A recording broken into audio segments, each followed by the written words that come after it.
channel LiYO.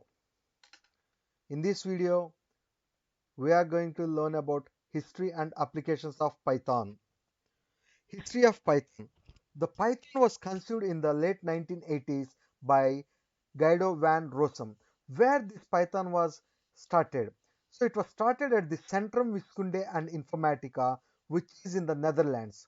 So before to this Python, there are so many programming languages available, but the most of the features which are similar to this Python was available in the ABC programming language. That's why by ABC programming language is a successor to the Python. So Python's implementation was began in December 1989. Why is it is called as a Python? Everybody think that Python is the name of a snake. Then why they have kept the name as a Python for a programming language? So many people have doubts regarding this one. So in this video you are going to get a clarity why they have given the name as Python. So when the Guido started the implementation of this Python, he was reading the published scripts of the Monty Python's Flying Circus. It is a BBC comic series.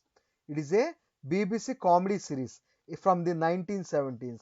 That's why he loved that particular comic series very much, and he thought that why can't I give my programming language a good and the most impactful name? So by getting this idea, he discussed with his peers, and they have told that why you are thinking the Python, because he said that a Python is a name which is a short and it is an unique, and also he explained that Python is a uh, king of the snakes and which is the most powerful in the snakes, and it is a slightly mischievous. Everyone will take a minute to think about why the Python name for the language. That's why they have chosen and gave the name as Python. So Python, where from the inception onwards, they have released the various versions of the Python. So starting from the 1994, the official version of Python 1.0 was released. The different and new features implemented was lambda, map, filter, and reduce. After that, in 2000, Python 2.0 was released with the various good and best features such as list comprehensions and garbage collection. So you are going to read about this garbage collection in the next lectures. Next, in 2008, Python 3.0, which is also known as Py3k, was released by rectifying the all the fundamental flaws of the previous versions. Previous versions are having the good features, but they are having some fundamental flaws. Those flaws was rectified in this Python 3. So in the public, the first version released in the was Python 0.9 in the year February 20, 1991. Python 1.0 was released in the year 1994, January 26. Like that, if you observe that for each and every year, they are releasing a particular version with the different features. So whenever the into year 2000, they have released a new version called Python 2.0. Again, for each and every year, there are at least once in a 2 years, they have released the new versions. Now, if you observe that in Python 2.0, it was released in the year 2008, December 3, but Python 2.7, the whatever the pre-existing applications are there, for that they have released a new release version called Python 2.7 in the year 2010 on July 3. Like that, continuously they are releasing the different versions. So there is a update from Python organization every year. Like that, the recent release was the Python 3.10, which was released on October 4, 2021. So this is the Python 3.11, which is planned to release on the October 3, 2022. Now, what are the main and important difference between the Python 2 and Python 3? First, Python 2 supports for the legacy software, that is, which are old and traditional based softwares. But the Python 3 supports the future, that is artificial intelligence, machine learning, or deep learning. All this stuff comes under the Python 3. This was supported by the Python 3. Next, libraries. Python 2 doesn't have the updated libraries. They are of the outdated, that is obsolete, which are not compatible with the present generation. But Python 3 is having the very advanced and the most useful libraries, which are useful for the Python 3 onwards only. Next, difference between this simple operation, that is division operation. For example, if we have the 9, if we divide this 9 by 2, we, as per a human psychology, we think that the answer is 4.5. But while coming for the programming, we will think that the answer is 4. But in Python's updated 3.0 version onwards, the answer will be 4.5 instead of this 4. So that means instead of doing the nearest calculation, it gives the precise calculations. Next, print is difference in the print statement or print function. So in Python, to print is a statement, but that print statement has been changed with a print function. Next, Python, whatever the text it reads, it is going to consider it as the ASCII only. But in Python 3 onward, the text strings which are going to be read by default are going to be considered as the Unicode. Now you may get a doubt that what is the difference between ASCII and Unicode? Now, first of all, what is ASCII? ASCII stands for an American Standard Code for Information Interchange. That is, it is helpful for information interchange. Now, Unicode. Unicode stands for the Universal Character Set. ASCII. ASCII is a character encoding standard for electronic communication. Unicode is a computing industry standard for consistent and encoding, representation, handling of text expression, most of the world's writing system. We'll discuss these two, what are the differences. Now, whatever the things you want to represent through the ASCII, it was supported only 128 characters. For example, we have the uppercase character A. This A can be represented with the 65 in the ASCII. Like that, if you want to represent anything in the ASCII, we can represent it with the 0 to 127 number system only. But if you want to represent in the Unicode, for example, a hyphen symbol is there in our WhatsApp, that can be represented with this Unicode. Why? Because this Unicode supports a wide range of characters. And if you want to show the like symbol, yes, it is supported in the Unicode.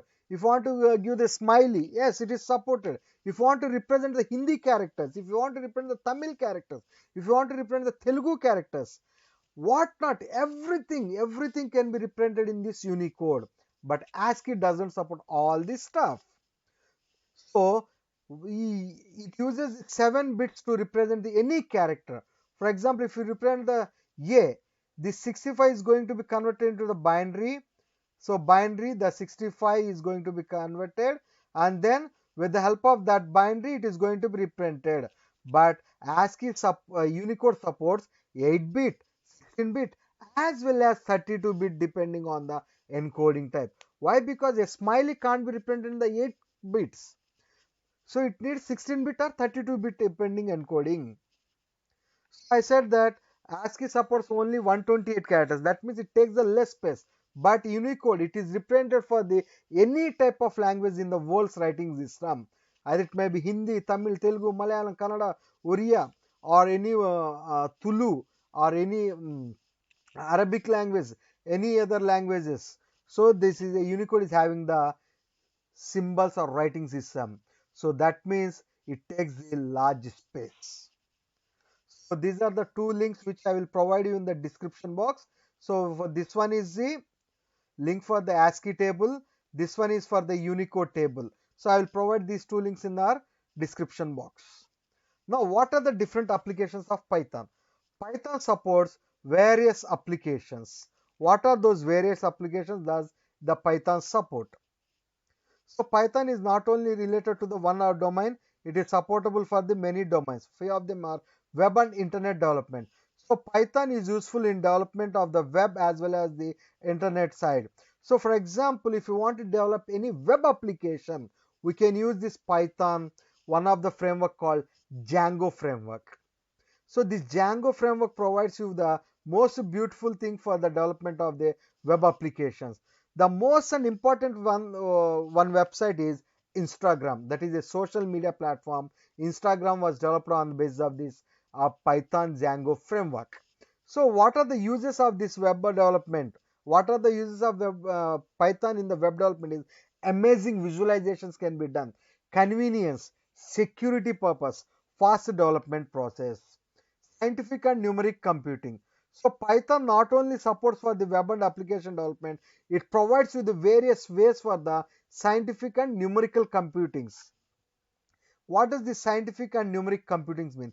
For example, if you want to go through the minute and smaller concise values, then it is not possible with the normal calculators or normal codings, but the scientific and numeric computing is possible. Or if you want to analyze a huge amount of numbers, then it is not possible with the normal coding, but this Python provides the inbuilt libraries for us to do that one.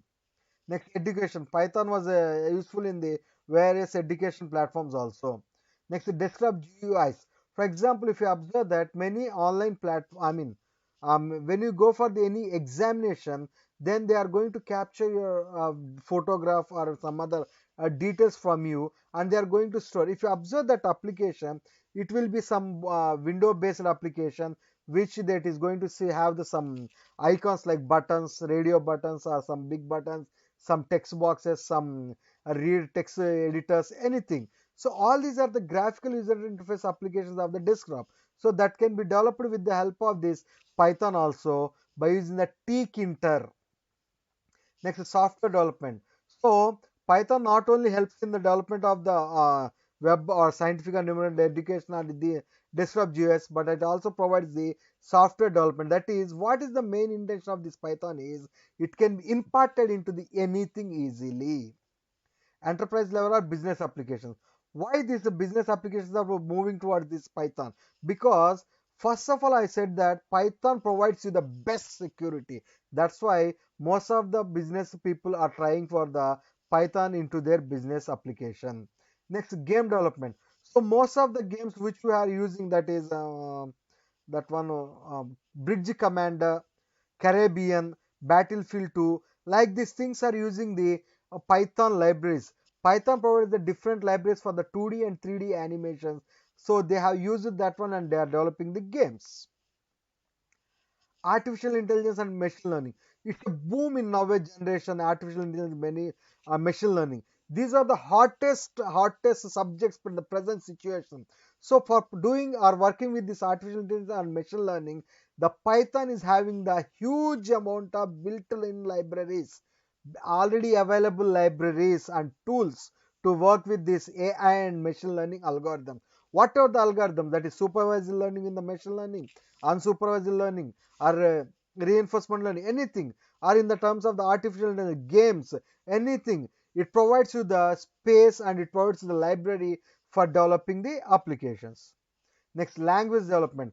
Python supports the language development. That is, if you want to develop any language, that can be easily developed with the help of this Python. Operating systems. Nowadays, some of the small applications are developed on basis of this Python OS also.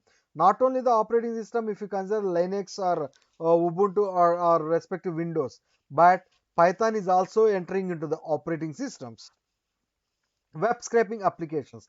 If anybody asks you to open any website and write or ask you to note down the important points, you have to read the you have to start from the starting onwards and you have to go through each and every line to read the entire web page. But these web scraping applications are going to automate the process of taking down the important things from the website. So these web scraping applications are going to read the content in that web page and going to make the are going to extract the main information from that web page. So what does it provides for us? So a concise syntax that enhances the readability and saves our time. A very number of libraries are there, easy for the usage purpose. Image processing and graphic design applications. Now most of the people are using the Google Photos in their mobile. So whenever you capture a photo in your mobile, then automatically if you are synchronized it to the Google Photos, then that is going to categorize your photos into the number of persons. That is, if you touch on that photo, then all the photos where that person is available are going to be placed at the one place. That is nothing but computer vision. So that was supported by the Python.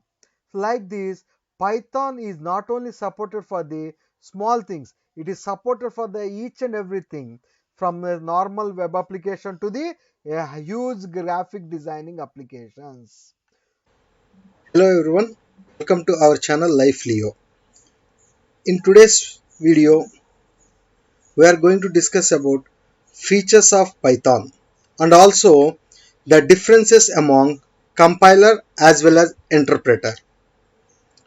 First of all, what are the features of Python? Python provides many useful features which make it popular and valuable from other programming languages.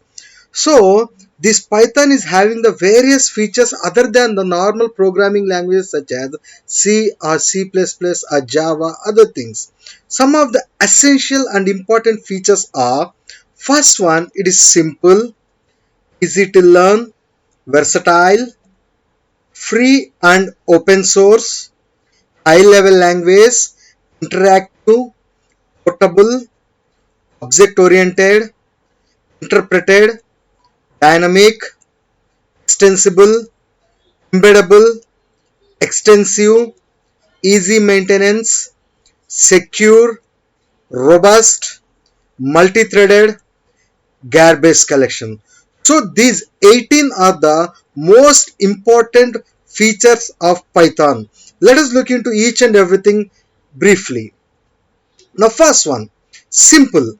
The feature simple in Python means any program which was written in the Python, it will be as simple as reading the normal English language. So any program which we write in the Python will be as same as the English language. That's why it is called as the simple. Second one, easy to learn. Just now we said that Python is simple. That means it is very easy for the reading purpose as same as like the English. That means it is very easy to learn because it consists of only few keywords and they are of the clearly defined syntax. So this language is easy to learn. Third one, versatile. That is, Python doesn't belong to any respective application. In the previous video, I will provide our previous video in the iCard. So in the previous video we have discussed about the various applications of the Python. That is, Python doesn't confine anything for the one broad area. It is Python supports from the development of a web application to the higher open computer vision applications. That means it supports in every area of the business or any other domains. Next, Python is a free and open source. That means Python can freely distribute it. What does it mean? That means the Python's code is available for the users to edit it. Even they can use that code for writing the new programs. High level language. What does this high level language means? Basically, computer understands only the language of ones and zeros, but this is as simple as English. That means the person or the user who is writing the program no need to worry about the managing memory techniques or basic the minute details of the programming. Simply they can write the logic and they can enjoy the concept. Interactive. Programs in Python work in an interactive mode. That means it allows in the interactive testing as well as debugging of pieces of code. Portable. Why Python is a portable language? Because if you have written the code in the Windows, then the same code can, if you copy it to the Linux operating system, then it is going to perform the same operation. It is not going to change. That means it is simply, you can call it as a portable language where its performance doesn't affect on the hardware differences. It is going to work as same as the all the platforms. Object oriented. So the main and important feature of the Python is Python not only supports the normal structure orientation, but also it supports the object oriented. Here, why I said the structure oriented means basically most of the programming languages follow a procedure oriented style, but this Python supports procedure oriented as well as structure oriented also. Interpreted. So Python is processed at runtime by interpreter, not by the compiler. That means instead of compiling the entire program at a once, here we are going to interpret each and every statement once. That is going to be learned in the next topic. Dynamic. Python is a dynamic type of language. For example, in a C program, if I want to store 10 in X, then I have to declare the X as a data type of integer, int X. Then I can store the 10 in X. But here Python, there is no need of writing any types because it is a dynamically typed language. That means automatically the variable is decided at the runtime, not in advance. Extensible. So if you have written any code or if you have written any program in the Python, that can be extended with the other things, such as anyone, they can have the low level modules to the Python interpreter. Embeddable. So here program which the person written in the Python, that can be embedded into the C language or C++, COM, ActiveX, Corba or Java programs to give these scripting capabilities. And the most important one is the Python's extensive libraries. That is, in the previous video, that is, we have learned that Python supports various libraries for various things such as artificial intelligence, machine learning, education, descriptive GS, like this. Like that, Python supports the vast range of libraries. No other programming language have those much of libraries which are available in the Python. So this Python not only supports the machine learning, it supports the web development, and also it have the various scripting libraries also. One of the famous framework of the Python is the Django framework, which is for the Python web development. Maintenance. So the code written in Python is very easy to maintain. Security. So the Python language environment is the most secure from tampering because it performs additional security checks. Robustness. So Python programmers cannot manipulate their memory directly. Moreover, if any errors are raised as exceptions, they can be caught and can be handled by the program code. Multi-threading. So Python supports the multi-threading. That means which we can execute more than one process of a program simultaneously. That means it allows the programmers to perform process management tasks also. Garbage collection. The most important feature of the Python is the garbage collection. What does this garbage collection mean? The garbage collection means Python deletes unwanted objects automatically. Why it is deleting the unwanted objects automatically? Because whenever the memory is occupying by the unwanted objects, then whenever the memory is needed, there is no space to the allocation.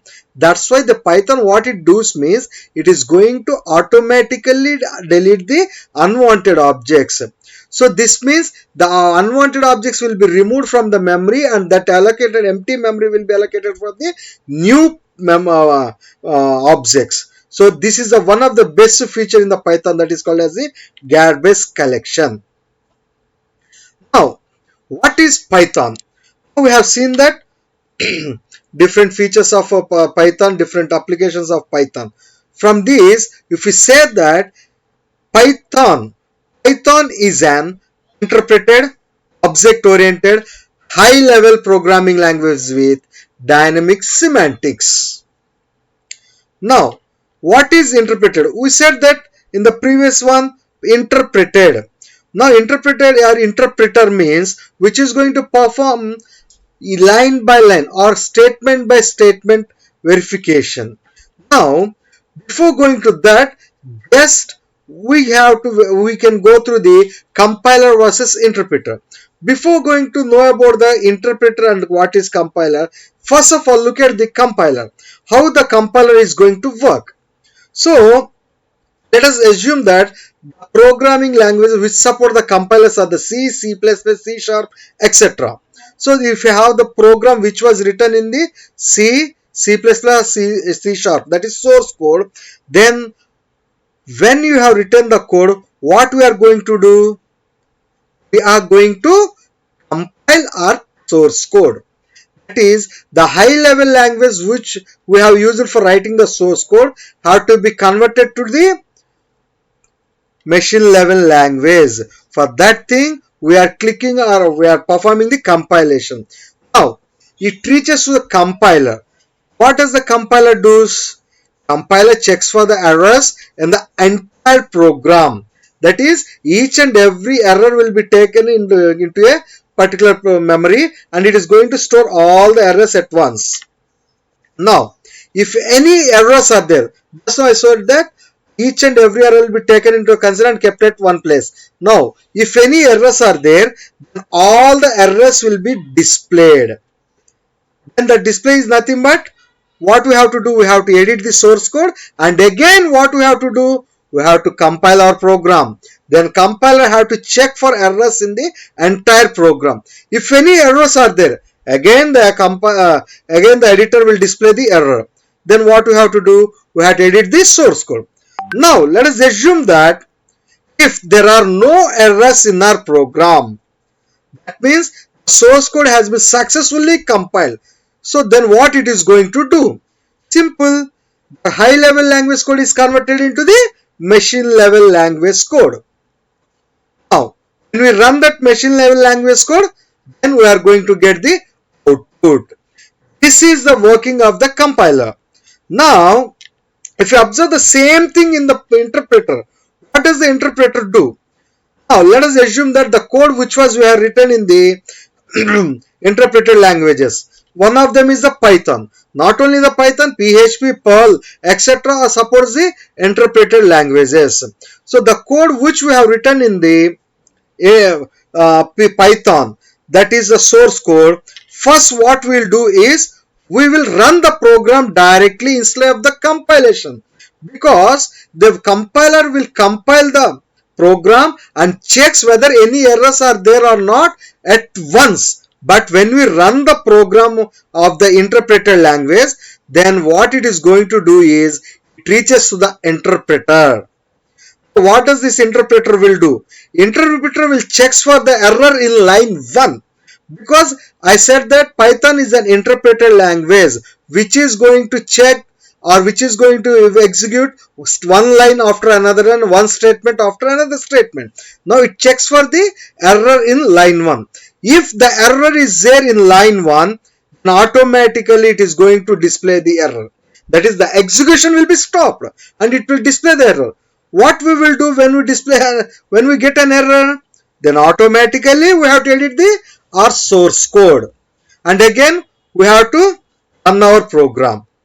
Like this, if the first line is completed, then it will move to it will create the executable code.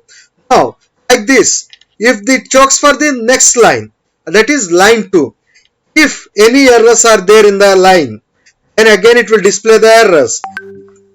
If any errors are there in the line, then it will display the errors. Then again we have to edit the source code. Again we have to run.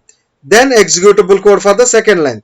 Like that it will repeat for until all the errors have been removed from the program.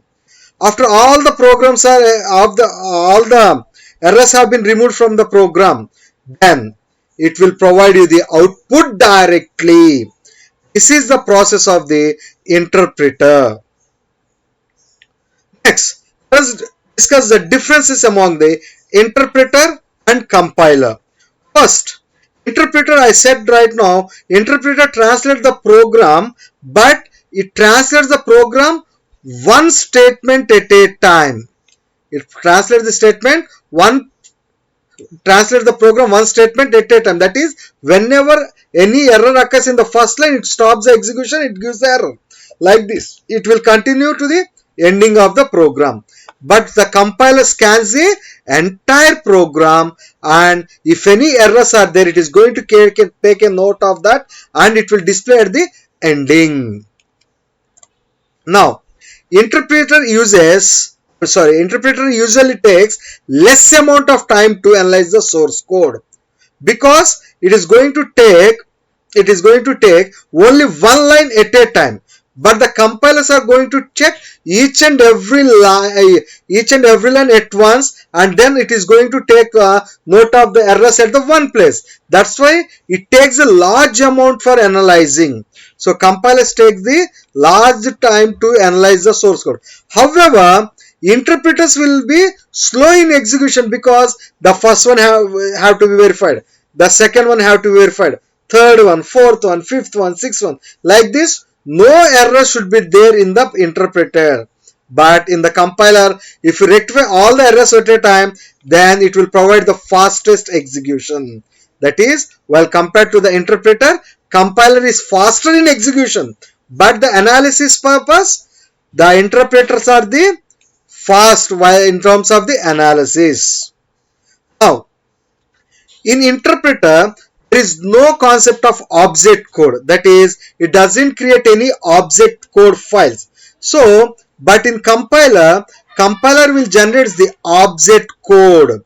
That means after the object code has been generated, then it should be linked to our memory. It should be linked using the linker.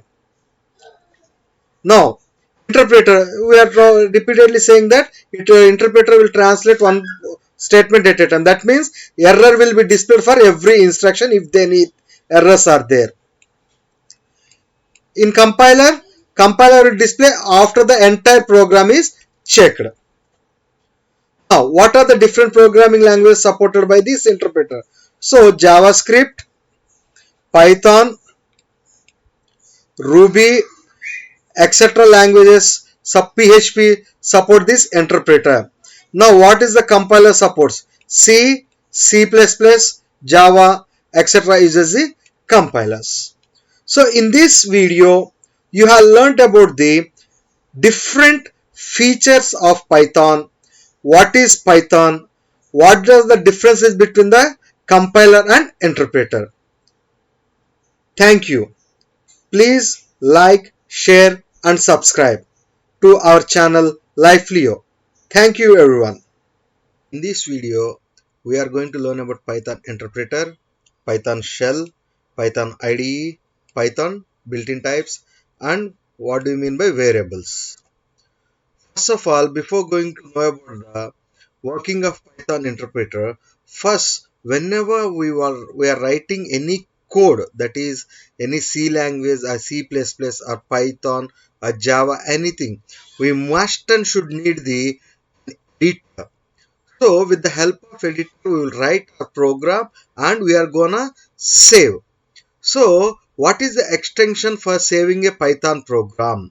So after writing the program, if you are saving the Python file, means we have to save with the extension of .py. Then after saving the file, what we have to do? We have to run the program. Here we are not compiling, because Python is an interpreted language but not the compiled language. That means we will run the code directly. Whenever we click on run, what it is going to happen? So the code will reach to the interpreter. What is the phase in the interpreter? In interpreter, the code will be passed to an inner compiler. Then that inner compiler is going to verify the first line. So if there are no errors, then it is going to convert into the byte code. Then again it will pass it to the virtual machine. Like this, the process will be repeated until the all the lines will become true. So what does this virtual machine do? Whatever the code was compiled by the compiler in the interpreter, the virtual machine is going to add any external library modules. These external library modules are like are header files in C programming. Hash include stdio.io.h. What is that stdio.h? Standard input output header file. The functions related to the input and output are going to be available in that stdio.h header file. So like that, if any more libraries are there like pandas or numpy or os or scikit, these type of things are the external libraries. They are gonna added at the virtual machine. After completing all this process, then the Python will run the program that we are going to get the output. Now let us look in the steps wise manner. First we will write the code into the help editor, and then we are going to save, and then we are going to run the file through the Python interpreter. Then first the code will be compiled, and that code is called as a bytecode. Then it is passed to a virtual machine. Bytecode is nothing but a low level representation of your source code. That is simply machine level language code. Next, the source code which is translated to bytecode, because bytecode can run much more quickly than the original source code. Why? Because source code was in the simple English language, but the bytecode will be in the machine level language, that is ones and zeros. That's why bytecode is faster while compared to the original source code. That's why we are going to translate. Then the newly generated bytecode goes for the execution. So who is going to execute? Python virtual machine. Then it goes through the bytecode instructions one by one and carries out the operations. And at the end, if any libraries what we have told in the last one, then that will be included. And if no errors are there, nothing is there, then the program will be executed. These are the 7 important steps in working of Python interpreter. Now, what is Python shell?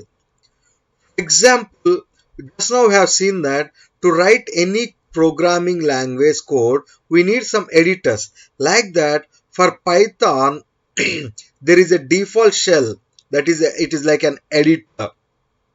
So Python provides a shell which is used to execute a single Python command and display the result. Now, what does this Python shell represents? It is also known as REPL. R means read, E means evaluate, P means print, L means loop. So, first it reads the command, that is whatever the thing you type, that is called as the reading, which was read from the standard input, that is keyboard. Then evaluating, like if you have entered the x equal to 10 and y equal to 20, that means a 10 will be stored in the x, y will be getting the 20. Evaluate the command, such as x equal to 20 is nothing but read, y equal to 10 is nothing but read. Now evaluate the command is x plus y, that is evaluation, that is performing the operation. Then what is print? Now after performing the operation, it is going to give the result, that is 30. So 20 plus 10, 30 evaluated, and the printed the result. And the last one is loop it back, read the command again, that is after the result has been printed, then again it waits for the input, that is you can give the other inputs as well as you can perform the other operations. That is a Python simple shell. Like this, Python IDEs are there, that is integrated development environment. So what does this integrated development environments means? So these are nothing but the code editors which are specifically designed for the developers for writing the codes and debugging their program easily. For example, we can write the Java code using the notepad, as well as we can write the Java code using the NetBeans. we can write with the help of the Eclipse. That means this NetBeans, Eclipse, all these are the integrated development environment. That is a same place where you can write the various languages codes. That is the integrated development environment. Now, using these Python IDEs, you can manage a large code base and you can achieve the quick development. Developers can use these different editors to create desktop or web applications. Features of using IDE. What are the main features of using the Python IDE means? Nothing but code completion. That is, half of the code syntaxes are there already available with the our Python IDE. In the next video, I will show you the one of the IDE. Next one is the code inspection, that is code verification, error highlighting and fixes. For example, if you got any error in our normal Python shell, it will show you an exception, but it doesn't highlight where that error has been occurred. But this ID shows you the error highlighting also.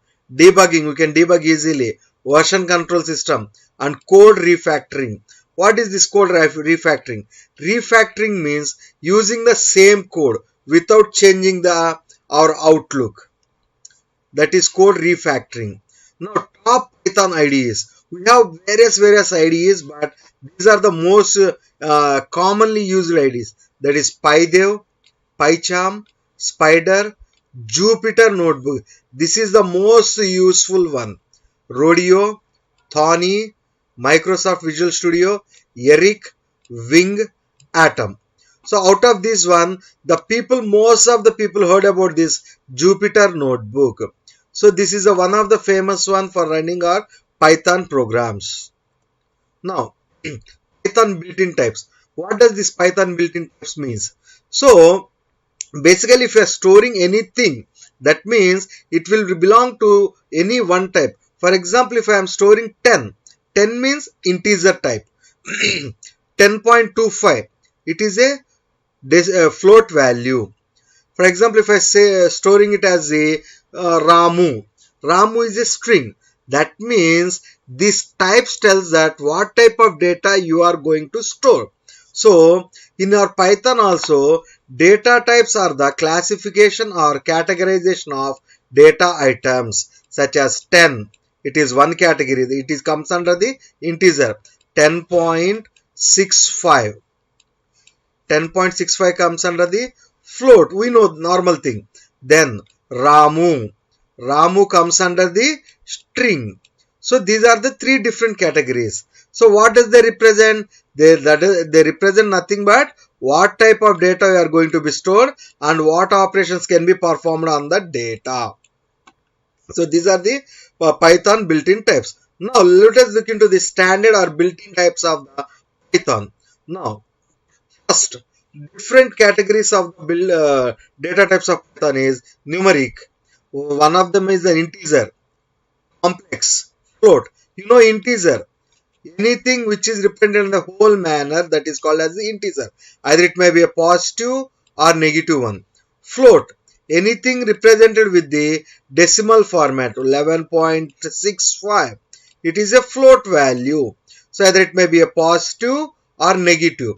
Complex. Complex is nothing but representing anything in the manner of a plus ib. That is a real value with the imaginary ones also. That is complex. And the second one is the sequential data type. So sequential data type consider the strings, lists, and tuple. That you are going to learn in the future. Next, Boolean. Boolean, you know that Boolean means only two values, either true or false. Next, sets. This is another data type. And the last one is the dictionary. So, our Python supports the main data types as a numeric, Boolean, set, dictionary, and sequence. Now, variables.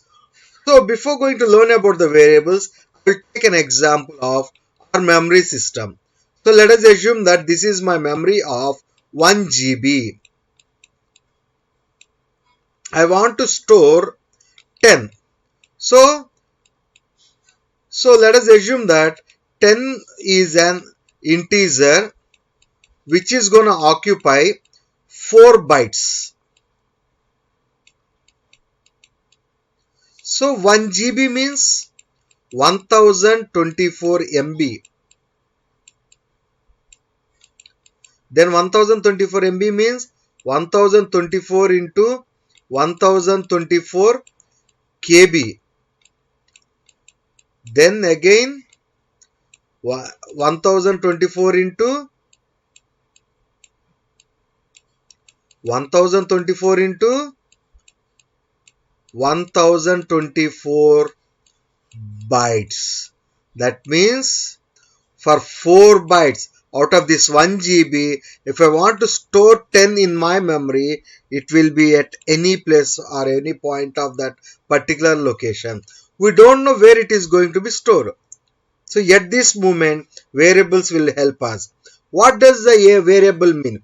Variable is nothing but reserving the memory locations to store the values. Reserving memory locations to store values. So when we create a variable, that means we are reserving some space in our memory. So that means, for example, if you have created a variable of some x or y, that means there we are in our memory, we are holding some memory for this variable. In a simple manner, if you want to say that, a variable can be thought as a bag that holds the data, which can be changed later or which can be used in the program. That is variable. But to write this variable, we must and should follow some rules. What are those rules? A variable name must start with a letter or underscore. A variable name cannot start with a number. A variable name can only have alphanumeric characters and underscores.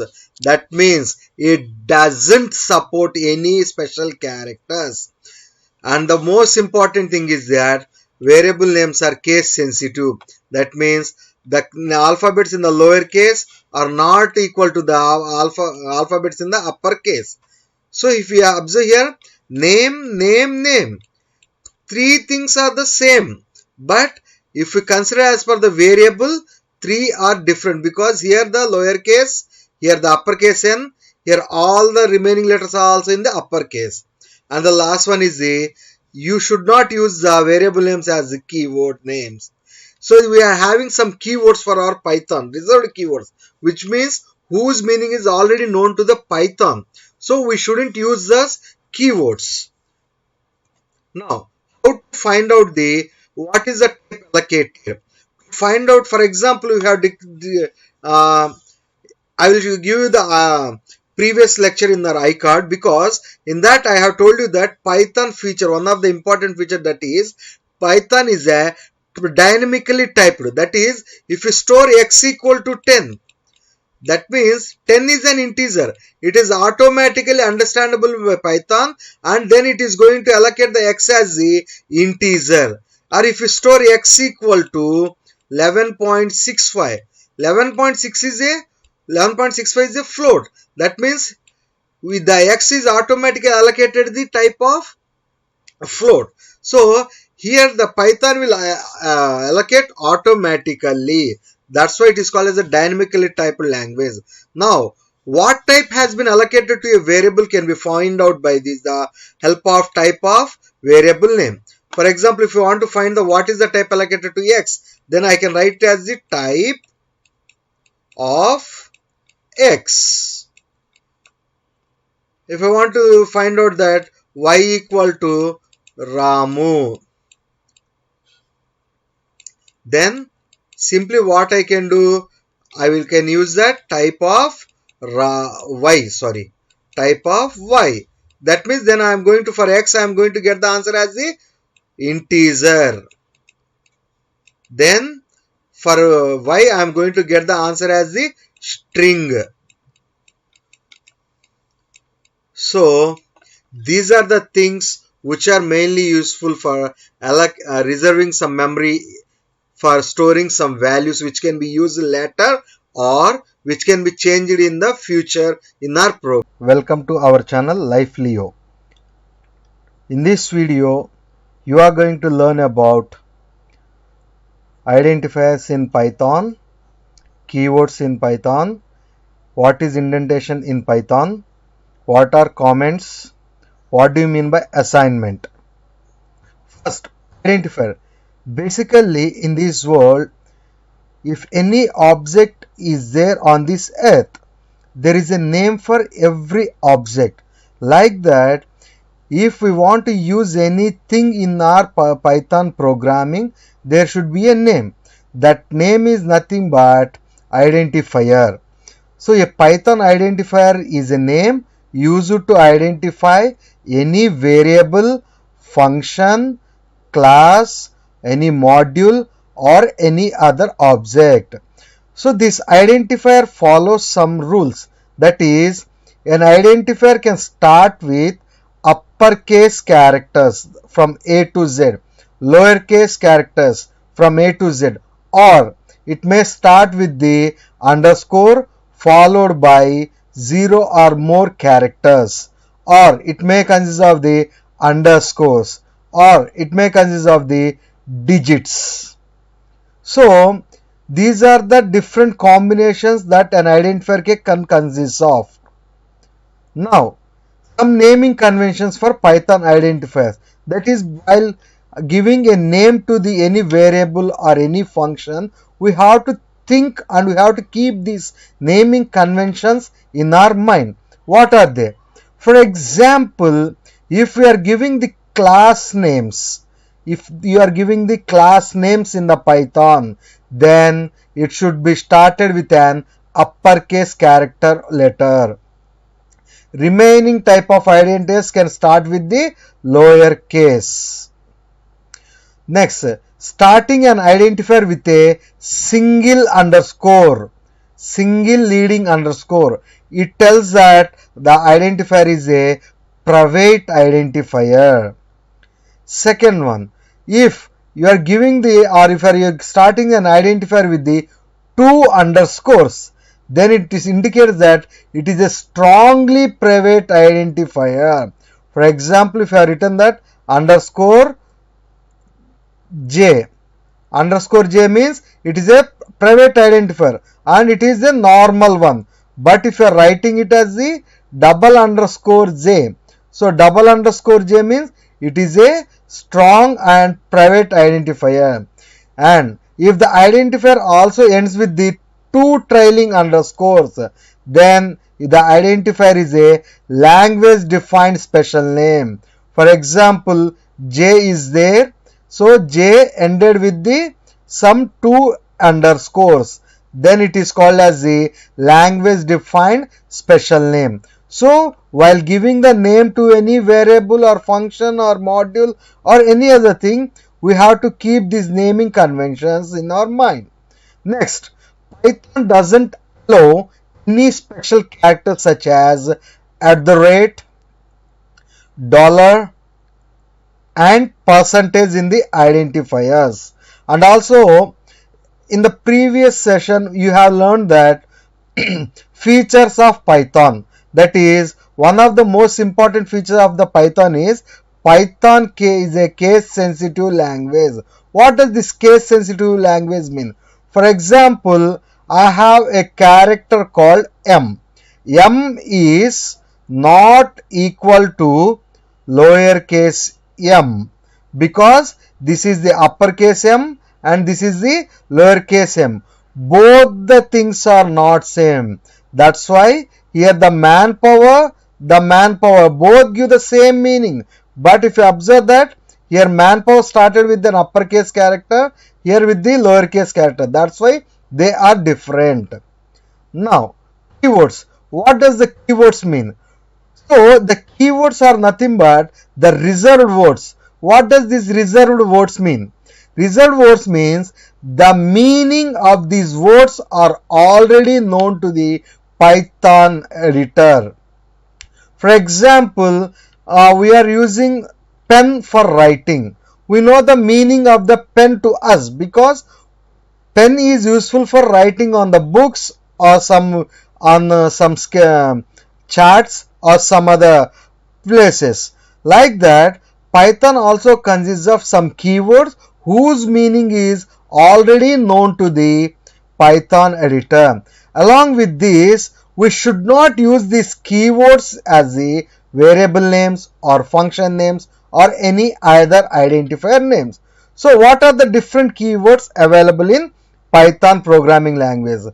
So some of them are false, await, else, import, pass, none, break, except, in, raise, true, class, finally, is, return, try, lambda, for, continue, and, as, def, from, non-local, while, with, not, global, del, assert, async, elif, if, or, yield. So these are the different reserved words. Now indentation. What does the indentation mean? Indentation refers to the spaces and tabs which we provide at the starting of a statement. While we are writing the code in the any programming language, the spaces which we provide at the starting of the line, they are called as the indentation. So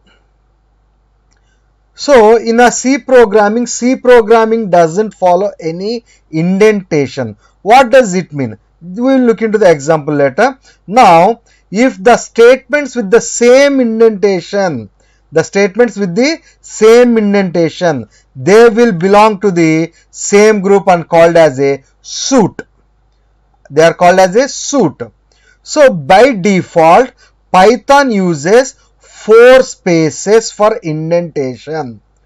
By default, Python uses 4 spaces for indentation. And if the programmer want to change, the programmer can manage it as per their needs. Where in other programming language, the indentation in code is for readability only. That is, if the any other programming language that supports the indentation is just for understanding or arrangement or outlook of the program only. But in the Python, the indentation plays a key role. Now let us look into the example. So, for example, I have taken an example in C or C++. I want to check whether a number is greater than 5 or not. Now a is a variable. I am taking the a value and checking whether a is greater than 5 or not. Now if I enter that a value as 9. So 9 greater than 5. That means it is true. The answer we are going to get it as the a is big. Here after the if condition, that is if statement, we have written the printf statement. Here in C, printf, there is no need to follow any indentation. We can start from the 0th column onwards. But while coming to the Python, there will be 4 spaces. There will be 4 spaces for every suit. Now, this print belongs to the one suit. This print belongs to the another suit. So, Python follows a most independent indentation. Now comments. What do you mean by the comments? Comments are nothing but which describe about others. So they are going to be written inside a program, but they are not going to be executed. Just what they are gonna do, they are going to only describe about the other statements or whatever the thing you want to represent it out. So if you want to write any notes, you can write with the help of these comments. In Python, comments are of 2 types, or you can give the comments in Python in 2 ways. What are they? Single line comment and multi-line comment. These multi-line comments are also known as docstrings. Now, single line comment. If you want to write any comment in a single line itself, then we have to start that line with the hash symbol. We have to start a line with the hash symbol. But while writing the multi-line comment, we must and should have to use the triple quotes, like triple single quotes or triple double quotes. Triple single quotes or triple double quotes. Then in between the triple single quotes or triple double quotes, we can write number of lines, whatever it might be the number of lines. So we can place all the stuff what we want to keep. Then automatically it will consider as the multi-line comment. Then assignment. What do you mean by assignment? Assignment is nothing but assigning some value to the objects or names. So if you have taken a value 10, if you want to store the 10 in the x, we are writing it as the x equal to 10. X equal to 10. What does this x equal to 10 means? The value 10 is going to be assigned to the x. So the target of an assignment statement is written on the left side of the equal sign, and the value or object on the right can be an arbitrary expression that computes an object. So whatever the value you are going to take, that is going to be kept inside the variable. Now what is the syntax for this? In variable equal to any value or any object. What does this object mean? For example, I have x equal to 10. X equal to 10. That means the value 10 is assigned to the x. Like this, if I write the y equal to x, that means x is an object which is going to be assigned to the y. That means whenever the assignment is x, then the value of 10 is going to be assigned to the y. This is assignment. There are different properties for assignment in the Python. Now first one is assignment creates object references instead of the copying the objects. Instead of copying the content from the respective object, it simply creates the object references. This is what I have told you now. So whenever you write it the y equal to x, instead of copying the 10 into the y, it will create a reference to the x. That is, whenever you call the y, the reference of the x will be called out. That is the first point. Second, Python creates a variable name the first time when they are assigned a value. Then third one, names must be assigned before being referenced. For example, if you write the y equal to x, then already you have to write it as the x equal to 10 or some other value. Without having the variable, if you give the reference, then automatically it will going to give you the error or exception. There are some operations that perform assignments implicitly. That means automatically. Now various types of assignments are there in Python. One is a basic assignment.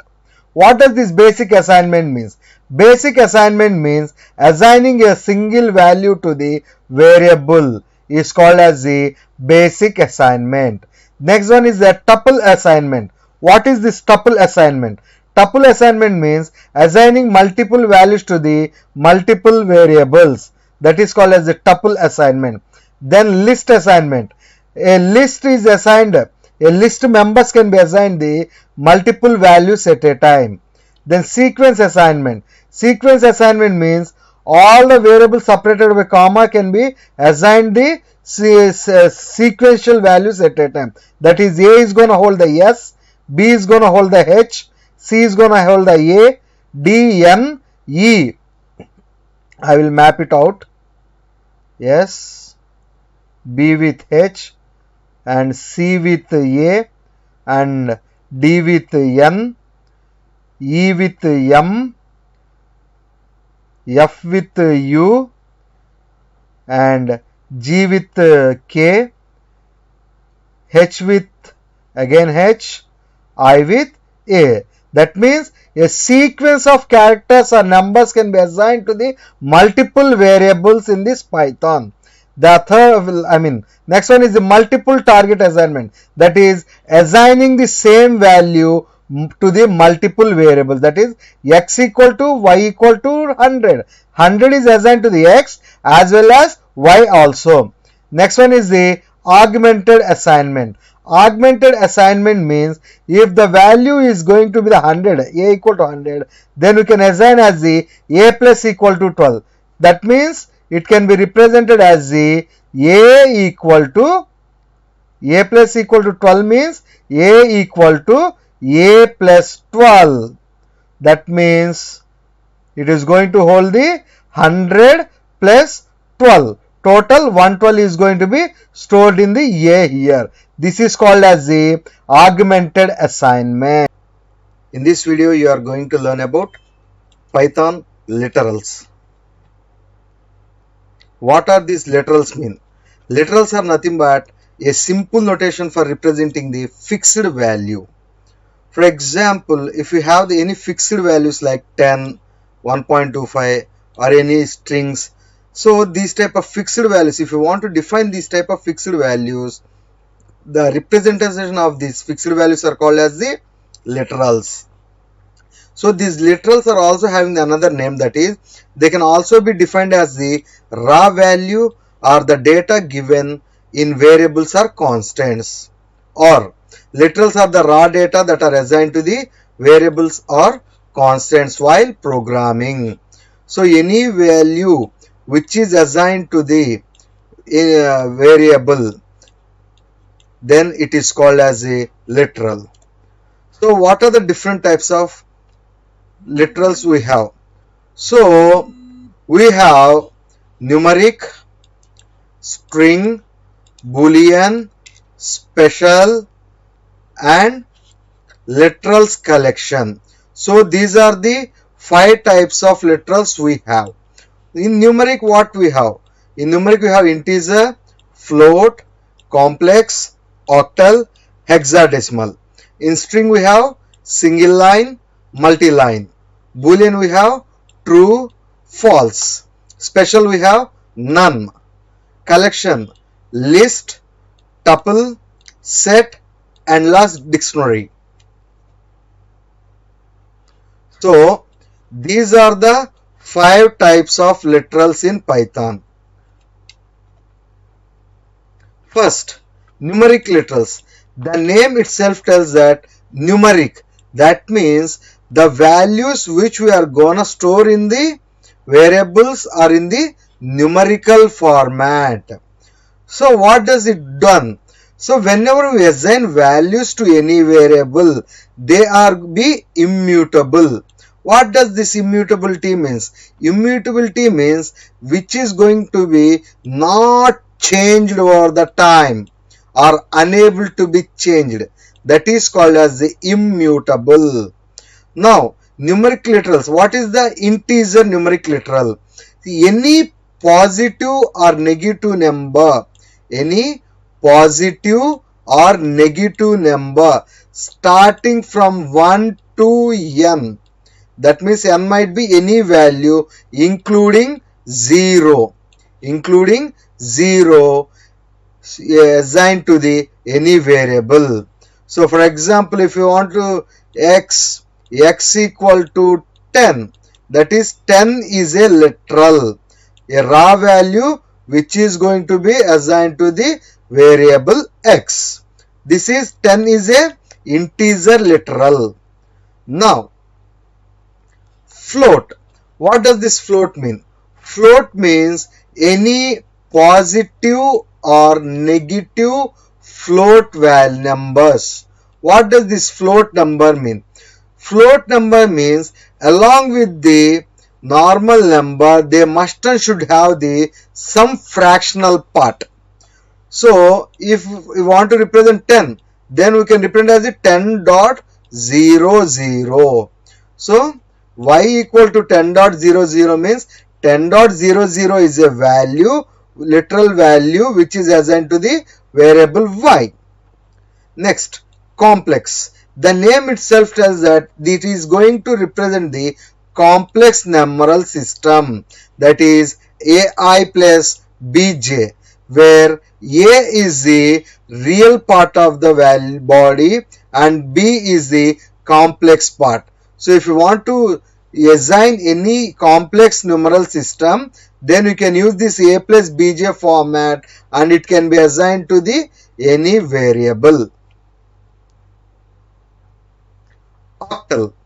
Octal means representing any number in the octal format, that is 0, O, lowercase o and the number system, that is going to be assigned to the any variable, that is octal literal. Next one, hexadecimal.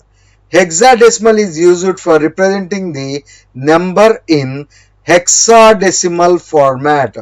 So if you want to represent anything from the 0 to F, that is hexadecimal value, then we can use this hexadecimal format. So this is a hexadecimal literal which is going to be assigned to the variable called ZZ. String literals. The name itself tells that string. A string is nothing but a combination or group of characters. So a string literals mean it is created by writing a text which is surrounded by the either the single quotes or double quotes or triple quotes. That is, for example, my channel name is LiYO. So LiYO. This is a string which is surrounded by single quotation or double quotes or triple quotes. That is called as a string literal. Now, if we have any character that is a single character, X is there, X.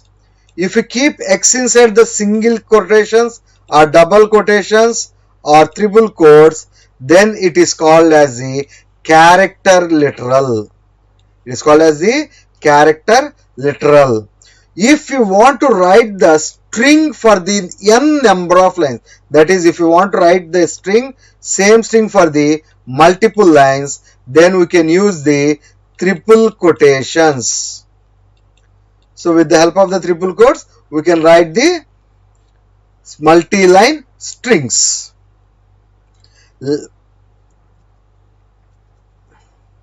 Let us take the examples for these things.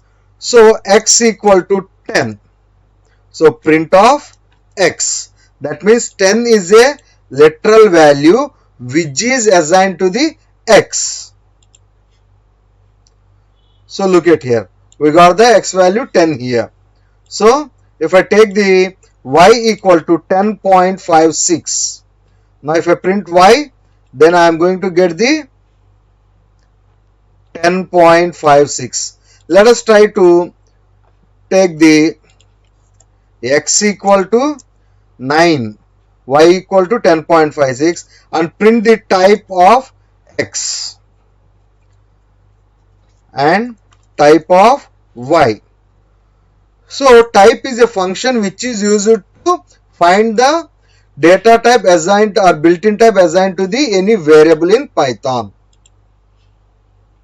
Now look at here, x, an integer is positive integer holding in the x. That's why it returned the class as the int. In y it is holding the decimal fractional part values. That's why it represented as the float. So that's why by automatically Python understands that what is the type of the data the respective programmer has been stored. So that is automatically understandable. That's why it is called as the dynamically typed language. Now x equal to life.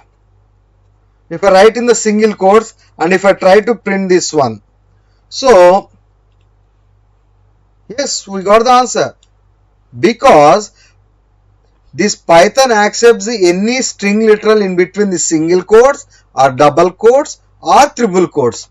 Nothing is there, nothing is wrong with these ones. So double quotes. Again we got the answer. Triple quotes.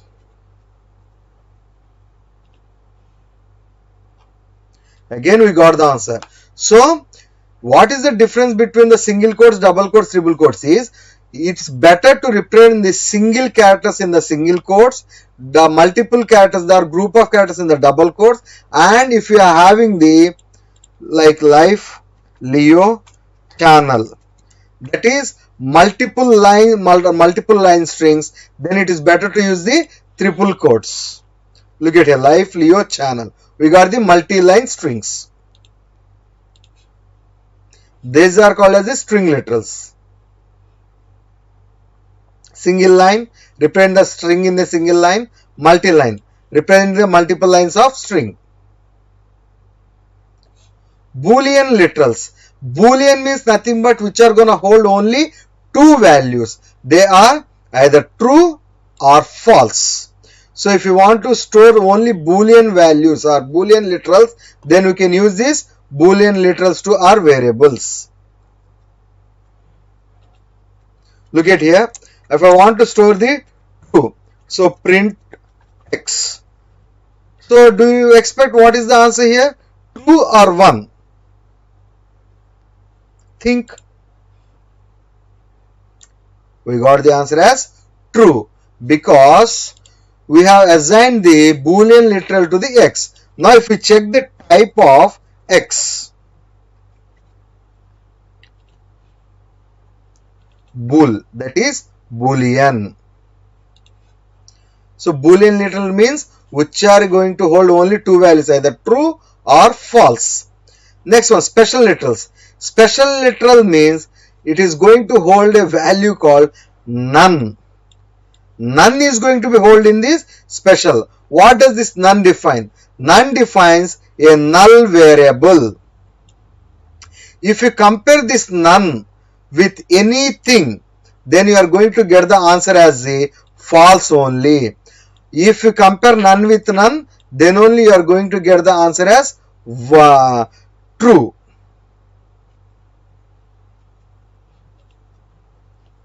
I am taking x equal to none, y equal to 10. So print x equal to y.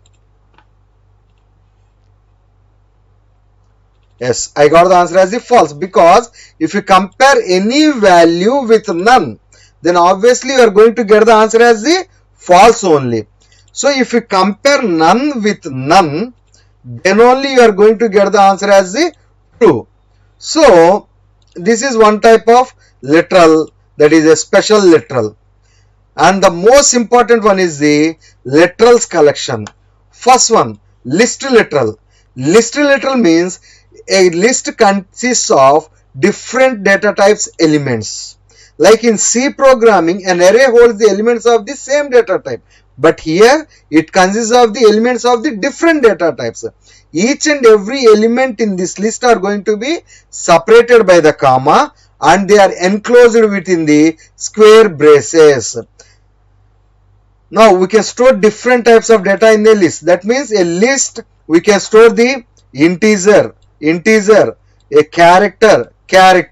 Look at why I said this 3 as a character, because I kept this 3 in the single quotes, in 4 in the single quotes. That's why I said that string.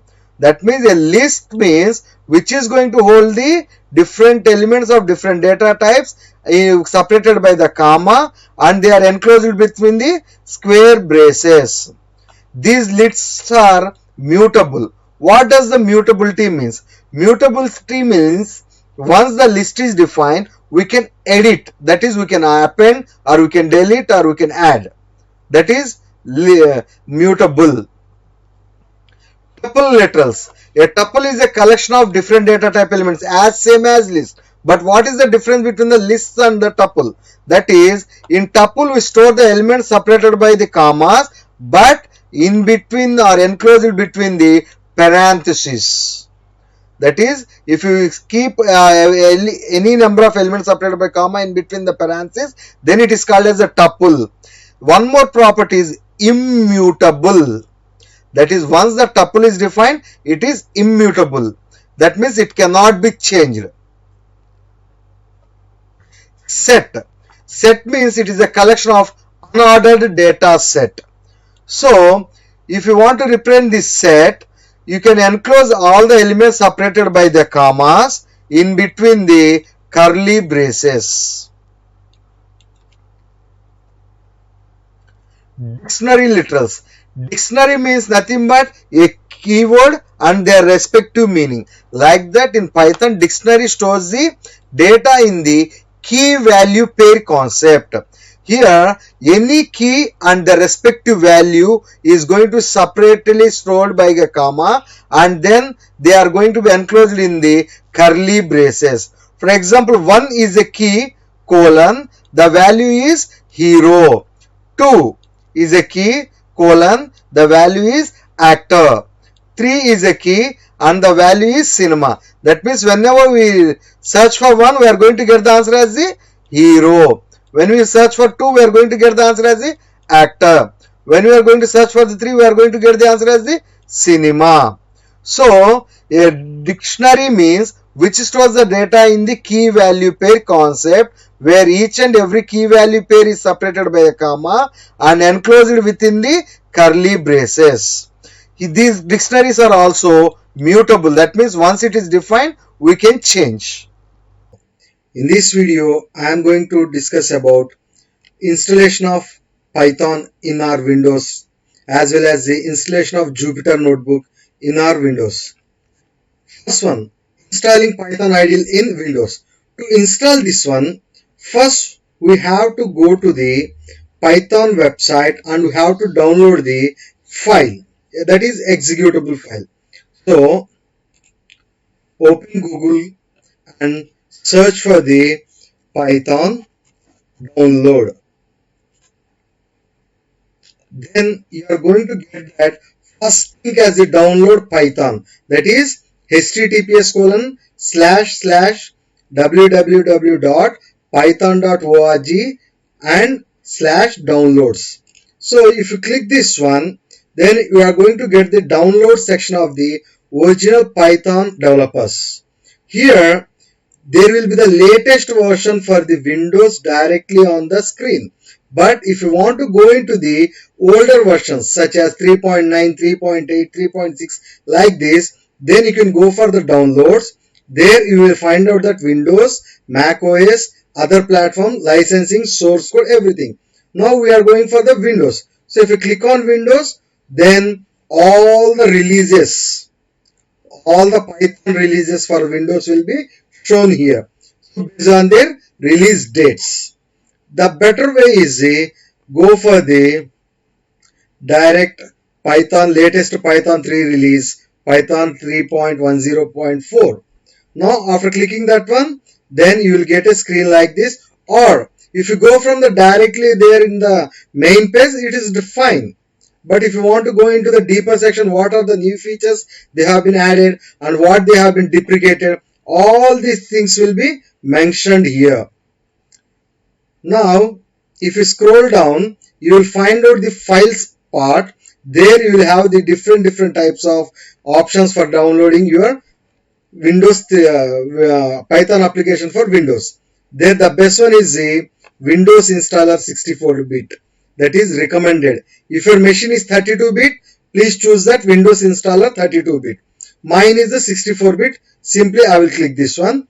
So it will ask you to choose the path where you want to download. So simply I will go through the downloads and I will save. So already I have that one. So it shows me that do you want to replace it? No. Okay, fine. After downloading, go to your folder where you have stored. That is, I have kept in the downloads. Now here I have the Python 3.10.4-AMD64. Double click on this, then it will give you the two options with a dialog box: install now and customize your location. I mean customize your installation. That is, you can choose your features, you can choose your location, etc. But one more thing is add Python 3.102 path.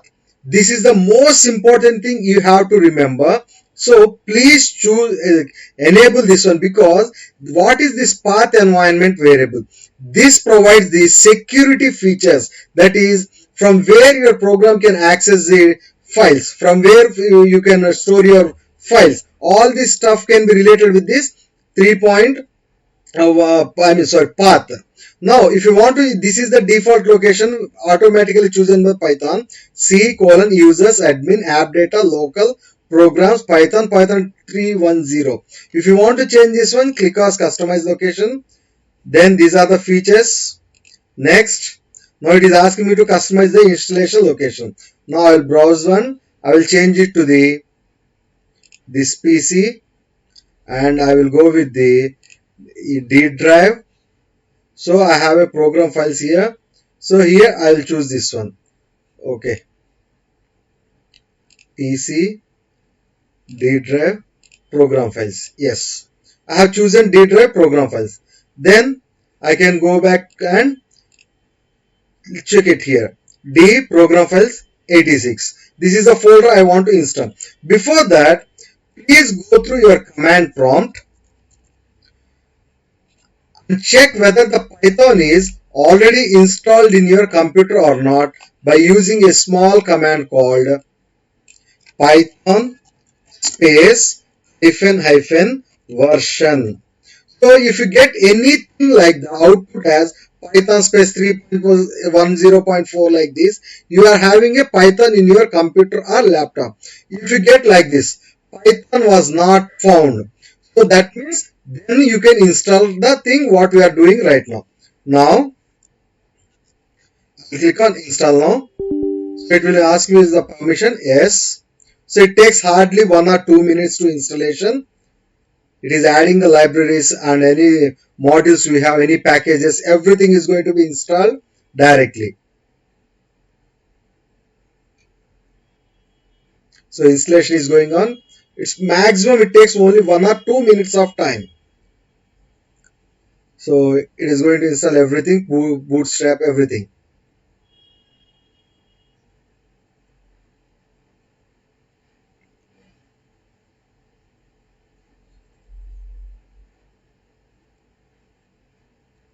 So yes, setup was successful. Now if you try the same command now, python hyphen version, then again we got that Python was not found. Why? Because our path is C users admin here, but we have stored our program, that is while installation we have given the installation location as the D drive program files 86. There we have created our installation. Now look at here, Python is available here. Now I will change our path to this one. So to change the path, we have command cd, then the path,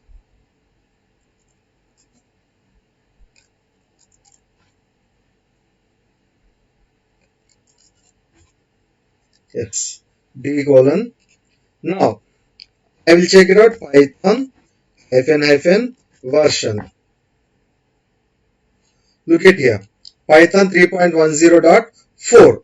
So here this is the path where our respective Python has been installed. Now after that, you can search for the directly as Python. Then you will find out that screen like this. So this is a command prompt like structure for the Python. So you can execute your simple commands here, that is like REPL commands. So this is a normal one. So x equal to 10, print of x. Now if you want to move for the graphical user interface, then again search for the Python. Then you will find out that IDE. So this IDE gives us the option for a graphical user interface like this. So if you want to do that a equal to 10, then print of a. We got the 10. So this is the installation of the Python in our computer. Next, installing Jupyter Notebook. To install Jupyter Notebook, the first and foremost criteria is our computer must and should have the Python previously installed. Otherwise, it is not going to consider the installation. So we already installed the Python right now itself. doing that one, what I am going to do is I have to use a command called command prompt. So we are already in the D program files. So I am going to change my installation to the scripts. So I have opened the folder. There I want to install, that is pip install Jupyter. So it will take some time for collecting everything and have to be installed in our respective computer. So for doing this one, it takes nearly 1 to 2 minutes based on our internet speed. Look at here, running setup Python install for Tornado done.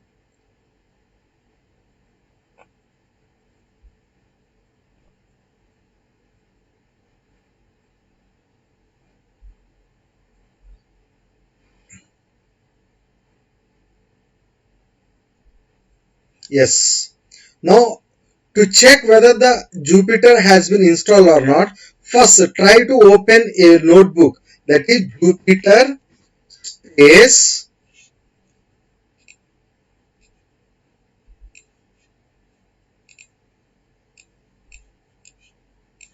Jupyter space notebook. When you enter this one, then the browser will be open for you. Then it is going to show the all the files which you have in that respective scripts folder. Now to write or to create any Python 3 based kernel, then you have to go to the new and then select the Python 3. That's it. A Python kernel has been opened for you. Now let us take that a equal to 10. So I have taken the a equal to 10, and if I want to print the a value, print of a. Then I have to click on run. Look at here. It has been printed. If I want to take the b equal to 20, print of b is comma b. So if I run, look at it, b is 20. So after that, if you want to save this one, you have an icon called save and checkpoint, or you can go to the file and you can create a save as. That is, if you click on save as, then it asks you to your path where you want to save your Jupyter notebook. Now after that, if you go for the Jupyter without saving this one, then you can see your respective files. That is, in the previous one we have created the untitled IPYNB. Now if you click on logout, here you are not going to get anything here. That is, your command prompt is not going to terminate the Jupyter notebook running. Then how can we come back to the command prompt? Simply click on quit. Now look at here, your command prompt came to the previous existing path.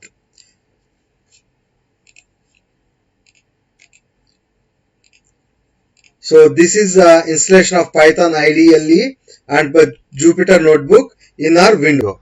In this video, I am going to discuss about input function, print function in Python. What is input and what is output? For example, if you want to give any value to your program, or if you want to read or take the input from the standard input device called keyboard, then in Python we have a function called input function. So how it is going to work? We have a syntax that a variable name equal to input function and a prompt message. This prompt message is optional, because if you don't want to prompt any message, then you can omit this prompt message. So one of the main intention behind this input function is to read the input from the user or from the standard input device. Here what will happen means, whenever the user gives an input, the input function is going to convert any data, whatever the data you will enter, the data into the string. Example, if you enter x equal to 10, then automatically this 10 is not going to store as the integer. It is going to store as the string in x. So if the input provided by the user is not correct, then the it will raise an error, syntax error or exception by the Python. Now let us look into the example.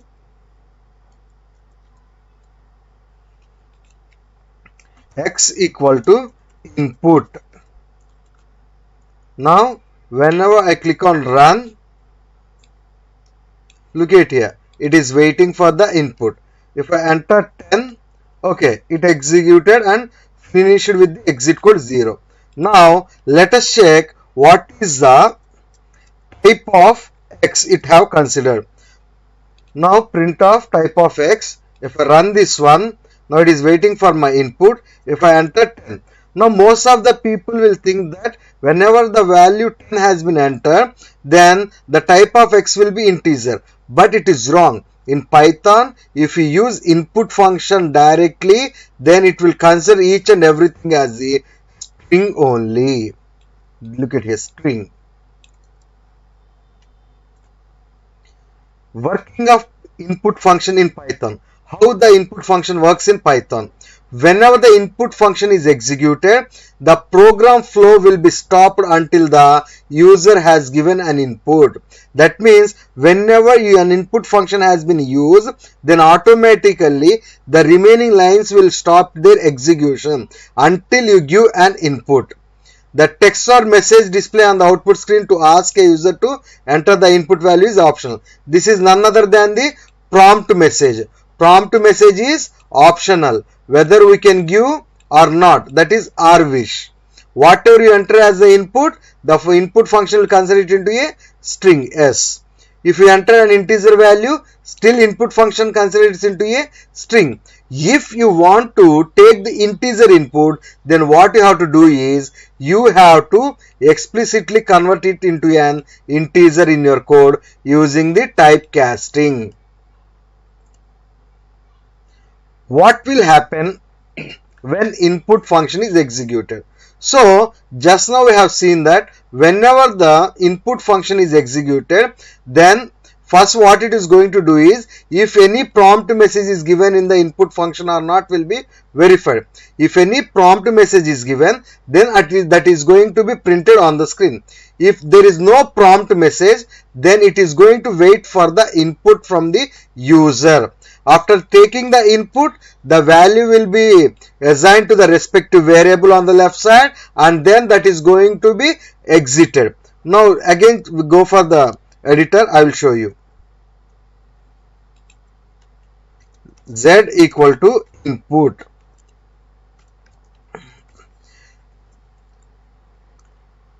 Now I am not going to take any prompt message in the input function. When I run this one, look at here, there is no prompt message. That's why what is the next step? It is going to wait until you give the input. It is going to be in the waiting state only. Whenever you enter some value, then it will be processed and it comes out of the execution.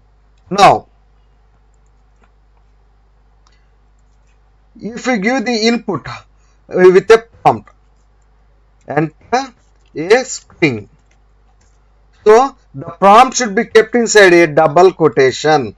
Now if I run this one, then first the prompt message will be printed. Then the second step is, it is waiting for the input from the user. If I enter 10, yes, it executed and it exited successfully. That is, when the input function is executed, if any prompt message is there, it is going to be executed first. If no prompt message, then it waits for the input. After giving the input, the value will be assigned to the variable and it comes out. Now look at here. If you want to read the normal variable value from the input function, then you can use that variable name equal to input function. Or if you want to read an input from the user with the prompt, that is what this one. Simple, n equal to input of double quotes and the prompt message what you want to give, that one. Now it is possible to read multiple inputs from at the same time from the user. How? With the help of a function called split function or split method. with the help of a split method, we can use the input function for reading multiple values at a time. What is the syntax? That is variable name equal to input of prompt. This prompt is optional dot split off. On what basis your input have to split? That is the split identifier. Now let us look into the example. Marks equal to input dot split off. I will take my split identifier as the at the rate. That means whenever the at the rate comes into the input, then that value is going to be splitted into the two parts. Then I am going to print off marks. Now run. No prompt message, that's why it is waiting for the message input from the user. Now I will type that 5 at the rate 6 at the rate 7 at the rate 8 at the rate 9. Now look here, 5 is a respective value. Again on basis of the at the rate, it have divided and it kept into a separate element. Then 6 another element, 7 another element, 8 another element, 9 another element. So this is a multiple input from the input function using a method called split method. So how does the split method works? Whatever the identifier you give, based on this identifier, the respective values are going to be splitted into two parts. Now here I have taken the example of splitting the reading the 6 subject marks of the students which are separated by the comma. So this is a prompt message. Now whatever the input I have entered, based on the comma, it is going to be divided. Now if I want to separate it by the semicolon as the split method we identifier, then I can use this one, semicolon.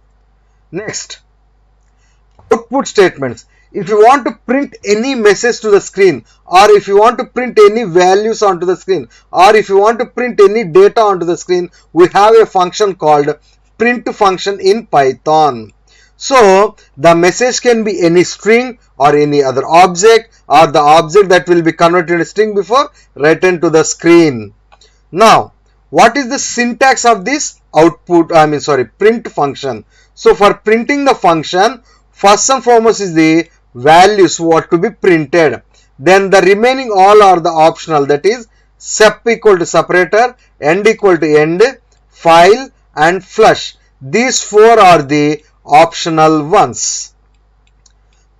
Now before going to the example, let's look the detailed explanation of what are the parameters of this print function.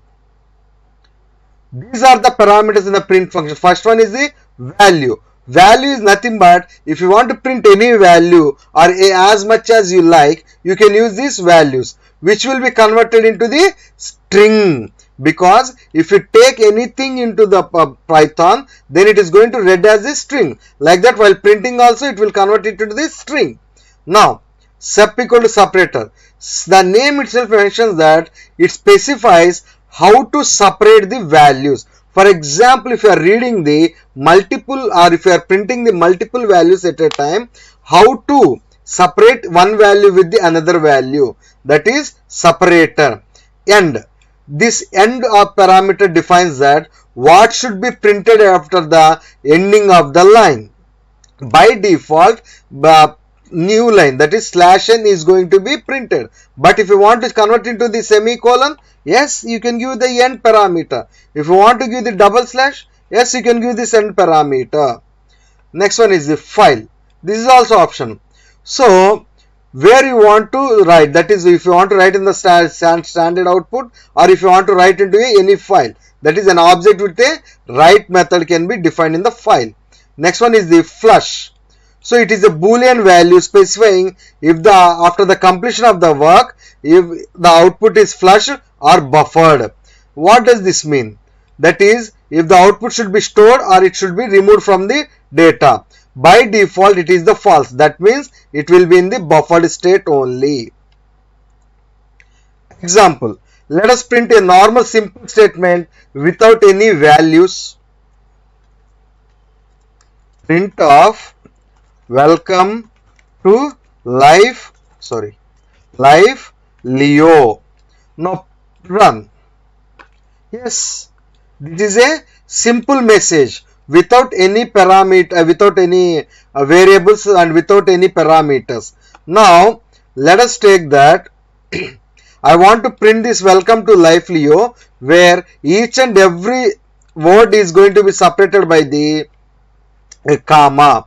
Then what I have to do, this is the message, that is any value what I want to print, comma, and I am going to use a parameter called sep equal to comma.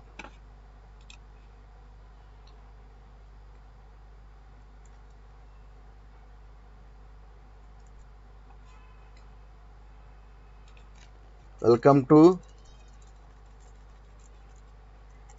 welcome to life LiYO. Now if you observe this one, we have welcome to life LiYO. All the things are separated by default with a space, but if I want to separate with the a comma, now if I run this one, then look at here, welcome comma to comma life comma LiYO. So here if we are having the multiple values, by default when you run the multiple values in the print function, then we are going to separate with the space. But if we use the sep equal to comma, then it is going to separate all the values with a comma. Look at here. If you want to print a normal message, or if you print the multiple values, and if you want to print the multiple values followed, separated by a comma. Now next one. If you want to print the multiple values at a time, but value is separated by a semicolon.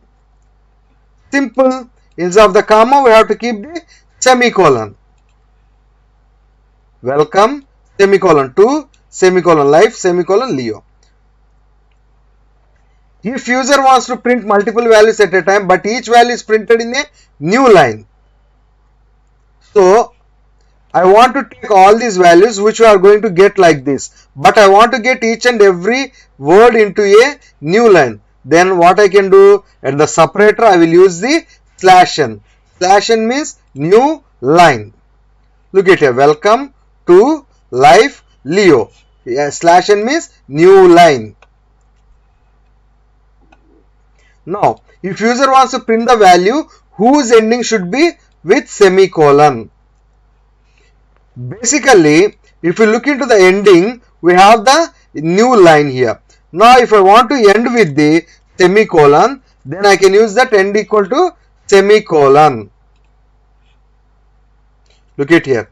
Whenever the last value executed, then it kept the ending with the semicolon. If you don't keep the semicolon, if you run this one, by default it is going to take the /n, that is new line. Next, using /n in print function to print values in new line. Now here 4 words are there. We are printing with the help of the separate equal to /n. If you remove this one, if we have taken a single string like this, and if I want to print all this each and every word in the new line, then simply I can do /n /n. Look at it, welcome to life LiYO. That means whenever you pass /n into the print function, it is going to take it as the normal new line escape character. Next, we can use the format specifiers in the print function also. A equal to 30. If I want to print the A value, simply what I can do is print value of A is, then I can use the comma A. Run. Yes, I got the value of A is a prompt message, and what is the value I want to print? A value. That's why I got the answer as the 30. Now this is a normal one, but we can use the format specifiers like which we use in the C programming. Value of A is %d, and then after the string you have to put space, and then you have to use the %A. Run. Look at here, value of A is 30, value of A is 30. Both are same. So you can use the format specifier also. If you want to print the B equal to 11.25, then how we can do? Then print value of B is, what is the format specifier? F percentage, what is the variable name? B. Run. Value of B is 11.250000. Now if you want to print the multiple values at a time using the format specifiers, how is it possible? Yes, it is possible. Let us look into here.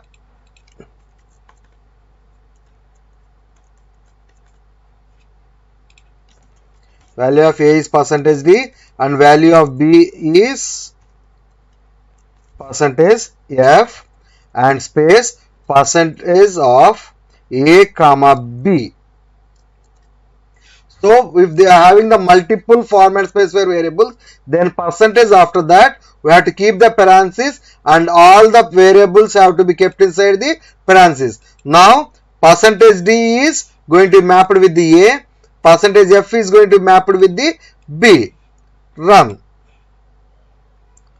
Look at here. Value of A is 30 and value of B is 11.25000. Now you may get a doubt that does it accept any characters? Yes, of course. Now I am taking a character C and I am assigning the X. Now how can we do? Value of C is percentage C comma space percentage C. I will take it as the GG because C is confusing. So GG. So run. Value of C is X. Now if you want to save the Ramu, then we have to use the percentage S. Look at here. Value of C is Ramu. This is value of GG. Sorry. Value of GG is Ramu. So that means not only the integer, not only the character, not only the float value, not only the string, we can print anything usually as the format specifiers. Now this is the same example which we have discussed. So I have taken the char 1 as a Y, character 1 is percentage D, percentage C. So the answer is character 1 is Y. Student name is called Shanmukha. So if I print that one with the percentage S, the name of the student is Shanmukha. Now if you want to print the multiple format specifiers at once, just we have seen that whatever the format specifier we have given, after the space, percentage, and then in the parentheses keep all the variables one by one, separating by a comma. First percentage D. So it is going to be, think this one, percentage F with B. Printing the values of variables without using the format space. Without using the format space value means normal value, normal variable names. So whatever the string you want to print or display on the screen, that one, comma, then variable name. Now if you want to print with the A value, just print whatever the display you want to display, that can be kept in the double quotes. Value of A is, then any string you want to print or anything you want to display on the screen, that should be kept in the double quote followed by a comma, then variable name which you want to print. Run. Value of A is 30. If you want to print the multiple, then you can use this one. Value of A is, value of B is, then comma B. So first what it is going to do, value of A is 30, then I will write /n, value of B is 11.25. Look at here. Value of A is 30. Value of B is 11.25. So these are the different print methods which we are going to print the values onto the screen or print the values of the variables. If you want to print the value of the multiple variables, yes, just now we have seen this one. In this video I am going to discuss about operators in Python. Before going to know about what are the different types of operators, first, what is an operator? An operator is nothing but a symbol or a mathematical symbol which performs some arithmetic or logical computation. So what it is going to do? So it is going to perform some operation on operands. Let us say that A plus B. So this plus is an operator and these A and B are called as the operands. So the value that operator operates on is called as the operand. Types of operators in Python. We have different types of operators. Arithmetic operators, relational or comparison operators, logical operators, bitwise operators, assignment operators, membership operators, identity operators. Arithmetic operators. What are these arithmetic operators mean? Arithmetic operators are none other than a small and nominal mathematical operations. That means which can perform the nominal mathematical operations such as addition, subtraction, multiplication, division, modulo division, floor division or quotient, and exponent. Now I will take the examples of A equal to 10, B equal to 3, and I will do the operations, these arithmetic operations. So A equal to 10, B equal to 3. Now A plus B, that is addition operation, is performed on the operands A and B. So the answer is 13. A minus B, that is the subtraction operation is performed between two operands A and B, that is 10 minus 3, 7. A asterisk B. So this is multiplication, that is 10 into 3, 30. A by B. It is a little bit different rather than in the other programming languages. That is, basically if we use the 10/3 in C, we expect answer as 3. But in Python, we are going to get the exact value 3.333333 up to some 12 or 14 characters. Then the next one is the A mod B.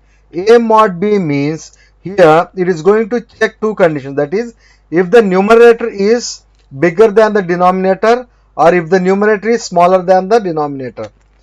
Numerator is smaller, then output is numerator value, or numerator, if the numerator is bigger, then it gives the remainder value.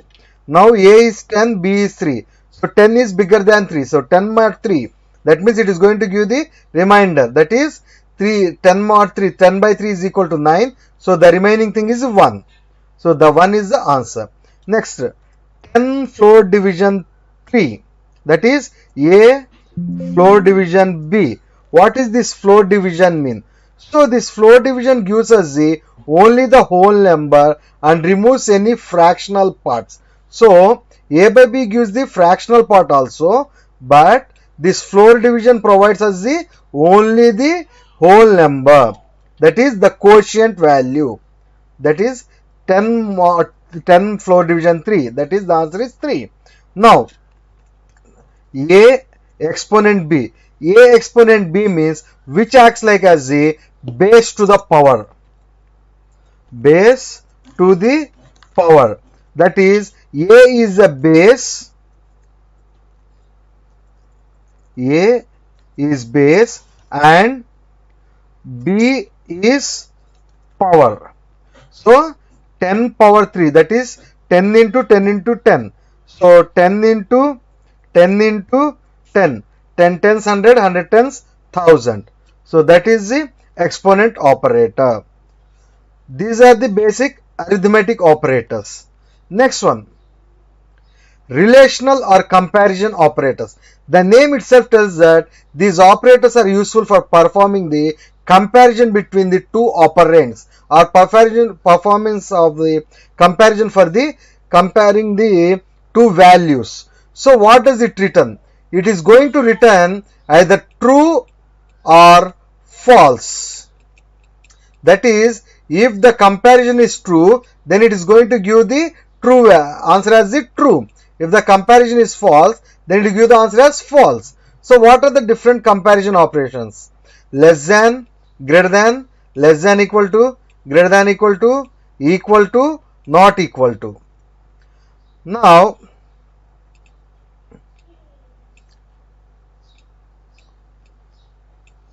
I will take the x equal to 5. Now first of all I am going to check x greater than 5. X greater than 5, that is 5 greater than 5. Is it possible 5 is greater than 5? No. So the answer is false. X less than 5, that is 5 less than 5. 5 less than 5 is also the wrong statement because 5 is equal to 5. That means it is giving the answer as the false. X greater than 4, that is 5 greater than 4. Yes, it is true. That condition is true. So it gives the answer as true. Next, x greater than or equal to 5. Here what it is going to do? 5 greater than or equal to 5. The greater than condition may be failed, but equal to 5 is equal to 5. That's why it is going to give the answer as the true. X less than or equal to 5. So that is 5 less than or equal to 5. 5 is not less than, but it is equal to 5. So it gives the answer as the true. So we completed greater than, less than, greater than or equal to, less than or equal to, and now the next one is the equal to, that is checking whether the x and 5 both are same or not. Yes, it is true because 5 is equal to true. X not equal to 5. That means 5 not equal to 5. 5 is equal to 5 but not equal to 5 is the false. So it gives the answer as the false. So these are the relational or comparison operators. Next, logical operators. So these logical operators are used to perform the operations on conditional statements. That is, if you want to perform or if you want to check the condition between two expressions like x greater than 10 and x greater than 20. So like these things you can use these logical operators. So how many are there? 3. And, or, not. And will return the true only if both the conditions give the true, otherwise false. Or will give the result as a true if any one of the conditional statement is true. Not is useful for reversing the result. If the result is true, we can reverse it to the false. If it is false, we can reverse it to the true. Look at here. X equal to 20. I have taken x equal to 20, y equal to 5. So first I am going to check x greater than y, sorry, x greater than 10 and y less than 4. That means x greater than 10, that is 20 greater than 10 and y, what is the y value? 5. 5 less than 4. Here 20 greater than 10, true or false? It is true. So true and 5 less than 4. Yes, it is also true. Sorry.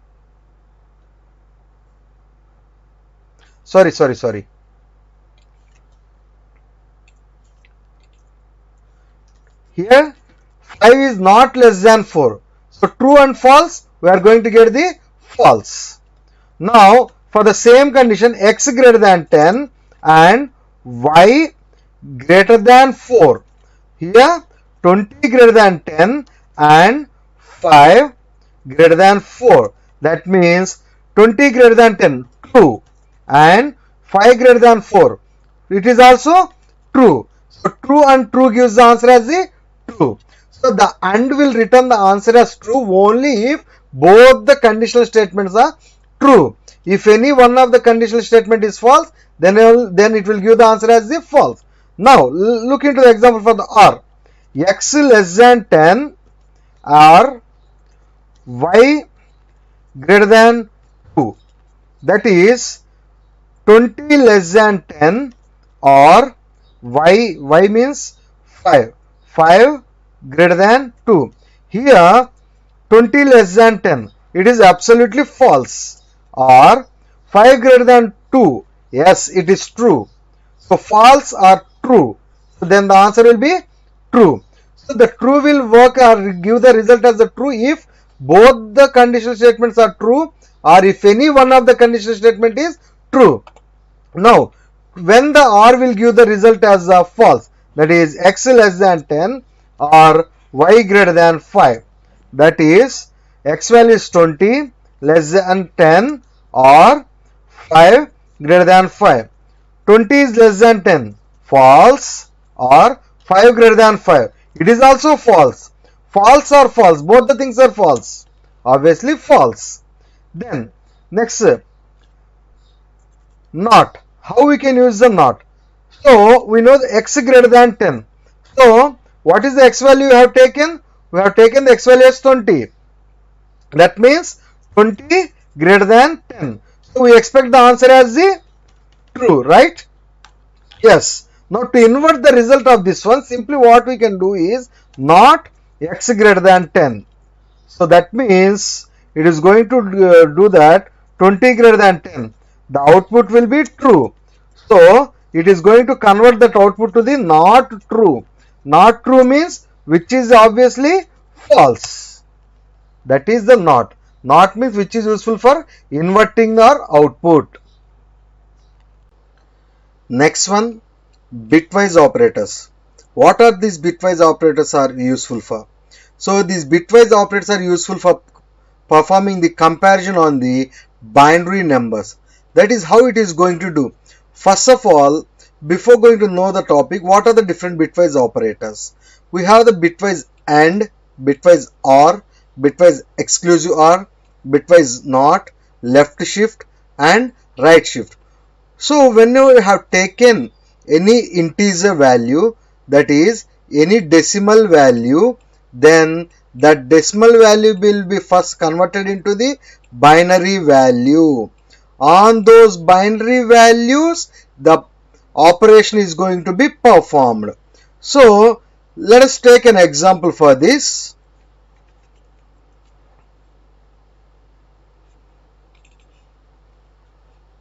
A equal to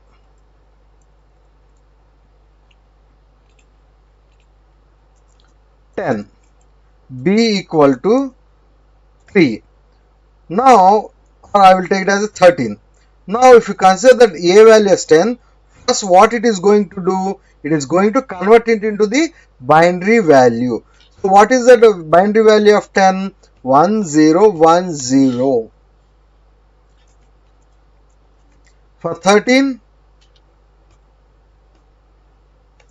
1101. So the binary value for 10 is 1010 and the binary value for 13 is 1101. What is bitwise AND? So the bitwise AND is represented with the ampersand symbol. This will give the result as true if both the bits are 1, otherwise false.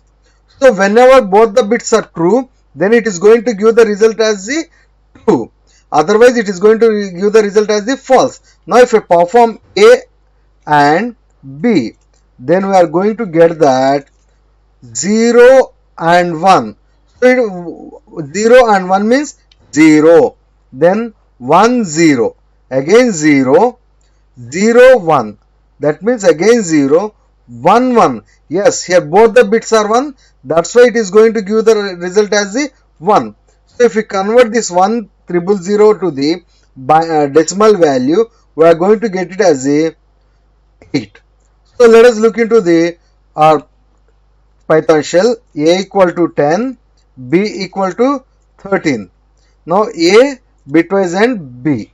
Yes, we got the answer 8. Now for the same thing, if we consider for the bitwise OR, what does this bitwise OR symbol is? Pipe symbol is the bitwise OR. It will return true if any bit, any of the bits is any of the bits are 1. Otherwise it returns false. That is, it is returning the 0. Now, again perform the A or B. So, 0 or 1. Here one of the bit is true. So, it is going to give the result as the 1. Then 1, 0. That means one of the bit is true. So, it is going to give the result as 1. 0, 1. Yes, obviously 1. 1, 1. So, 1, 1 is also 1. So, if we convert this value to the decimal value, we are going to get it as a 1 plus 2 plus 4 plus 8. That is 15. So, if you do that, A pipe B, that is A bitwise or B. Yes, we got the answer as the 15. Next one is bitwise XOR. It is represented with the symbol cap symbol. So, what it is going to do? So, it will perform, it will give 1 if any of the bits is 1 and other bit is 0. Or simply speaking, if both the bits are same, then it is 0. That means if the two bits are 0, 0, then it is 0. If the two bits are 1, 1, then also it will 0. If both the bits are of the different type, 0 or 1 or 1 or 0, then it is going to give the answer as the 1. A exclusive of B. Now what we are going to get? So 0 exclusive or 1. Here one of the bit is 0, another one is 1. So we are going to get the 1.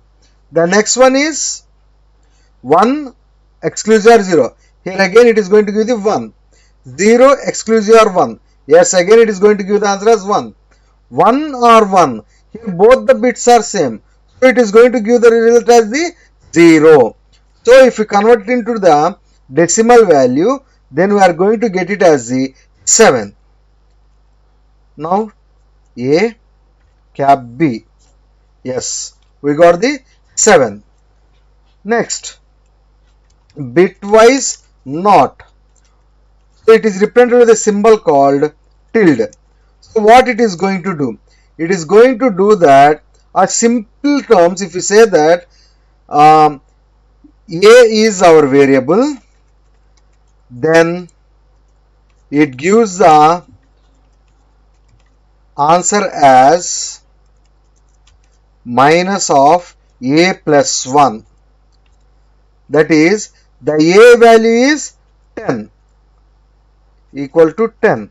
So if you do that negation A, that is bitwise NOT, then it is going to give the answer minus of 10 plus 1. That is equal to minus 11. So look at here, negation A. Yes, minus 11.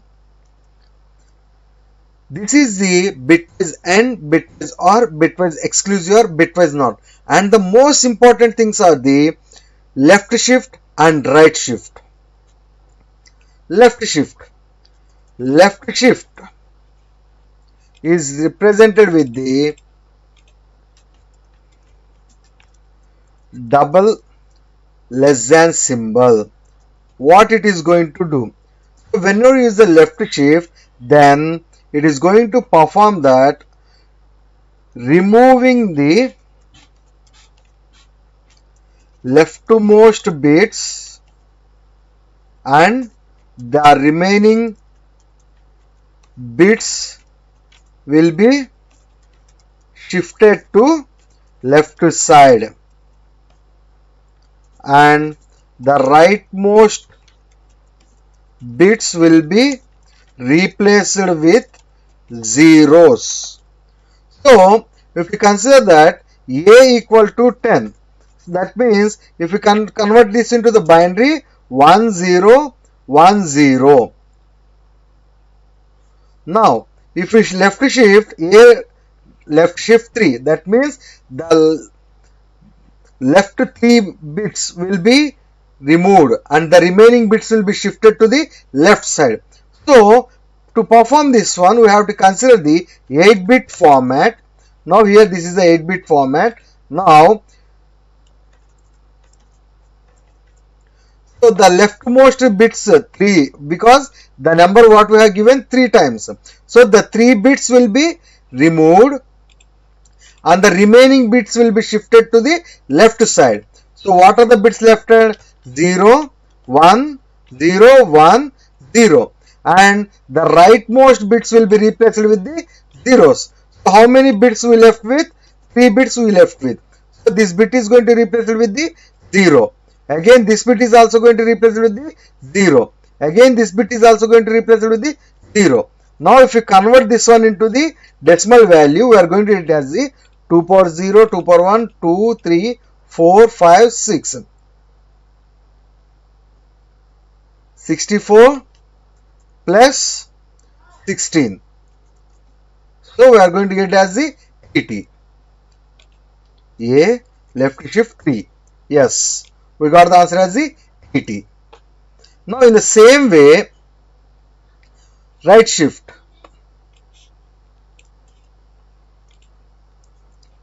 Right shift is represented with the double greater than symbol. So what it is going to do? It is going to remove the rightmost bits and the remaining bits will be shifted to the right side. And the leftmost bits which was left will be replaced with the zeros. Now consider the same A equal to 10. So 1 0 1 0. Now that is 0 0 0 0 1 0 1 0. So the 3 bits will be, A right shift 3. These 3 bits will be removed and the remaining bits will be shifted to the right side. Now 1 is lefted, then 0, then 0, then 0 and then 0. Now how many bits left at the left side? The leftmost bits will be replaced with the zeros. This is replaced with the 0, this is replaced with the 0, this is replaced with the 0. Now if you convert this one into the decimal value, we are going to get the answer as 1. A right shift 3. Yes, we got the answer as 1. So these are about the bitwise operators. Next one are the assignment operators, and this part will be continued in the another video. Assignment operators, membership operators, and then identity operators. Thanks for watching. Please like, share and subscribe to our channel LiYO. Thank you. In this video, I am going to continue the operators in Python. So, in the last video, we have seen the types of operators in Python such as arithmetic operators, relational or comparison operators, logical operators, and bitwise operators. The remaining 3 operators I am going to cover in this video. Assignment operators. What are the assignment operators useful for? These assignment operators are useful for assigning the values to the variables. So what are the different types of assignment operators? This is a simple assignment that is represented with the simple equal to, and these are the augmented assignments. Augmented assignments.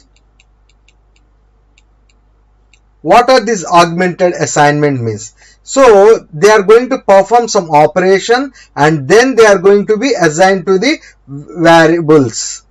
Let us take an example.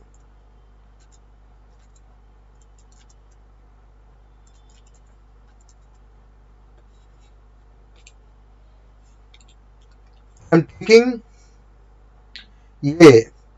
So A equal to 10. That means 10 is a value which is going to be assigned to the A. So it is going to be assigned with the help of a symbol or operator called equal to. That is also single equal to. 10 is assigned to A. Now if you use the, or if you try to print the A value, yes, we got the answer as 10. So this is assignment. Can we use only assignment for assigning the values directly? No. we can assign the values in the other variables also. Let us assume that C equal to 30, A equal to C. That means the value which is available in the C is going to be assigned to A. Now let's try to print the A. Yes, we got the same value as 30. This is the simple assignment. Now, what is the augmented assignment? Augmented assignment. What is this augmented assignment is going to do? So in the augmented assignment, what we are going to do is the right side operand or value is going to be added, performed any operation on left side variable, and then the value will be assigned to left side variable. So let us take it as a plus equal to 10. What does this mean?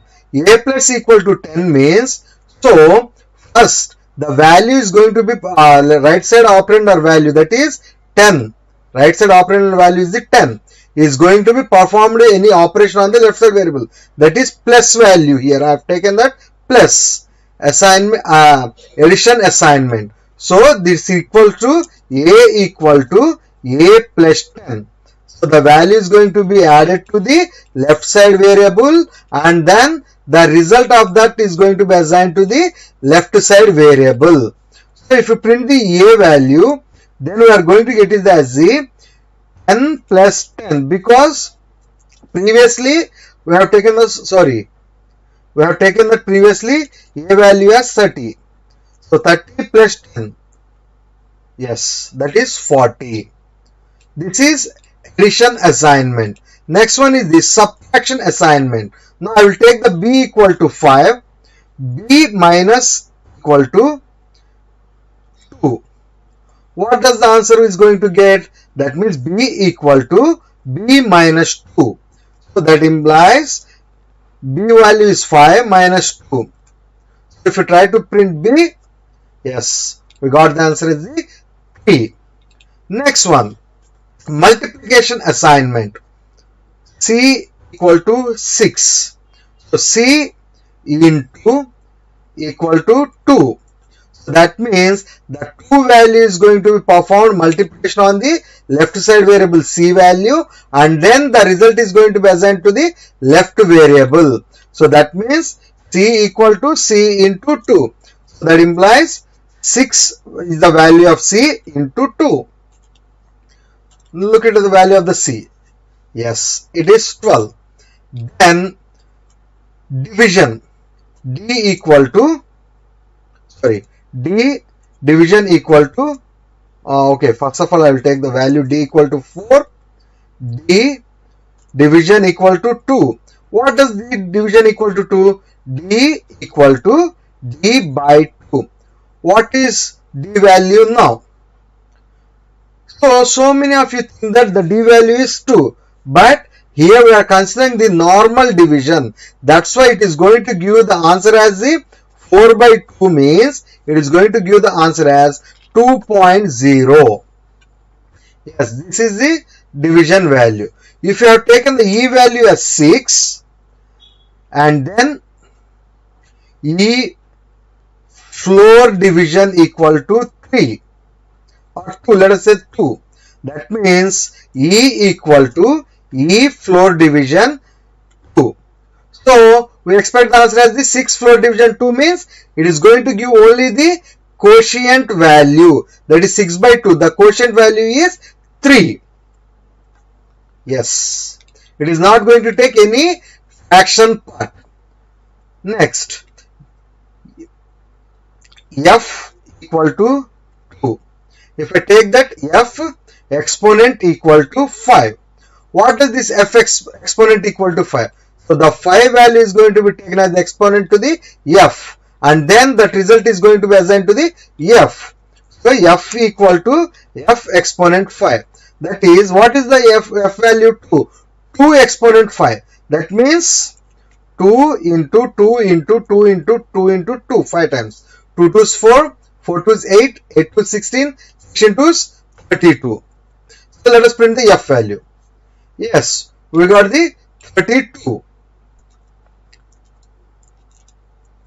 So these are the arithmetic assignments. Next one are there bitwise assignments. That is bitwise AND, bitwise OR, bitwise exclusive OR, bitwise right shift, bitwise left shift. Let us take that z equal to 13. So 13 is represented as the in binary as the 1 1 0 1. Now if I do that, z ampersand equal to 2. What does it mean? That is z equal to z ampersand 2. So if you convert this one into the binary, 1 1 0 1 and 0 0 1 0. So if you take the last bits 1 and 0, 1 and 0, 1 and 0 is nothing but the 0, 0 and 1, it is also 0, 1 and 0, so it is also 0, 1 and 0, it is also 0. That means the decimal value is none other than 0. If we print the z, yes, we got the value as the 0. Now let us consider the x equal to 15. So how can we represent this 15 in binary? So 15 is represented as 1 1 1 1. So 1 1 1 1 and 1 1 1 1. Now x r equal to 3. Now what it is going to do? It is going to convert x equal to x or 3. That means 1 1 1 1 exclude r. What is the 3's binary value? 0 0 1 1. Now the last bit is a 1 1 or 1. So the answer is 1. 1 or 1. Again 1. 1 or 0. 1. Because in R value, it is going to give the result as 1 if any of the bits is 1. 1 or 0. Again 1. So that means all 1 means x value is 15. This is bitwise and bitwise OR. Along with that exclusive OR. So if I take that, h equal to 5. Now h cap equal to 2. That is equal to h equal to h cap 2. So it is represented as the binary of the 5 is the 0 1 0 1 exclusive OR, then 0 0 1 0. So this exclusive OR works as if both the bits are same, then the result is 0. Otherwise the result is 1. 1 or exclusive or 0. Both the bits are different. So 1. 0 or exclusive or 1. Yes, 1. 1 exclusive or 0. Yes, 1. 0 exclusive or 0. Here 0. So if we convert this one into the decimal value, we are going to get as the 7. So h value is 7. This is exclusive OR. Along with this, we have the left shift and right shift. C equal to 5. I will take it as 15. So C left shift equal to 2. Now what is the answer we are going to get in the left shift? So the leftmost bits will be removed as per the given value, and then the remaining bits will be shifted to the left side, and the rightmost bits will be replaced with the zeros. So C equal to C left shift 2. That implies what is the C value? 1 1 1 1 if we represent in the 8 bit, it is like this. Then the shifting will be 2 bits. So the leftmost 2 bits, these 2 bits will be removed and the remaining bits will be shifted to the left side. 0, 0, 1, 1, 1, 1. And then the last 2 bits, empty bits, will be replaced with the 0. So if you convert this into the decimal, we are going to get it as the 2 power 0, 2 power 1, 2 power 2, 4, 8, 16, 32. So 32 plus 16, 48 plus 8, 56 plus 4, 60. That is left shift. In the same way, the right shift also works. D equal to 14. Then if you do that, D right shift assignment 3. That means D equal to D right shift 3. So that is represented as the 0, 0, 0, 1, 1, 1, 0. That is the binary value of the 14. Then the rightmost 3 bits will be removed and the remaining bits, these one will be shifted to the right side and the leftmost bits, empty bits, will be replaced with these zeros. So 1, 0, 0, 0, then 0. The leftmost bits, 3 bits what we have removed, will be replaced with the zeros. So D value is 1. This is assignment operators. Membership operators. Membership operators are useful for seeing whether a sequence is presented in an object or not. So here if you are talking about a sequence, so sequence means nothing but group of elements placed together. So group of elements or collection of elements are none other than the list, tuple, set and dictionary. So these are the different collection literals. Now x equal to a tuple is written as 1, 3, 5, Ram, John,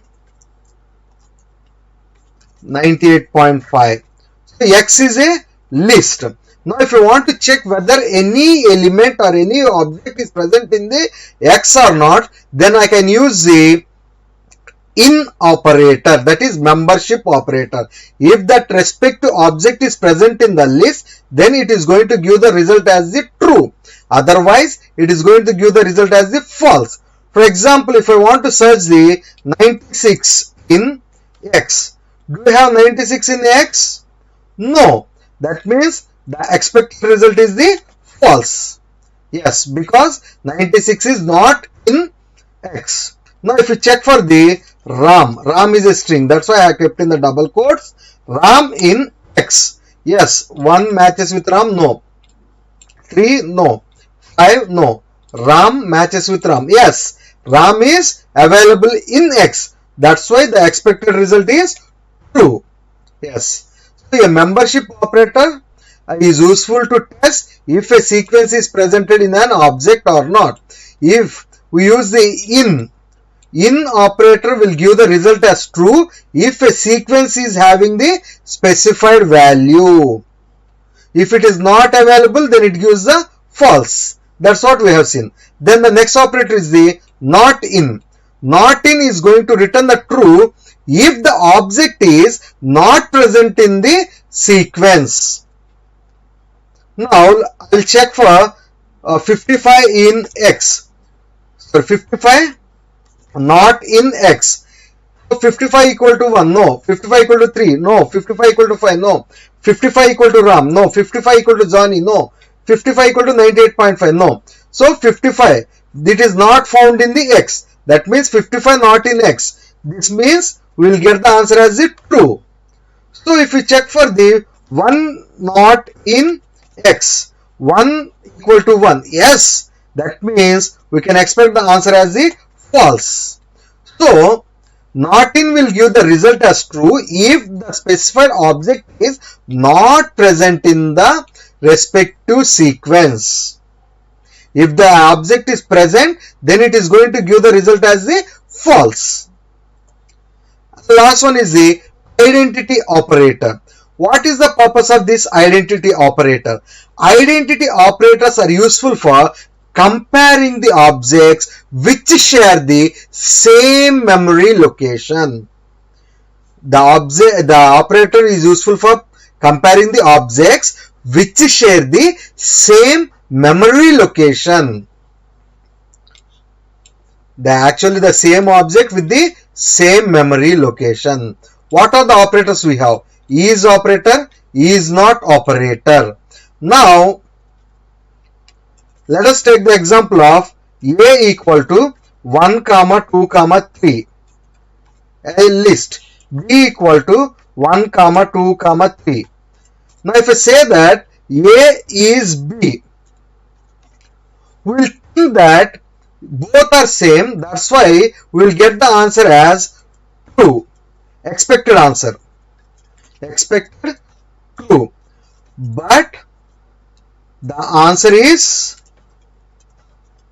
false. Why? Because A is a variable, B is a variable. A is of type list, B is also of type list. But A's memory location may be memory address of A is assumed as 9848. Memory address of B is 9956. That means this is operator is going to check whether both the variables are going to having the same memory locations or not. So it is not going to verify the values whether they are holding the same values or not, but it is going to check whether both of them are holding the same address or not. Now I will declare x equal to 1, 2, 3, y equal to x. That means x is y. Now what we expect the answer? The answer is 2. Why? Because x is going to get some address of the values 1, 2, 3. Y is going to get the object reference, the memory reference of this x value is going to be assigned to y. That's why y is x and x is y.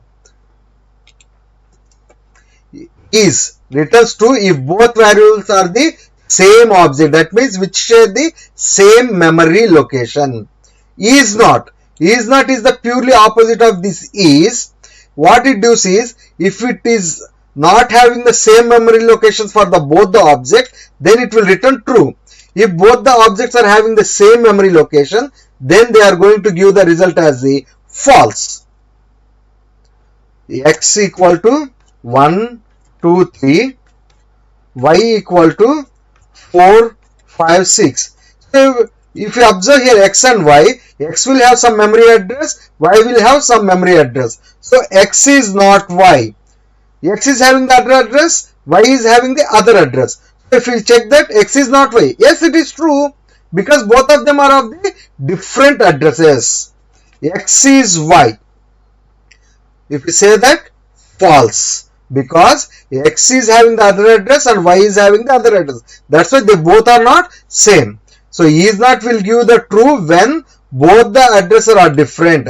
Is will give the result as true if both the addresses are having the same. If both the addresses are different, it will give the result as the false. So this ends the operators in Python. In this video, I am going to discuss about what is an expression, how to evaluate an expression, operator precedence of Python operators, associativity of Python operators. What is an expression? An expression means nothing but it's a combination of different operators as well as the operands. Whenever the evaluation is done on that expression, it is going to produce some other value. That is called as an expression. In simple terms, we can say that it is a combination of mathematical symbols and variables. We have different types of expressions in Python. What are they? Constant expressions, arithmetic expressions, integral expressions, floating expressions, relational expressions, logical expressions, bitwise expressions, combinational expressions. These are the 8 types of expressions available in Python. First one, what is constant expression? So, if we look into the definition of constant expression, whenever an expression is evaluated on constant values, then those are called as the constant expressions. Let us take an example. A equal to 10, B equal to 20. So here A is a constant, sorry, A equal to 10 plus 20. Here 10 and 20 are the constant values. So when you perform the operation on the constant values, then you are going to get the some constant value itself. So those type of expressions, that is performing the expression evaluation on the constant values, they are called as the constant expressions. Second one, arithmetic expression. So arithmetic expression means it is an expression which is a combination of numeric values, operators, and sometimes it may be parentheses. So let us take the example of this arithmetic. So A equal to 10. Yes, 10 is an integer value. B equal to 20. Yes, B is also an integer value holding 20. Now I will do that. C equal to A plus B. That is, A is an integer value and B is an integer value, and performing the operation. So this is an arithmetic expression, performing the arithmetic operation between the operands. That is arithmetic expression. Next one, integral expression. So the name itself tells that integral expression means when the expression is evaluated, then it is going to produce only the integer results. They are called as the integral expressions. Now look at here. I will take D equal to 5, C equal to 9.66, E equal to D plus int of C. Now whenever you execute this E value, we are going to get the 14. Here we have taken the C as the float value, but when we perform the addition operation by using the int typecasting, we got the answer as the integer value. These type of expressions are called as the integral expressions, which means we are expecting the result only in the integral values. The next one is the floating. This is the reverse of the integer. That is, whenever the expression produces the floating point numbers as the result, they are called as the floating expressions. So for example, I will take f equal to 9, d equal to 1.568, then I will do that f plus z, so 10.568. So here it is the combination of integer as well as float, but the result is giving into the floating value. That's why these are called as the floating expressions. Next, relational expression. The expressions which produces the boolean output at the ending or as well as the result, they are called as the relational expressions. So how these relational expressions will be? So we know that relational expressions, relational means which tells the relation between the two operands. That means using the relational operators. I will take A equal to 10, B equal to 20, C equal to A greater than B. So that means 10 greater than 20. Is it true or false? It is false. So when you use the print the C, we are getting the false. This using the relational operator between the operands is called as the relational expression. So whenever you execute this relational expression, we are going to get the boolean output, that is either true or false. That is relational expression. Next one is the logical expression. So these expressions will result in the true or false, but by specifying on the one or more conditions. So you know that logical and logical OR are there.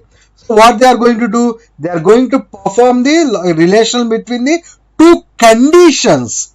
So if I take that A equal to 10, B equal to 20, C equal to 13.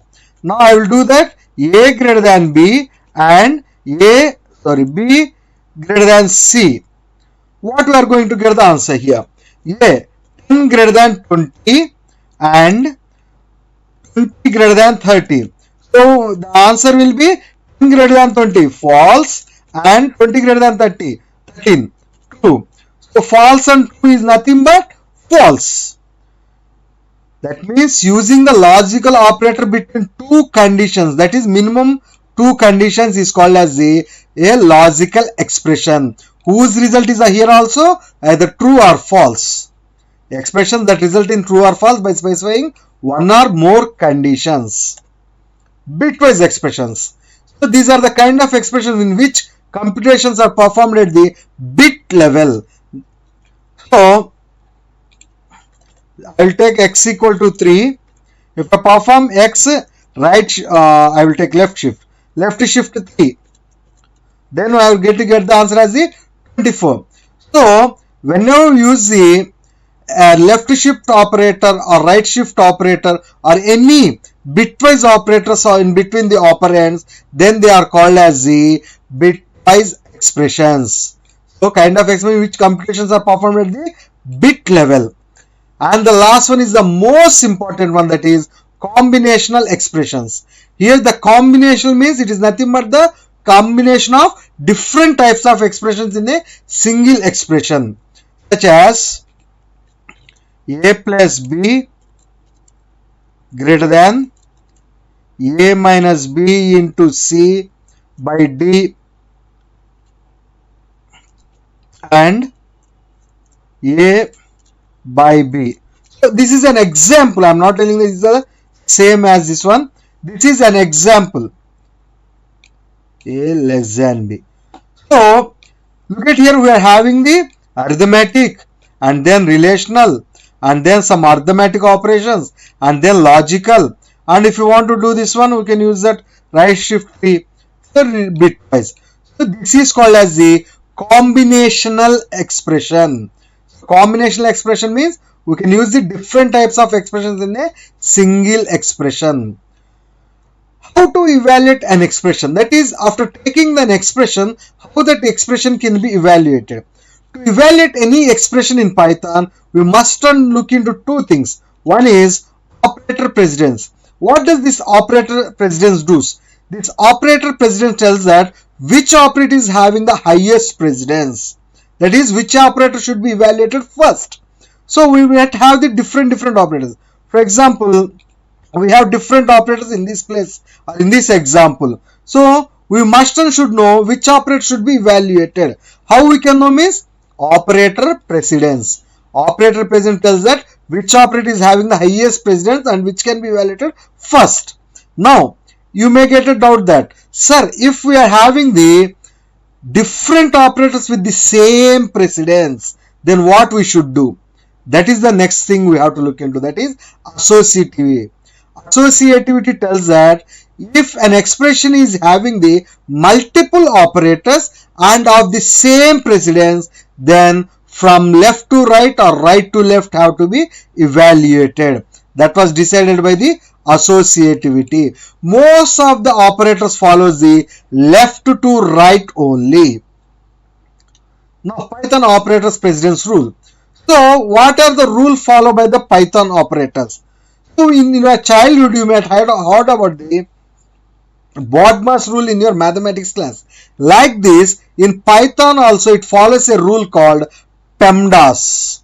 What is this PEMDAS? It is nothing but another name for the BODMAS. But here the name is different, that is P means parenthesis. So whenever the parenthesis came into the expression, first that parenthesis should be evaluated. Then exponentiation. So whatever the exponent values, that is power values have been in there, that should be evaluated next. Then multiplication, after that division, and then addition, and the last one will be subtraction. So this is the operator precedence chart we have. The first one is the highest operator precedence is the exponentiation. Then complement, addition, this is not addition, this is unary plus, this is unary minus.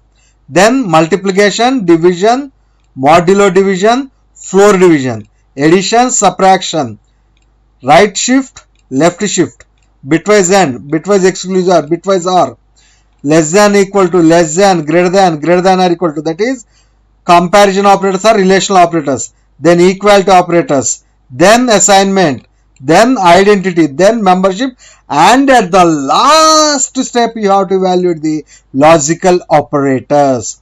Let us try an example here.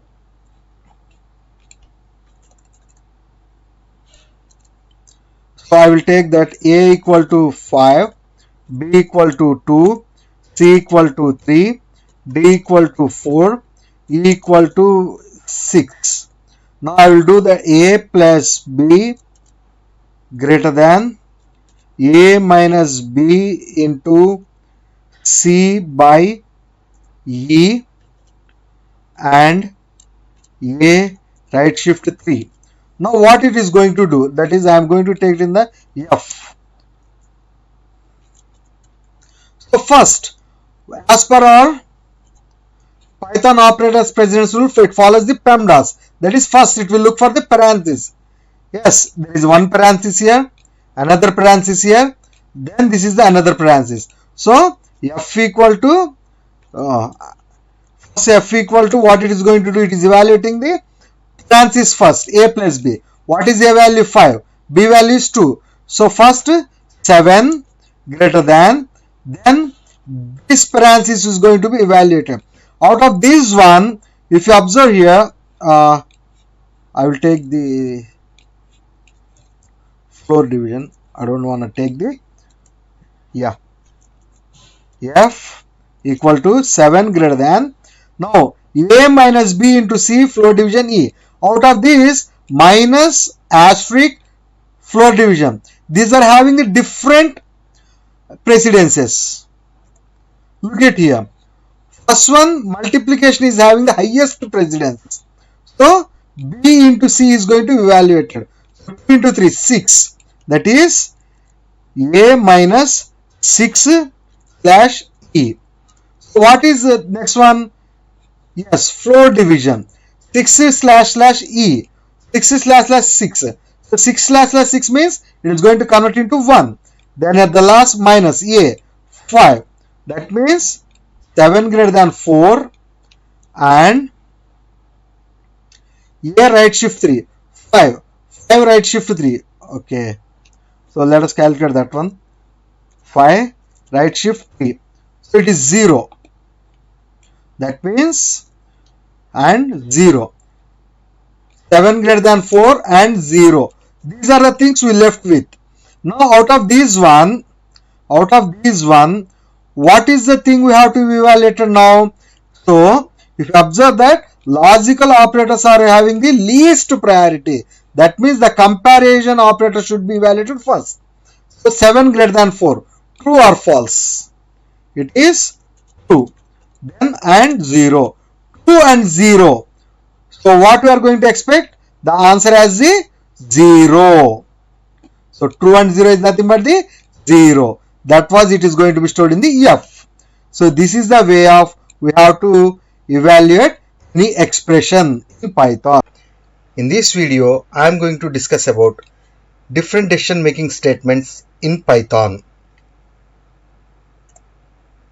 What are decision making statements? Why they are useful or how they are useful? Decision making statements are useful for controlling the flow of execution of our program. And how we are going to control means it is going to dependent upon the condition. Now, how this controls the flow of our execution is if the condition is true, then the true block statements will be executed. If the condition is false, then false block statements will be executed, or if there is no false block, it will simply comes out of the block. Types of decision making statements in Python. In Python, there are 3 types. Somebody will say as the 4th type. I will discuss that 4th type also, but I may not say that it has another type. What are they? First one, if statement, or you can call it as the only if statement. If else statements. nested if else statement or elif ladder. Nested if. This is what I said, that I won't treat this one nested if as a fourth type. It is an optional one. That's why I have called it as the 3 types. First one, if statement. What does this if statement helpful for? So, if statement will execute the block of statements only if the condition is true. So if the condition, whatever the condition I have taken, if that condition is true, then it is going to execute the block of statements. Whenever the condition is false, simply it skips the block and moves to the remaining statements in our program. Syntax. How it is going to be represented in our Python. So to represent only if in our Python, we have a syntax that is if space, or we may not give the space, parenthesis condition and followed by a quotation. This colon is compulsory. If you forget to give this colon, then automatically an error will rise. And then after this colon, if you hit enter, it will occupy a 4 white spaces. 4 white spaces, that is indentation, because all the statements which you write here will be executed only if the condition is true. If the condition is false, simply it doesn't execute the statements. Simply what it will do, it will come out to the other statements in the program. Let us look for the flowchart of this if statement. So you have tested a condition. If the condition is said to be true, then the true block of statements will be executed. Then the remaining statements in the program will be executed.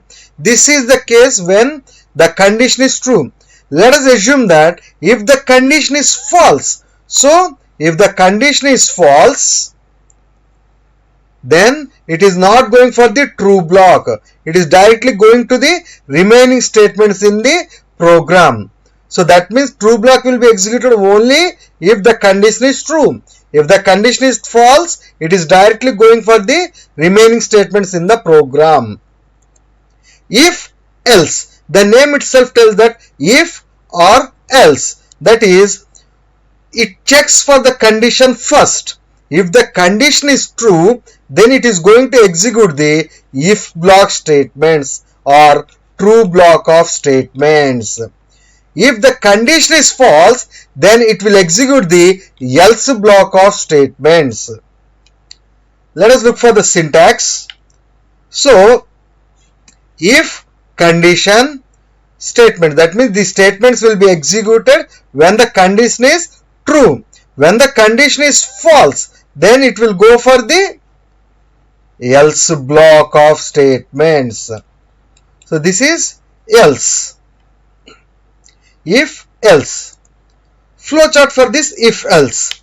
First, the condition will be tested. If it is said to be true, that means it is going to execute the if block, that is true block statements will be executed. After the true block of statements, it is going to execute the remaining statements in the program. If the condition is false, then it is going to execute the else block statements. After the else block statements, it is going to execute the remaining statements in the program. This is if else, that is option. If the condition is true, one option. If the condition is false, another option. Nested if else, that is elif ladder. So what it is going to do? So first it checks for the condition. If the condition is true, then it is going to execute the true block of statements in the first condition. If the condition is false, then it is going to check for the another condition in the else block. It is going to check for the another condition in the another else block. If the condition is true there, then it is going to execute the statements in that block. If the condition is false, then it goes for the another condition in the else block.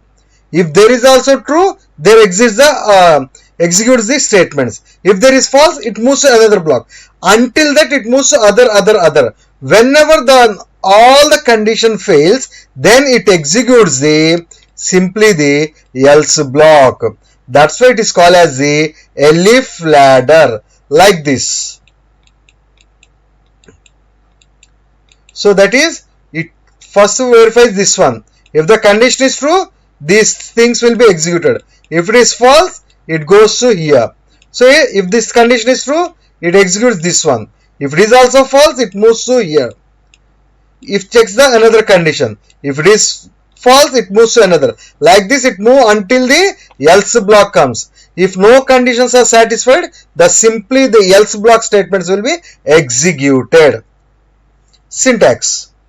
Look at here. It first checks the condition 1. If the condition 1 is true, it executes the block 1 statements. If condition 1 is false, then goes to the condition 2 checking. That is elif of condition 2. If the condition 2 is true, executes block 2 statements. If the condition is false, goes to the block 3. Now, if the condition is true in the block 3, these block 3 statements will be executed. If the condition is false, to move to the next one, there is no other option of the condition. That's why it will simply move to the ending at the else. So if all the conditions fail, simply the else block statements will be executed. Otherwise, the respective condition block statements will be executed. Let's look for the flowchart. First condition, if it is true, then true block 1 statements will be executed. And then the remaining statements in the program will be executed. If it is false, condition 1 is false, that means it is going to verify the condition 2. If the condition 2 is true, then it is going to execute the block 2 statements. Then again it is also going to execute the remaining statements in the program.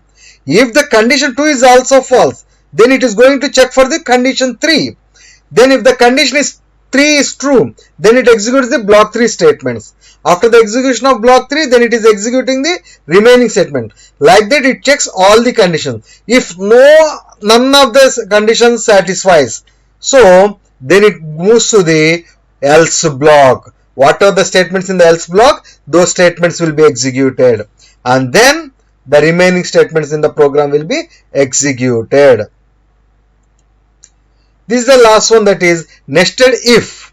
The name itself tells that nested if. That means an if inside the another if.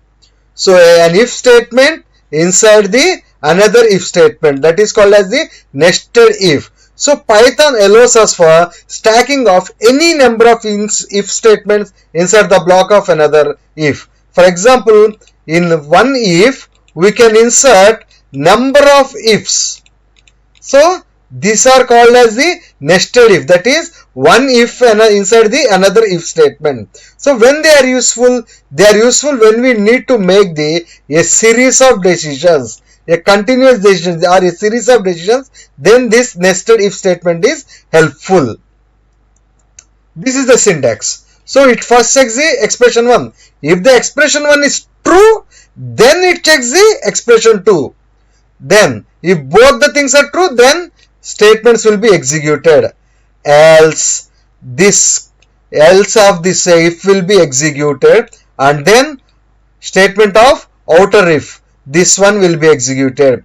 After this one, outside of the block, that is remaining statements in the program will be executed. Flowchart. So first condition will be verified. This is condition. If the condition is true, then it goes for the body of if. If the condition is false, then it's going to need nested text expression. If there is true, then nested if. Or false, again it goes for the else block. Like that, we may keep number of ifs inside the another if. Let's look for some programming examples. So to write a program, we can't directly do in the Python shell. So we have to open a file. So for that one, at the left side top corner, we have the file. Click on new file.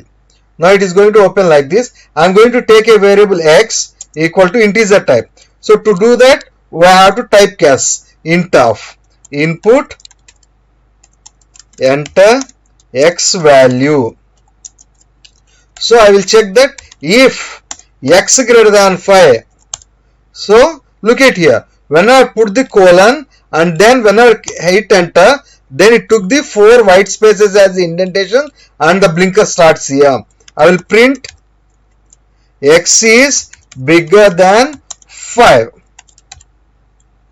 So save file, save as any name. I will take some name. So to run this program, go to the run option at the top and click on run module. Look at here. This is the input command, input function waiting for the value to be entered by the user. That is the input function. If you don't enter the value, the remaining part will be stopped the execution. Now, if I enter 12, that is x is bigger than 5.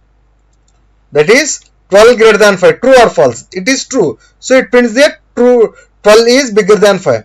Again, if I run the program, now it is asking me to enter the x value. 1. Look at here. It doesn't do anything. If, only if means if the condition is true, then only the block of statements are going to be executed. If the condition is false, it will come out and it will try to execute all other statements. Here I haven't mentioned any other statements here. So I will take the print of other statements. Now I will save this one and I will run again. So if I enter the x value of 5, what is the expected output? So 5 greater than 5. True or false? It is false. That means this block is not going to be pre-executed. So the remaining statement is only the print statement. That is other statements is the answer. Yes, other statements. Next, again if I run this one, if I enter as the 12 greater than 5, true or false? True. So x is bigger than 5 will be executed and then the remaining statements, other statements will be executed. X is bigger than 5, other statements. Next example is if else. So for this one I am going to check whether a number is even or odd. So I will take an integer value int of input enter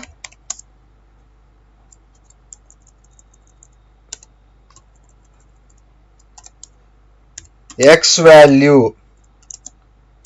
So whenever you enter the x value, it is going to, if x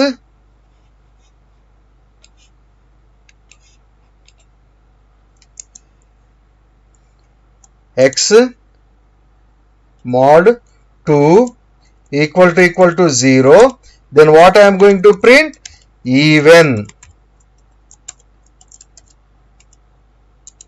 Else print odd. Now I will save this program, run the program. So enter x value. So if I enter 15, yes, 15 is odd. Why? So after entering the value 15 mod 2, 15 mod 2. So what is the result of 15 mod 2? It is 1. 1 equal to 0. So the result is false. So whenever the condition becomes false, then it is going to execute the else block statements. What is the answer in the else block statement? Odd. That's why 15 gives us the answer as the odd. Let us assume that if x value is 18. So 18 mod 2. 18 mod 2 is equal to 0. 0 equal to 0. It is true. So true means the condition is true. So whenever the condition is true, it is going to print the true block statement, that is even. Now run again. 18. Yes, even. So this is if else. If else means First checks the condition. If the condition is true, true block statements will be executed. If the condition is false, else block statements will be executed. Next, else if ladder. Now check the biggest among three numbers. So I will take that a equal to int of input of enter a value. So then again I am going to take the B, I am going to take the C. B, C. Now first what I will do is, if A is greater than B and A is greater than C, that means it is going to check the condition called A greater than B and A greater than C. If that the thing is true, then it will print that A is big. If B greater than A and B greater than C, then it will print that B is big. So it checks the conditions of the B greater than A and B greater than C. So if both the conditions are true, it is going to print the big. B is big. If C greater than A and C greater than B. So if C is greater than A and C is greater than B, then it prints that C is big. If none of the cases conditions are true, then it is going to execute the else block. So print of sum of them are equal. Now save this one, run. Now it is asking me to enter the A value 10, 12, 12. Can you expect the answer for this 10, 12, 12?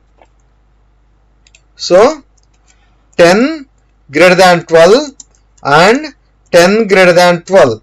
A greater than B and A greater than C. So A greater than B, false. I am taking the shortcut, and false. False and false means the answer is false. Whenever the condition becomes false, then it goes for the checking the another condition. Now 12 greater than 10 and 12 greater than 12. 12 greater than 10, yes, true, and 12 greater than 10, sorry, 12, false. 12 is equal to 12, it is not greater than, so the answer is false. That means this condition also fail you. So it moves to the another condition. Here it checks that 12 greater than 10 and 12 greater than 12. So that means C is greater than A, C greater than B. So C greater than A true and C greater than B false. So again false. That means this condition also false. If all the conditions are false, then what is the statement, or what are the statements they are going to be executed? Only in the else block. So what are the statements in the else block? Simply a print statement. So the answer is sum of them are equal. Sum of them are equal. This is elif ladder. If you run again, so enter a value 10, 12, 11. Now 10 greater than 12, false. 10 greater than 11, false. That means A is not big. 12 greater than 10, true. 12 greater than 11, true. True and true, both of them will give the result as true. That means that it is going to execute the statements in the condition 2, that is B greater than A and B greater than C. So the answer is B is big. This is B is big. So these are about the elif ladder. Next one is the nested if. So I am taking that A equal to int of input of enter x value. So if A greater than 50 Then I am going to check again. If a greater than 50, if a less than 100, print a lies between 50 to 51 here, 51 to 99, else print a lies between 51 to 100 or above.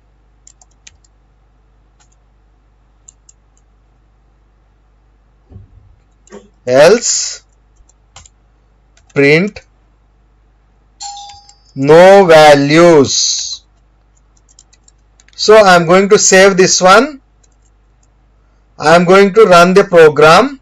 So if I enter the x value, sorry, I have taken the a and asking x. I will take the a and I will run the again. So it will asking for the enter a value. So if I enter the a value as 101, here 101 greater than 50, is it true or false? Yes, it is true. That means it is going to check for another condition, that is 101 less than 100. Is it true or false? It is false. That's why it goes for the else block. So what is the answer we are going to get? A lies between 51 to 100 or above. Look at here. A lies between 51 to 100 or above. If I take the same thing and if I run the program and if I enter the value as 95, that means 95 greater than 50, true. 95 less than 100, it is also true. So the answer is A lies between 51 to 99. This one I will take invalid. So if you run this one, if I enter the answer as the 92, A lies between 51 to 99. Then if you run the program again and if you give the value of 30, 30 greater than 50, is it true or false? False. So the statements in the if block are not going to be executed. So what it is going to print? Simply else block values, that is invalid values. 30 invalid values. So this is the nested if. So nested if means an if statement inside the another if statement. In this video we are going to learn about while loop in Python. First of all, what is a while loop iteration statement mean? Iteration statements or loop statements, they allow us to execute a block of statements as long as the condition is true. This means if we want to execute some set of statements n number of times, that is multiple times, until the condition is true, we use a concept called iteration statements or loop statements. So loop statements are used when we need to run same code again and again, each time with a different value. Types of iteration or loop statements in Python. In Python, we have three types of loop statements. What are they? The first one is while loop, second one is for loop, and third one is a nested loop. In this video, we are going to discuss about while loop. What is while loop? How it works? While loop in Python is used to execute the same block of statements as long the condition is true. So whenever the condition becomes false, then the control will come out of the loop. That is while loop. So here the condition is checked every time at the beginning of the loop. That's why they are also known as the entry controlled loop. We generally use this loop when we don't know the number of times to iterate beforehand. That means if you don't know the how many times a loop should be iterated, then we can use this while loop. What is the syntax? So to use while loops in Python, we have to follow a syntax. That syntax is, first we have to check the condition in our while loop. That's why while of condition. So this is the condition. So first the condition will be verified. If the condition is true, then whatever the statements we mentioned in the loop will be executed. Let's see the flowchart for this while loop. First, we have seen the definition of while as a first the condition will be tested. So first the condition will be tested. If the condition is true, then true block statements will be executed. Then after the true block statements has been executed, what it is going to do? Again it is going to check whether the condition is true or false. Again, after that, if the condition is true, true block statements will be executed again. Again, it will goes back to the condition. Like that, the condition will be verified after every time of the true block statements execution. Whenever the condition becomes false, so then it exits the loop and the remaining statements in the program will be executed.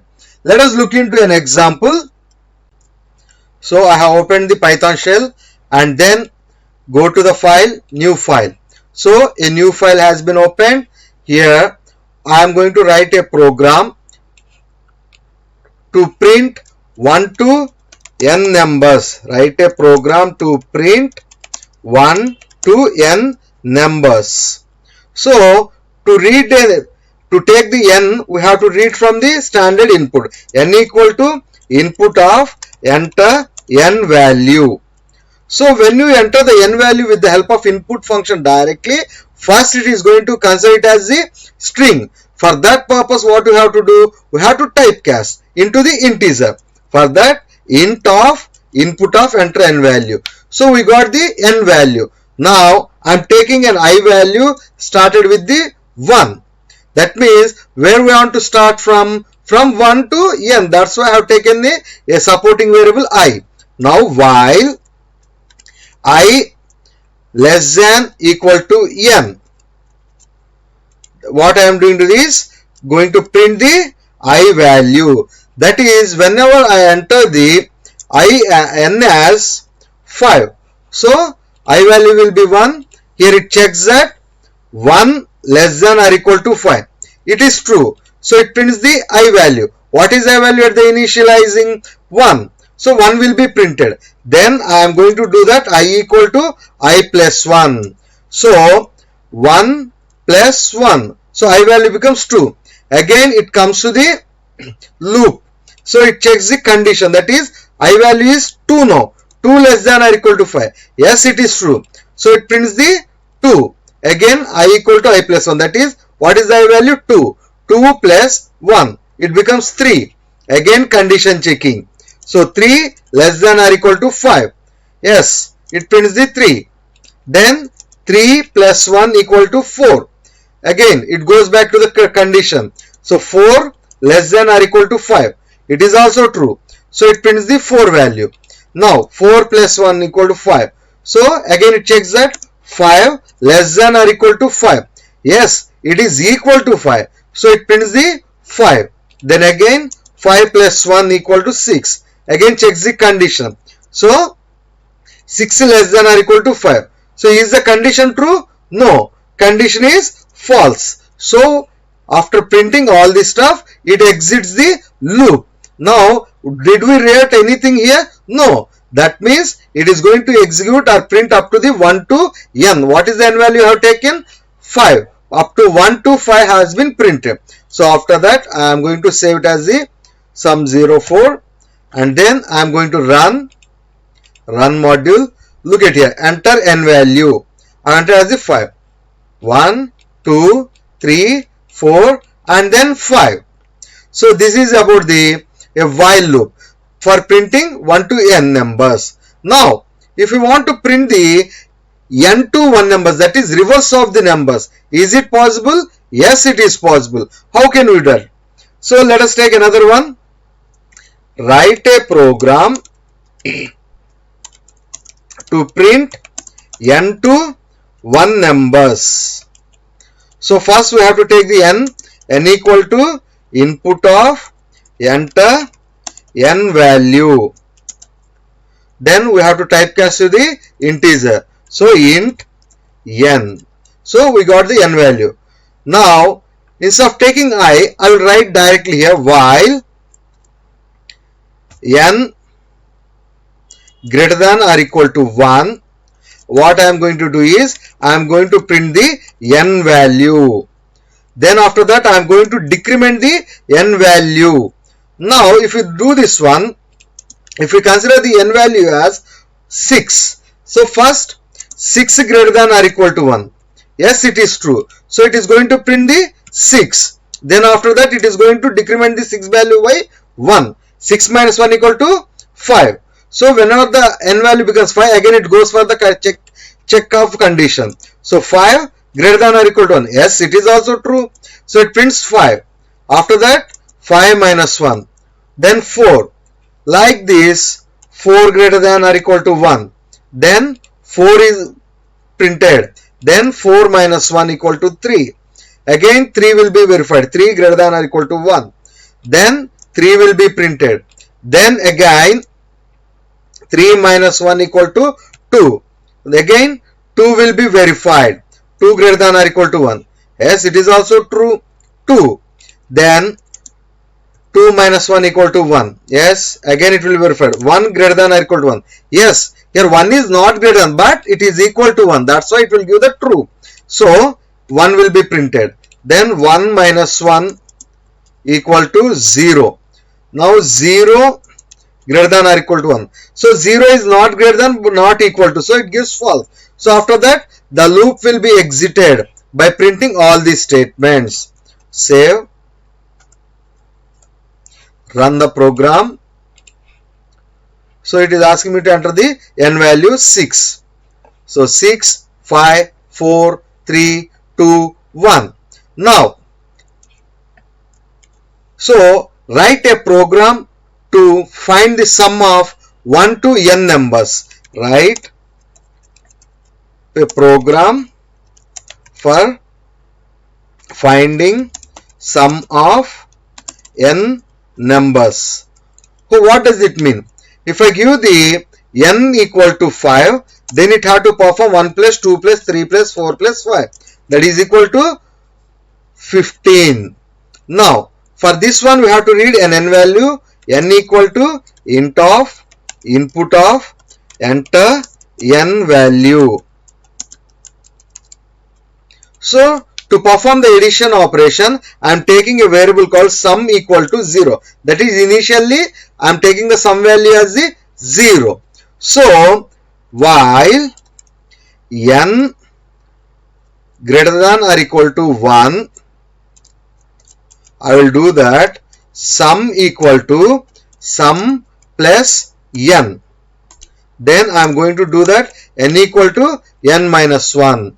So after performing all the operations, what I am going to do is I am going to print that sum of n numbers. So the value is available in this sum. So for example, if I take the n value as 3, so sum will be 0. First the condition is 3 greater than or equal to 1.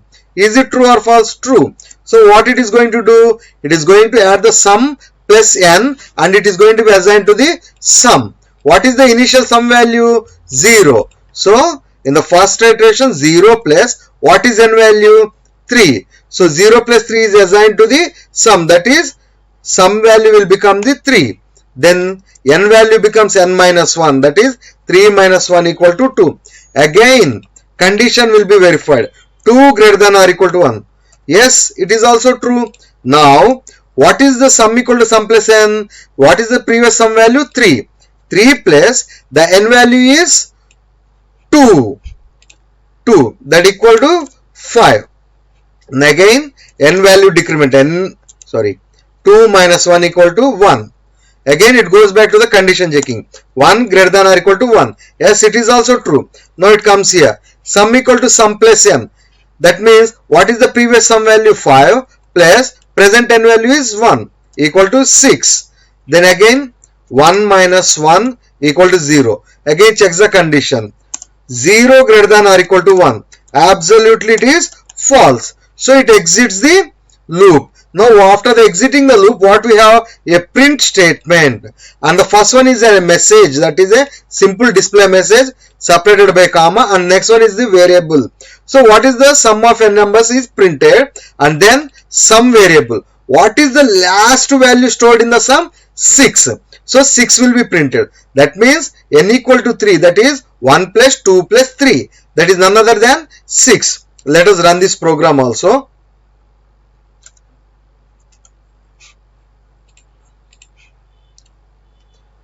Three.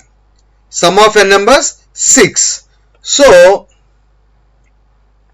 this is a program for finding sum of n numbers.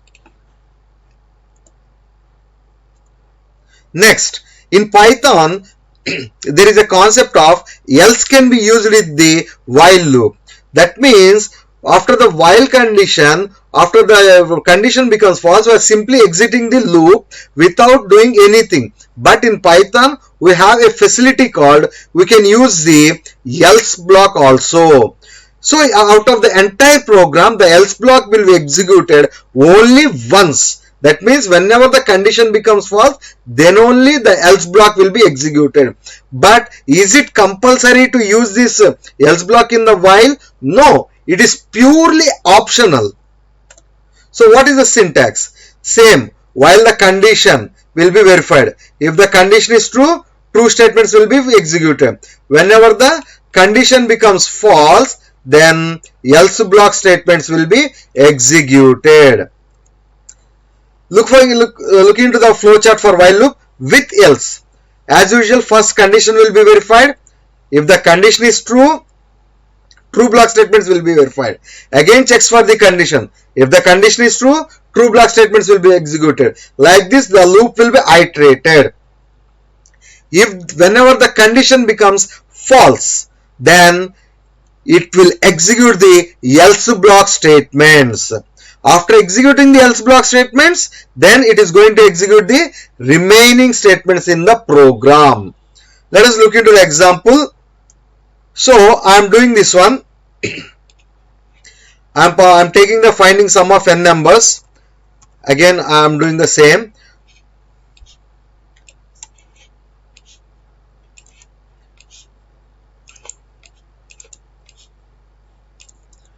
Now I will write that after while print while exited at n. That means I am simply displaying a message that while exited at, what is the n value last occurred. At that means it tells that while loop has been terminated the n value when the n value becomes some x value. So I will save this one. Already available. 7. Run the program. So it is asking me to enter the n value. So I will give the n value as the 20. So while loop exited at the 0. That means whenever the n value becomes 0, the while loop becomes the false. That is why condition in the while loop becomes false. So the condition fails means it executes the statements in the else block. So that is while exited at 0, the sum of 1 to 20 is none other than 210. So this else block is an optional, but we can use to represent when we have exited or what to be done if the condition is false. So this is while loop with else. It is as same as the while, but instead of coming out of the loop when the condition is false, it will simply execute the else block and then it exits the loop. In this video, you are going to learn about for loop in Python. We know that we have three types of iteration or loop statements in Python.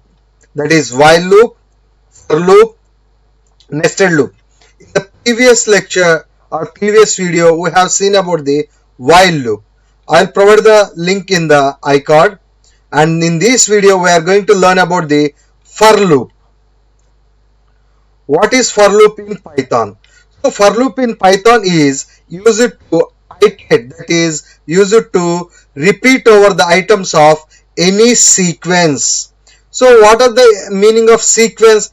Basically sequential elements are nothing but the lists, tuples, sets, dictionaries. So whenever we want to iterate over these type of elements, that is group of elements or sequential elements, then we have to use a concept called for loop.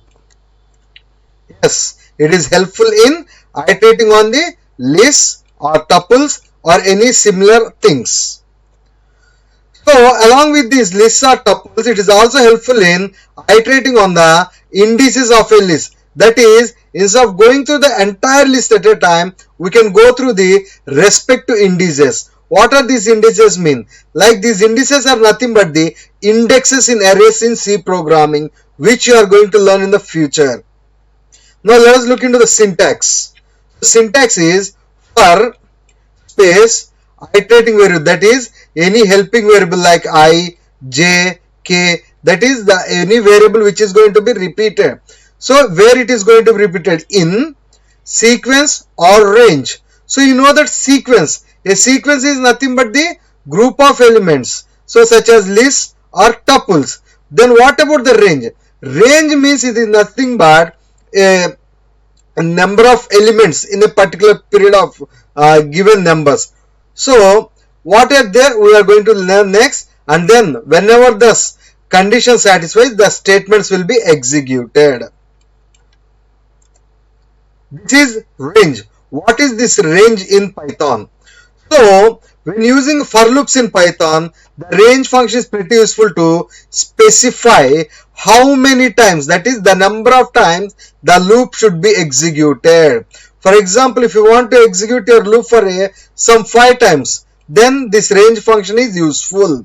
Then the function yields a sequence of numbers, that is we can generate a sequence of numbers using the range function. For example, if you are given the 5 means it may start from the 0, 1, 2, 3, 4. So that means these are the sequence of numbers that have been generated with the help of the range function.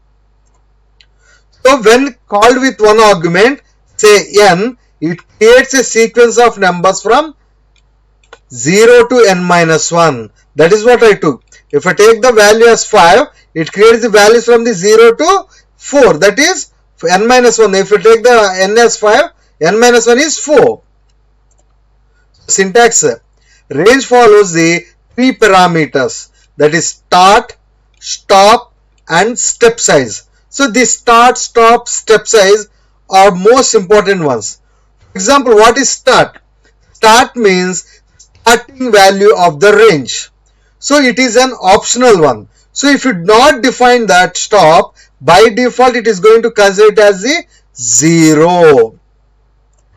Stop. So stop is nothing but ending value. So how many values it have to be considered? That is ending value. If you take the stop value as n, then the ending value is n minus 1. That's why we say that when we take the argument of n, then it creates a sequence of numbers from 0 to n minus 1. That means if 5 is my number, it will be ended at the 5 minus 1, 4 only. So then ending is n minus 1. It is compulsory. Start is optional. Stop is compulsory. Step size.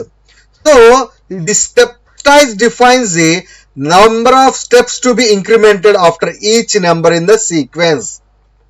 Here if you observe that, if I give only 5, then it incremented from 0 to 1. The difference is 1. 1 to 2, 1. 2 to 3, 1. 3 to 4, 1. Here the step size is 1. So if you want to change this step size, you can use this step size. It is also optional. If you don't define the step size, by default it is going to consider the only 1 as the step size. Examples of range. If I take the range of 5, so if you take only one parameter, this parameter is stop parameter, because start and another one is the step size. Both are optional. So if I give the 5, so it is going to print from the 0 to n minus 1. So what is 0? What is the n minus 1? N minus 1 means n. The n value is nothing but stop value. So 0 to 5 minus 1. That is 0 to 4. That's why 0, 1, 2, 3, 4. Next, in the range function, if you pass two parameters, then the first one will be treated as the start and the second one will be treated as the stop.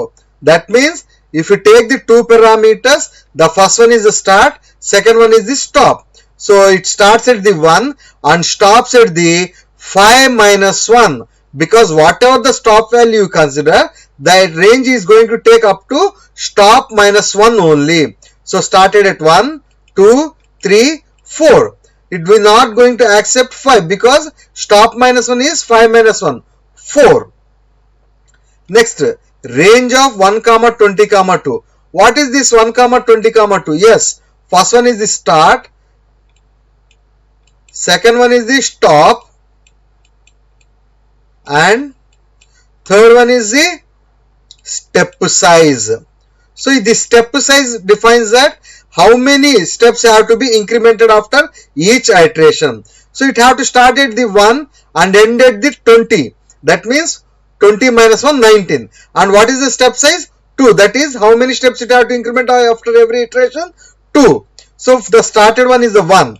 Then after 1, 2 steps have to be incremented. That's why it gave the 3. From there 2 steps. 5. From there 2 steps. 7. Like that it will go up to the 19. Whenever it reaches to 19, then place 2. That is 2 steps means 21. So 21 is not the stop value. So it stops up to printing the 1 to 19 with a difference of the 2. Here the step size also accepts the negative numbers. But when it is going to accept the negative numbers, the start size should be more, or start size should be bigger than the stop size, because negative means decrementing of the number of values. So it should be started the 20 and it have to end at the 3. So 20. So it started at 20. 20 minus 2, 18. Then 16, 14, 12, 10, 8, 6. And then 4. So this is the range function. Let us look into the example.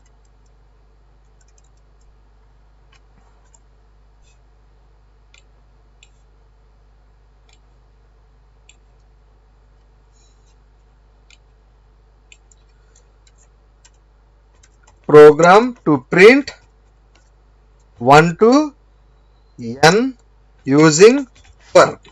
So I have to take an n value, int of input of enter n value. So that is I am entering the n value and I am typecasting it to the integer, because by default it is going to consider it into the string. Now after taking that, I am going to take an iteration variable, that is from where it have to be started. I value for I in range of n, print I. So if you consider that n value as 5, then I value is 0. I value starting at the 0. So first time the I value is 0. Is it in the range? What is the range of n? That is range of 5. So 0, 1, 2, 3, 4. 0, 1, 2, 3, 4. Now I am saving this one.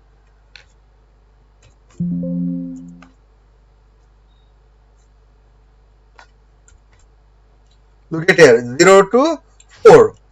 So first I value sum 0, 0 printed, then iteration plus, then it moves to the 1, then again 2, then 3, then 4.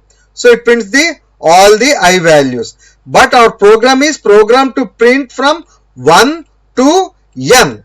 To print from 1 to n, we have to take the starting value as 1, and if you take the n, it is going to accept only up to the n minus 1.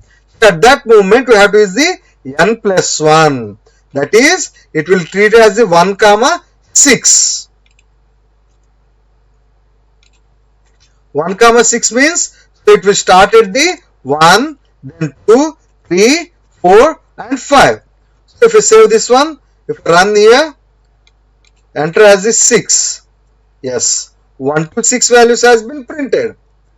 So this I is an iterator variable, and then this one range is a function that how many times a loop should be iterated. So here if you define 1 comma 6, it is going to iterate 6 times. Then if you take 2 as the increment size, so 1, after that 3, then after that 5. So this 3 will be printed because starting at 1 and ending at 5 plus 1, 6. 6 minus 1, 5. So after 5 it is not going to be executed. So 6, yes, 1, 3, 5. So this is a for loop printing 1 to n numbers. So for the same thing we can do that sum of n numbers. So I will take that.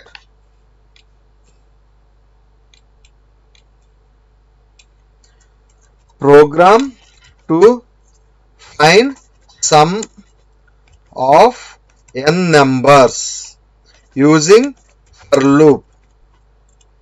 So a number A, so input, enter a value I equal to 0, that is I starting should be 0, for I in range of 1 comma n, sorry, a plus 1.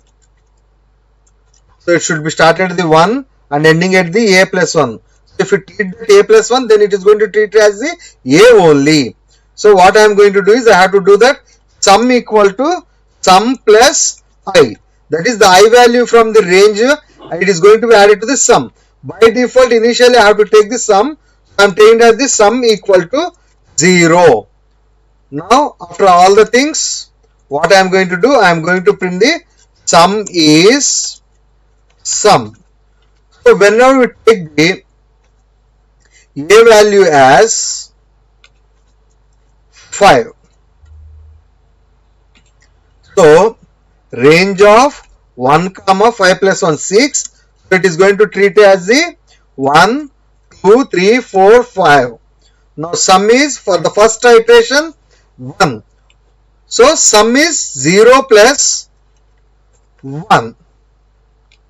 So 1. It is going to be stored in this sum. Then after that, again for the second iteration, sum is 1 plus the number I is 2. That is 3. Like that it is going to store all the values.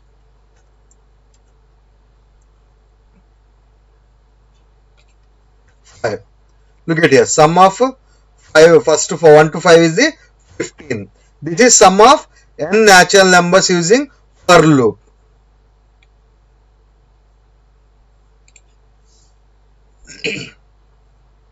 So let us see the flowchart for loop. First, you have to take the any element in the sequence or in the range.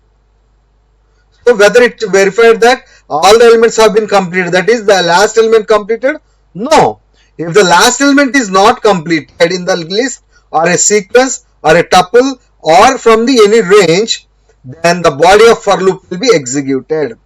Then again same thing, last element completed in the sequence or range? No. body of the for loop will be executed. Like that it will face until the last element will be completed. Whenever all the elements have been completed successfully, yes, then it exits the loop and remaining statements in the program will be executed. This is the flowchart for loop. Now let us take the example of the sequence also, that is any list or tuple.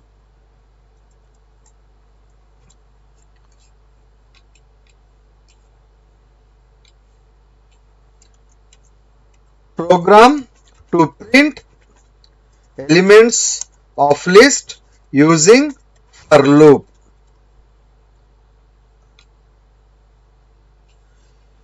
So I will take a list A of 9, 25, P, Sam 98.5.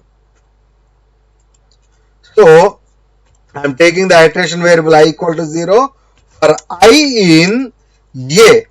That is, for I iteration variable in the list A. Then I am going to print the I. So whenever the I first iteration, the I is going to be assigned to the 9. So 9 will be printed. In the second iteration, that is the last element completed in this cell is no. So in the second iteration, I is going to be assigned with the 25. So 25 is going to be printed. Then again, third iteration, is this one the last element? No. 3 is going to be assigned to the I. I is going to be printed. So 98.5, if when it reaches to 98.5, is it the last element? Yes. So it is going to be assigned to the I and it is going to be printed and exits the loop because there are no more elements. So save this one. 10 dot. Look at here. So whenever the I value is taken, first iteration it consider the first element.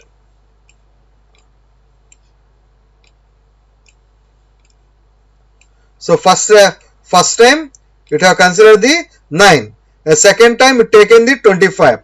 Third time 3. Fourth time the string Sam. And the fifth time 98.5. Whenever after the 5 elements completed, there are no more elements. That's why it exited. Next one. Here in Python, like same as a while, else is also be used with the for loop. But this else, when you use the else with the for loop, it is going to be executed only once. Only once. Because whenever all the iterations are completed in the respective sequence or in the range, then this else block is going to be executed. So the syntax is same like the for, but after all, whenever the iterating variable is in sequence, then statements will be executed. So whenever the whenever the iterating variable in sequence or range have been completed, then it comes to the iteration complete statement, that is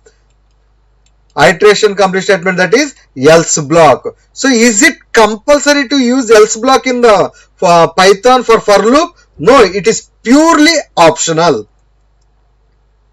Let us take this one. I have a program to print elements of list using for loop. If I run this one, I am going to get the answer without any hassle. But if I want to make an else block also, that is else print all statements iterated.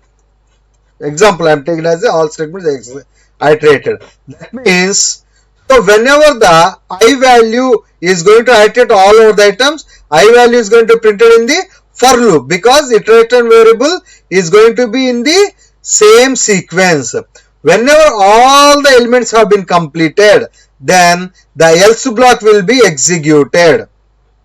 So save this, and if you run this one, yes, all the elements have been printed, and then at the end it executed the all statements iterated. So this else block is an optional one which is going to be executed when all the iteration elements have been completed in a sequence or a range.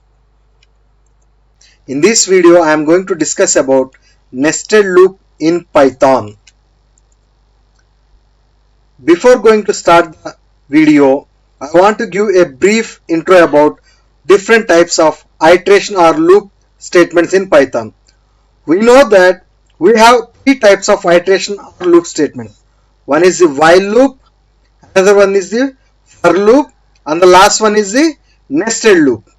So in the previous videos we have seen what is a while loop, how we can implement, and we have seen what is a for loop, how we can implement. In this video we are going to discuss about nested loop. What does nested loop in Python? The name itself tells that nested. That means a loop which is going to be present inside the another loop. That is called as the nested loop. A nested loop is a loop inside another loop. That is called as nested loop. So the inner loop, that is the inside loop, is going to be executed one time for each iteration of the outer loop. So that is what we are going to look into the example also. Syntax. So for the iterating variable 1, that is for this is one is the outer loop and this one is the inner loop. So this inner loop is going to be executed for one time for each and every iteration of the outer loop. Here if the sequence is having the more times, then this loop is going to be iterated more number of times. Let's look into the flowchart for nested for loop. First, same as for the for loop, first it checks that whether the last element has been completed or not. So whenever the condition is true, that is not completed, then it comes into the inner loop. So in the inner loop again it checks that whether we completed all the elements of the inner loop elements. It is also no, then inner loop will be executed. Like that the loop will be executed until all the elements in the sequence or all the elements in the range has been completed in the inner loop. Whenever the inner loop has been completed one time, then it will go back to the outer loop. So like that the condition will be verified again. If the condition is that is if the last element has been not appeared in the outer loop, again it comes back to the inner loop. Like this it will be executed n number of times based on the outer loop. So whenever the outer loop is failed, so then it comes out of the outer loop. Now let's look into an example of printing a right angle triangle using nested loops. So to print a right angle triangle, we have in the first line we want to print only one asterisk. In the second line we want to print two asterisks. In the third line we want to print three asterisks. In the fourth line we want to print four asterisks. Here the outer loop can be considered as the number of rows. The outer loop will be considered as the number of rows. So if I consider the variable I, then inner loop may be considered as the number of columns. The inner loop will be considered as the number of columns. Let us consider it as the j. Now if you say that whenever the I value is 1, that is for the first row, then how many it have to print? Only 1.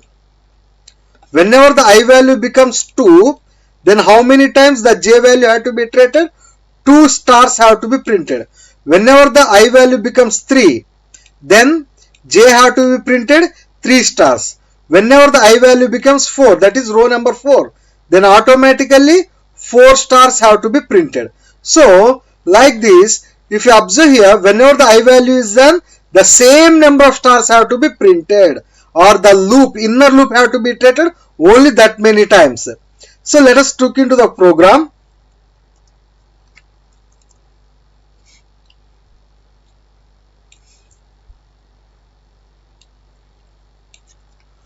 Program to print right angle triangle. So that is, first of all, how many rows we want to print, that have to be taken. So I will take the rows equal to int of input of enter number of rows. That is, I have taken that number of rows I want to print. So as per this pattern, how many rows we need? We need total 4 rows. Now whenever the rows have been entered, then what you have to do? Outer loop. That is number of rows for I in range of rows. That is, whenever you take the I in range of rows, that is the range of rows value. If I take the 4, that means range of 4 means we are going to get as 0, 1, 2, 3. That means this for loop is going to iterate how many times? 4 times it is going to be iterated. So whenever the for loop started its execution, whenever the 0 occurs, then it have to be entered into the inner for loop. So for j in range of I plus 1. Why we have taken I plus 1? Because if I take the range of I value, range of 0 first time, whenever the I value is 0, that is I value pass here, range of 0. That means whenever the range of 0, no iterations will be transferred. That's why I have taken I plus 1. So then the minimum is the 1. So range of 1 means then it is going to consider the 0. So whenever the 0 has been occurred, I will print asterisk. I will print an asterisk. And then at the ending, I am going to give a tab, because to get this space, I am using this tab. If you want only 2 spaces, then you can use the end equal to 2 spaces. That is our wish. So 0. That means the condition is true here. So one time star will be printed. Again, it goes back to the I. I value incremented on 1. Whenever the I becomes 1, 1 plus 1, it is turned out to be 2. So that means 0, comma 1. So 2 times will be printed. Like that, it is going to be printed up to the 4 rows. Now after printing each and every row, we have a new line. So if you leave this one, we are going to get it as all the things in a continuous manner. But to make it as a new line, print of /n. That is, after every row, that is after first row, a new line. After second row, a new line. After third row, a new line. Fourth row, a new line. So for that purpose, we have taken this one. Let us save this one.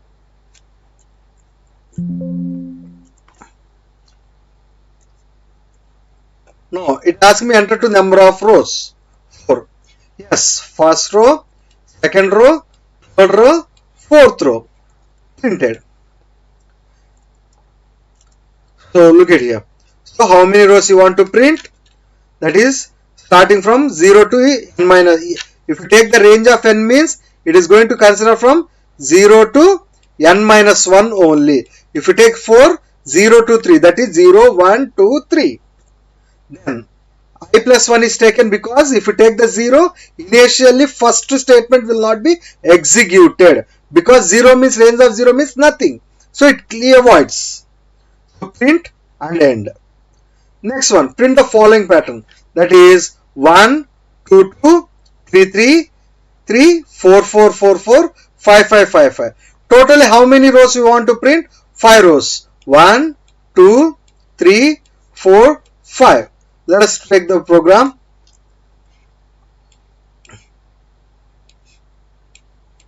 Program to print pattern.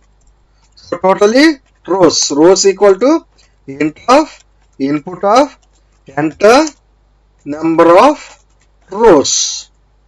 That is, we have entered the number of rows. Then again, after that it have to start printing 1. Whenever the I value is taken, then at the first time it have to be at the 1. Otherwise, it will be treated from the 0 onwards. So if you don't give the starting value as 1, then it will start from the 0. That means you are going to get the answer as 0, 1, 1, 2, 2, 2, 3, 3, 3, like these things. So to avoid this one, I am going to start my value from the I value from the 1 onwards. So for I in range of 1 comma n plus 1. Why I have taken n plus 1? Because if you take that range of, sorry, this is not n, this is rows. Range of rows. So whenever the I becomes 4, so range of 4 means 0, 1, 2, 3. But we have to start from the 1 onwards, and then it have to end up to the 5 or 6, whatever the row number. That's why I have considered from the 1 to rows plus 1. Then for j in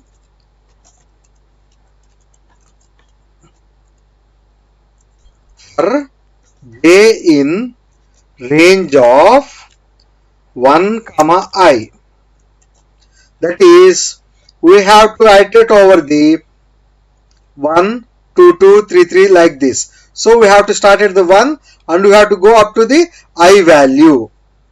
So then I am going to print. Now what we want to print? Whenever the I is 1, 1 time is printed. Whenever the I becomes 2, 2 2s are printed. Whenever the I becomes 3, 3 3s are printed. Whenever the I becomes 4, 4 4s. So simply it shows that instead of printing the I j value, if you print I value, enough. Then end equal to slash t. So print off a new line after every row. Run. So enter the number of rows, 5. 2, 3, 4, 5.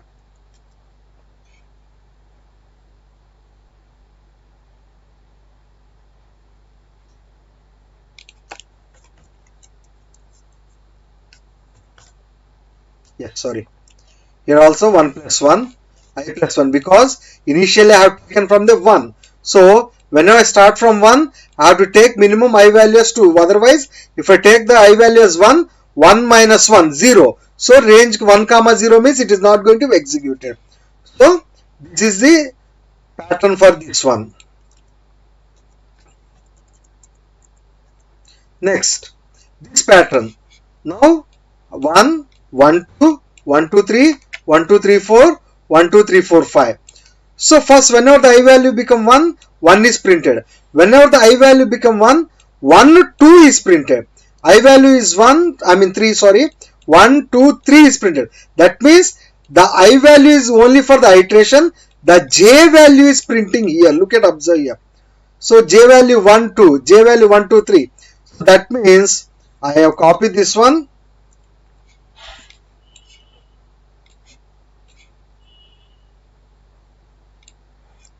So print a pattern program. So rows equal to int of input of enter number of rows. So for I in range of, again we have to take from the 1 onwards because we are starting at the 1. So 1 comma rows plus 1. Now for j in range of, here also we are starting from the 1 and j have to be iterated only up to the I plus 1, because whenever the I is 1, it is printing only once. Whenever the I becomes 2, then it is printing only 2 elements. So I plus 1, that is, if you take the I value, it is going to accept only 1 or 1, 2, 1, 3, 1, 4, that's it. Otherwise remaining all the elements are not printing. Then print of j comma end equal to slash t. Then for every iteration I am printing a new line.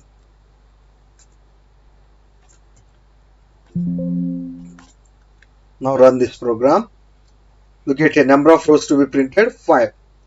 Yes, 1, 1, 2, 1, 2, 3, 1, 2, 3, 4, 1, 2, 3, 4, 5.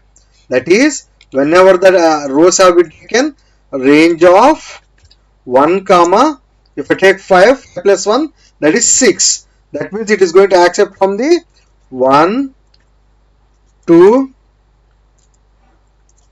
3,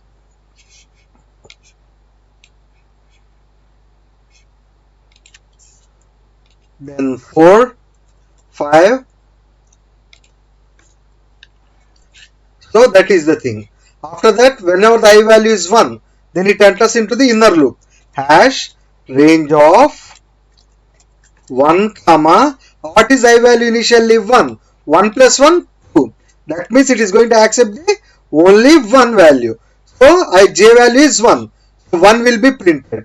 Again, it goes back to the j. So j is failed. So comes to the outer loop. Now I value is 2.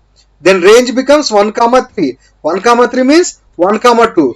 J value will be printed 1 first time. Second time 2 will be printed. Then the loop fails. So comes out. Now I value becomes 3. So that is inner value becomes the 1 comma 4. So 1 comma 2 comma 3. First 1 will be printed. Then a tab 2 will be printed. Tab 3 will be printed. Whenever the j becomes 4, it doesn't lie under this range. So it comes out. Again 4. That means 1 comma 5. So like this, the loop will be iterated. So this is the following pattern. Next, this time I want to print 1, 2, 3, 4, 5, 6, 7, 8, 9, 10, 11, 12, 13, 14, 15. Whenever the I is 1, j is also 1. I is equal to 2. I is equal to 2. Then what the j is going to do? J is going to add 1 plus 1, 2, 1 plus 2, 3.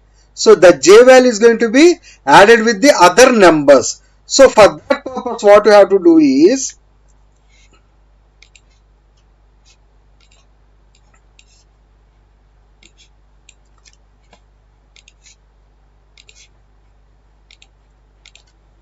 print the pattern.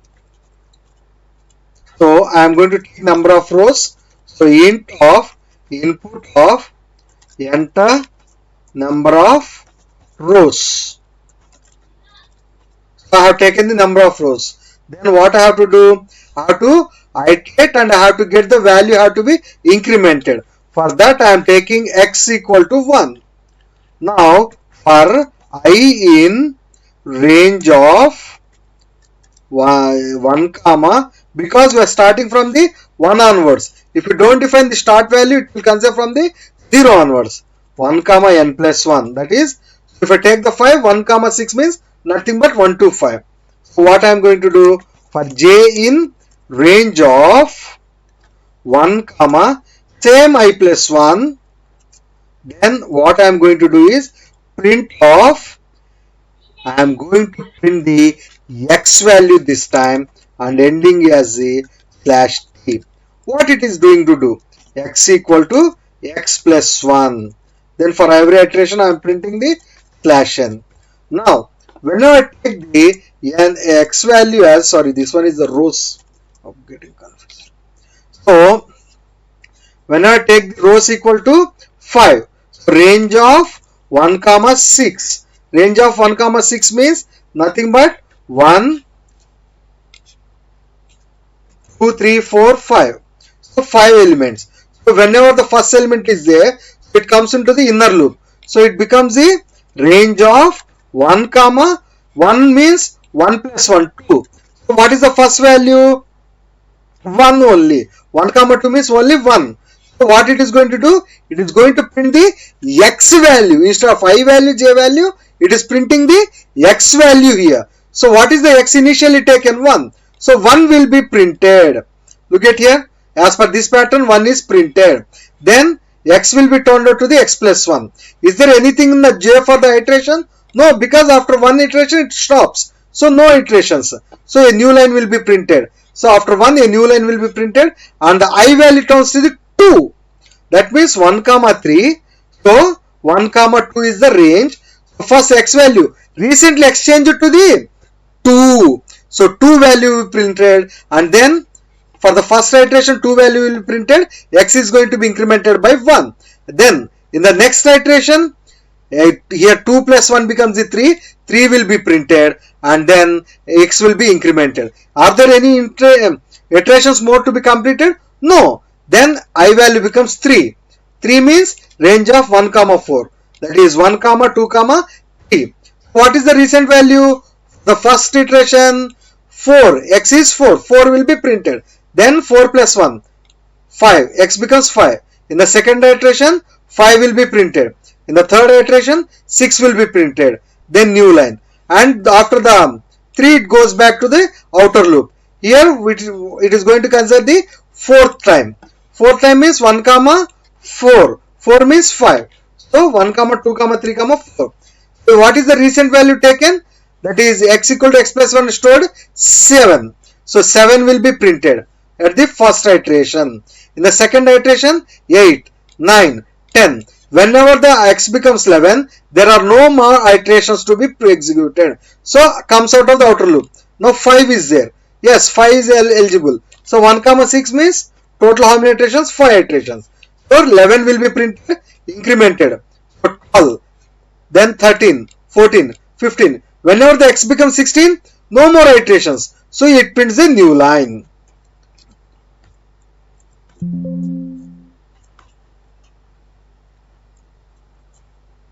Look at here. 5. 1, 2, 3, 4, 5, 6, 7, 8, 9, 10, 11, 12, 13, 14, 15.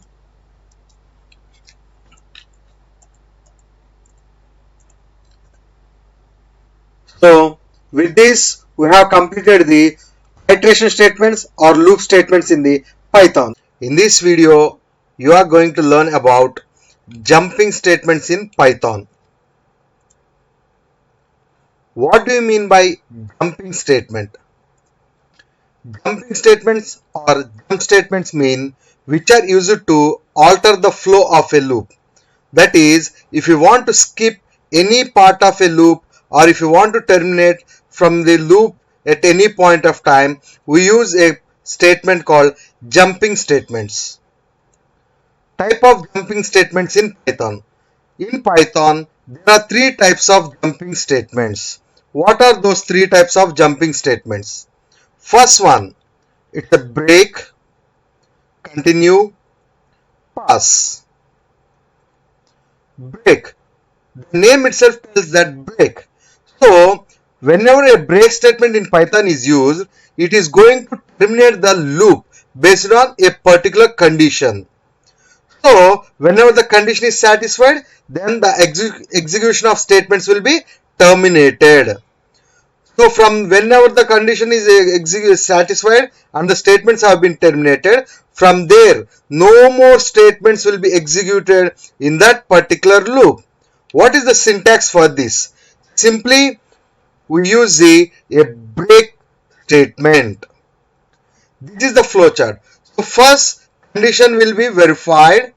If the condition is true, then it will be entered into the loop. Here, we are going to check whether any break statement is there or not.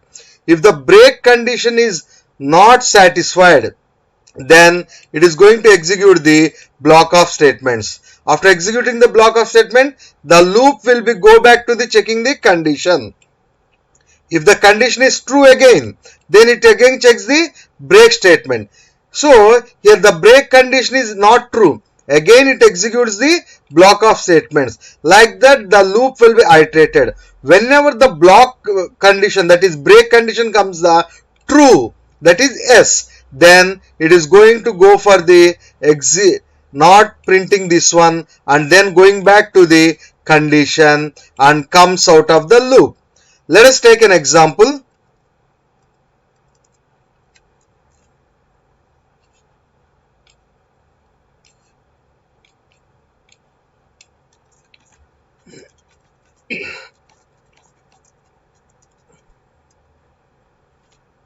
I am taking an integer n equal to int of input of enter n value. I have taken an integer n for I in range of 10. That is, it is going to take it from the 0 onwards. So, I am going to check a condition here for terminating my loop. That is, if I is equal to 5. Then I am saying that break. So whenever the I value is turns out to the 5, then I am saying that the loop should terminated. Otherwise, simply I am printing I value.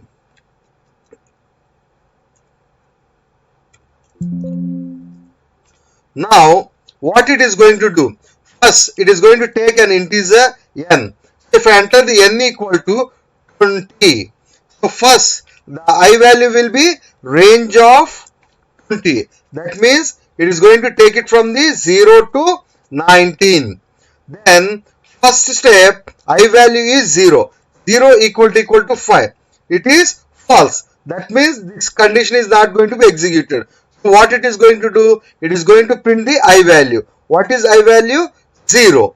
Now again it goes back to the loop. I value will be incremented. Now I becomes 1. 1 equal to 5. It is also false. So it is not going to be executed. So 1 will be printed. Now I incremented again. 2 equal to 5. It is also false. So this is not going to be executed. Now 2 will be printed. Again iteration goes back to the loop. 3 equal to 5. It is also false. So this block is not going to be executed.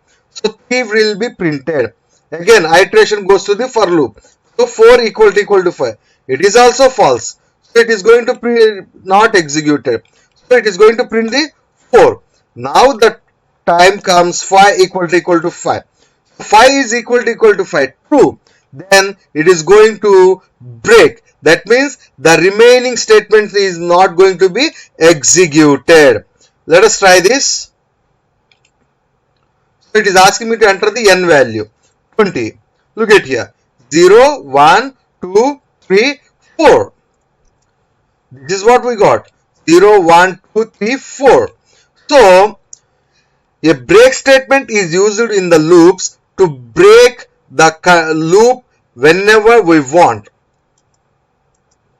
This is the break. Continue. Here the continue is used to skip the statements in the loop for the current iteration and moves the control back to the top of the loop for next iteration. So this statement makes you somewhat difficult, but if I take an example you will get it clearly. So what does this continue mean? Continue means whenever a condition is satisfied, then it is going to skip that particular iteration and the remaining statements are going to be executed. Syntax: simply continue. This is the flowchart. First, as usual, the loop condition will be tested. If the condition is true, it checks the continue condition. If the continue condition is false, then block of statements will be executed. Then again goes back to the condition. So again condition checks. Now continue, not satisfied. Again block of statement. Whenever the continue condition is yes, then instead of executing this block of statements, the loop will be go back to the top again. That means the particular iteration is going to skip this block of statements. Taking an example, I will explain.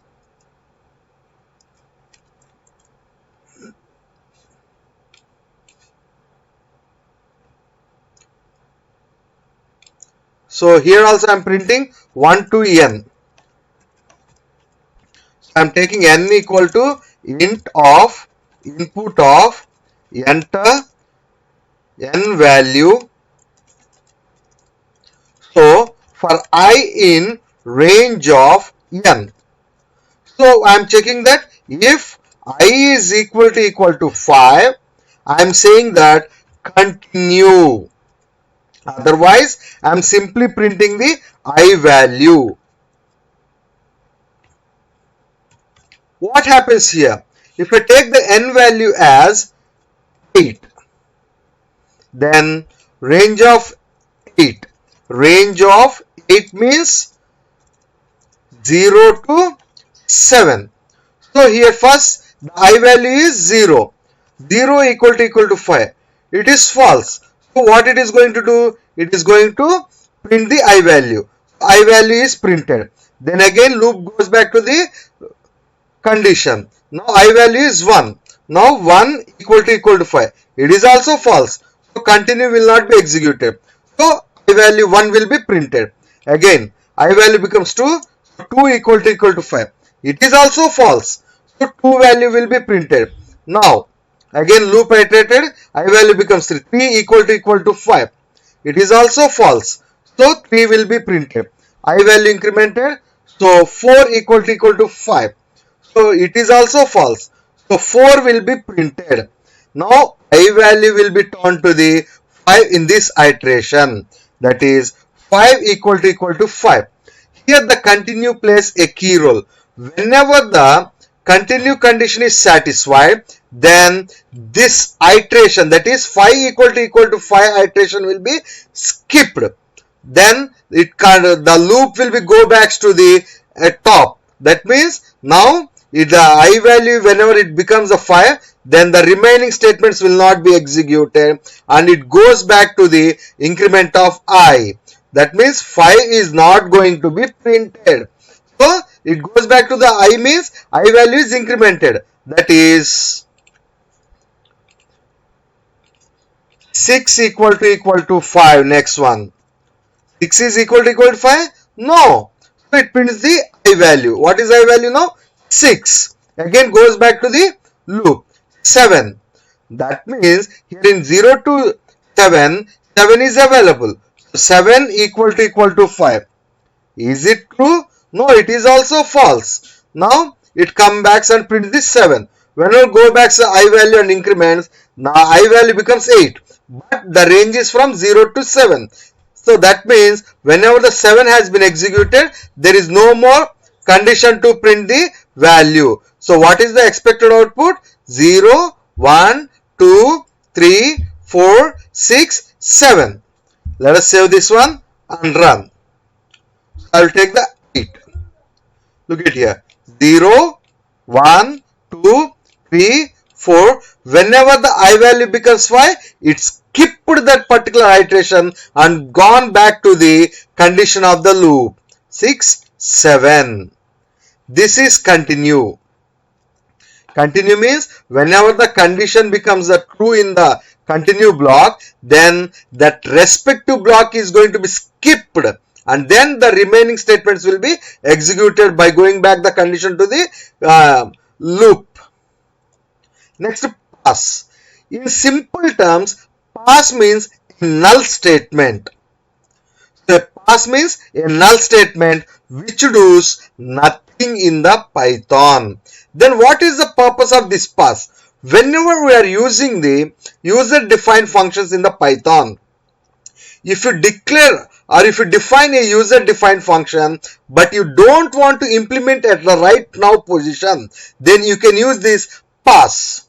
That is, if you use pass statement when you create a method but you don't want to implement at the right now, then you can use this pass. Simply speaking, it is a null statement. What is the syntax? Simply pass.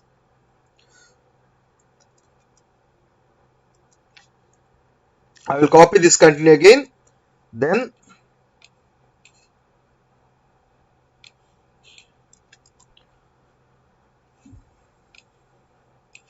so instead of continue, I am taking the pass. What is going to happen?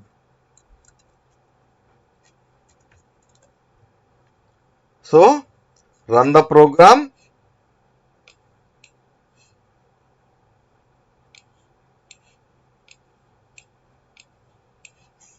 Enter the n value 11. So look at here 0, 1, 2, 3, 4, 5, 6, 7, 8, 9, 10. Here the pass is that nothing to do with the pass. Simply what it is doing, it is not going to do anything. But where it is useful means it is useful at the time of methods or user defined functions. So if you have written any code here, that is not going to be executed in the pass. So pass is useful for when the purpose of using the methods or user defined functions. Then what is the difference between pass and continue? You know that pass statement does nothing, But if you want to define any method or if you want to define any condition in the loop, but you don't want to write any implementation at the present moment, then you can use the pass. But continue is going to skip the present iteration and moves the control back to the top of the loop. Let us take an example right now here. Here I have taken a string hello, and for I in hello, if I use that, whenever the I becomes E, I have printed a pass executed. Then pass. That means I am going to get the answer as the H E pass execute H pass executed ELLO. I will show you the example.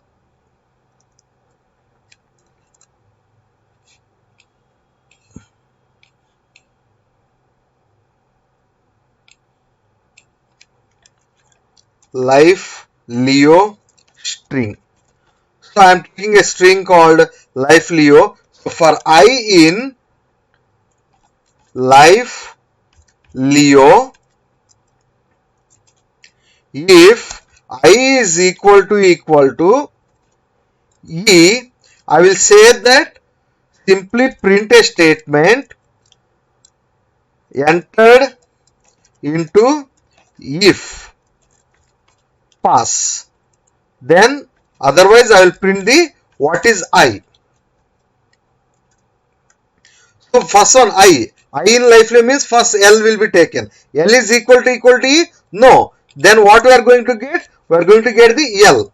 Then second one is I. That is I is equal to E. So no. So it is going to give the I value be printed. Then F. F is equal to E. No. Then it is going to print the F. Then the picture comes now E. E is equal to E. Yes, it is true. So what it is going to print? Entered into if. Entered into if will be printed. Then what is the next statement? Pass. Whenever the pass is there, it does nothing. Because pass means simply avoiding that I am not writing any code at this moment. I will do it in the future. That means it will be printed. Then I. What is the I value? E. Then E will be printed. Then again LIYO. This is the answer.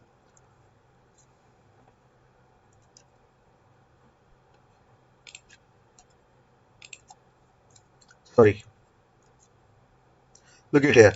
LIF. Whenever the I turned out to the E value, first it executed the entered into if. So this is executed. Then pass. Pass means nothing. It is not going to do anything. So that's why E value printed. Again, the remaining state variables LIYO. We got this one. This is pass. Then what will happen if I take it as the continue? If I take it as a continue, L prints, LIF will be printed. Whenever the I value turns to the E, it says that entered into if. So entered into if will be printed. Then here the condition is continue. Continue means it is not going to print the I value. That means again the loop will be started from L onwards. So LIYO. Run this one. Look at here. LIF. Then entered into EF printed. Then after that E is equal to E means continue I have used. Whenever I use the continue, it simply skipped the iteration and goes back to the starting of the loop. But in pass, it does nothing. It will print the E value also. Now I will take the same thing from break. So LIF is fine. E is equal to E. Yes, it is true. So what it is going to do? It is going to give the print of entered into if. Then the immediately next one is the break. Whenever the break comes into the picture, the remaining statements will not be executed and the termination will be happen. The answer is LIF entered into if. Look at it. LIF entered into if. So these are the difference between the pass, continue and break. In this video, I am going to discuss about major 5 important programs. First one is count of digits in a number. Second one is reversing a number. Third one is palindrome or not. Fourth one is prime number or not. Fifth one is Armstrong or narcissistic number or not. First one, count of digits in a number. So what is the count of digits in a number? For example, if I had taken that 946, it is a number. So how many digits are there in this number means? So ones place, tens place, hundred place. So total how many digits? 3 digits. This is the answer we have to get. So how we can do? Let us try in the program.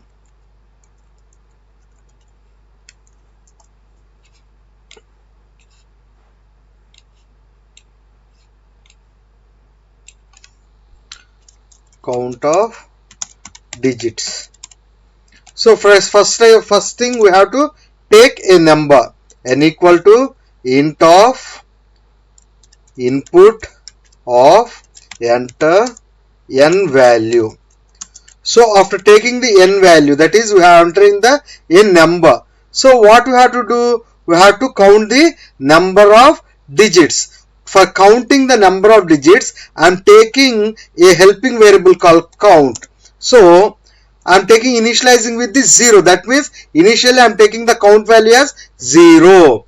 Now what I am going to do is while n value greater than 0, that is whenever the n value is greater than 0, I am going to do that t equal to n percentage 10. That means first I am going to check that from the ones place onwards, because if we have the 946, we cannot go to the ninth value directly. From where we have to move? We have to move from 6. After the completion of 6, we have to move to 4. After 4, we have to move to 9. That means how we can go? By using the modulo division. For that purpose, I am doing n mod 10. So then I am going to get the answer as this 6. So 6 is going to stored in the t. So I am incrementing the count. That is whenever I am getting the value, I am incrementing the count.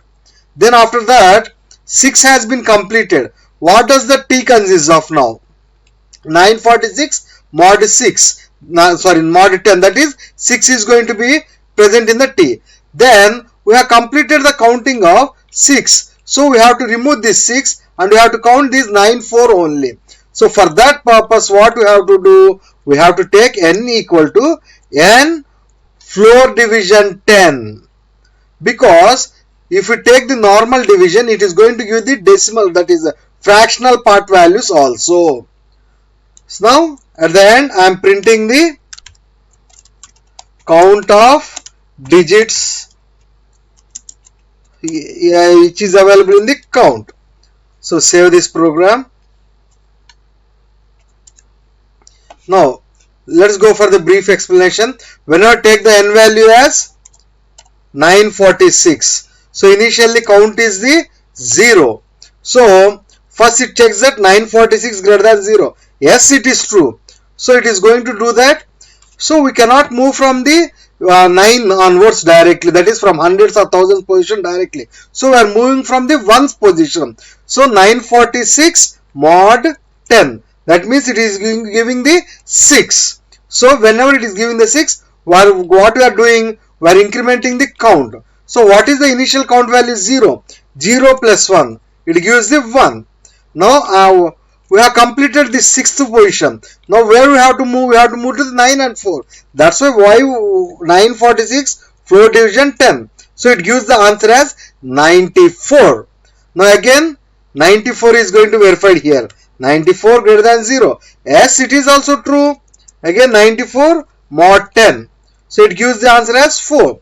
Then again counter, initially the counter is 0. For the first iteration it turned to the 1. In the second iteration, count plus 1. What is previous count value? 1 plus 1 equal to 2. Now 94 floor division 10. It gives us the 9. Again 9 greater than 0. Yes, it is also true. Now 9 mod 10. Sorry, 9 mod 10. So it gives the answer as the 9. Now 2 plus 1, 3. Whenever the 9 floor division 10, then we are going to get the answer 0. Now 0 greater than 0. True? No. That means the count is going to hold the recent value as the 3. So when you print the count of digits, we are going to get the answer as 3. Let us run this one. Yes, count of digits is 3. If you have doubt, let us test another one. 1, 5, 2, 3, 2, 5, 6. Yes, 6 digits. So this is the count of digits in our Python programming. So next one, reverse of a number. So if I take the 1, 2, 3, I have to get the answer as the 3, 2, 1. How can we get the 3, 2, 1? So here also we cannot move from the hundreds or first starting position directly. So for that purpose, what we have to do? We have to move from the ones position. After completing the ones position, we have to move to 10. Then from there, we have to move to the hundreds position. For that purpose, we have to use a logic here. So let us take into the program.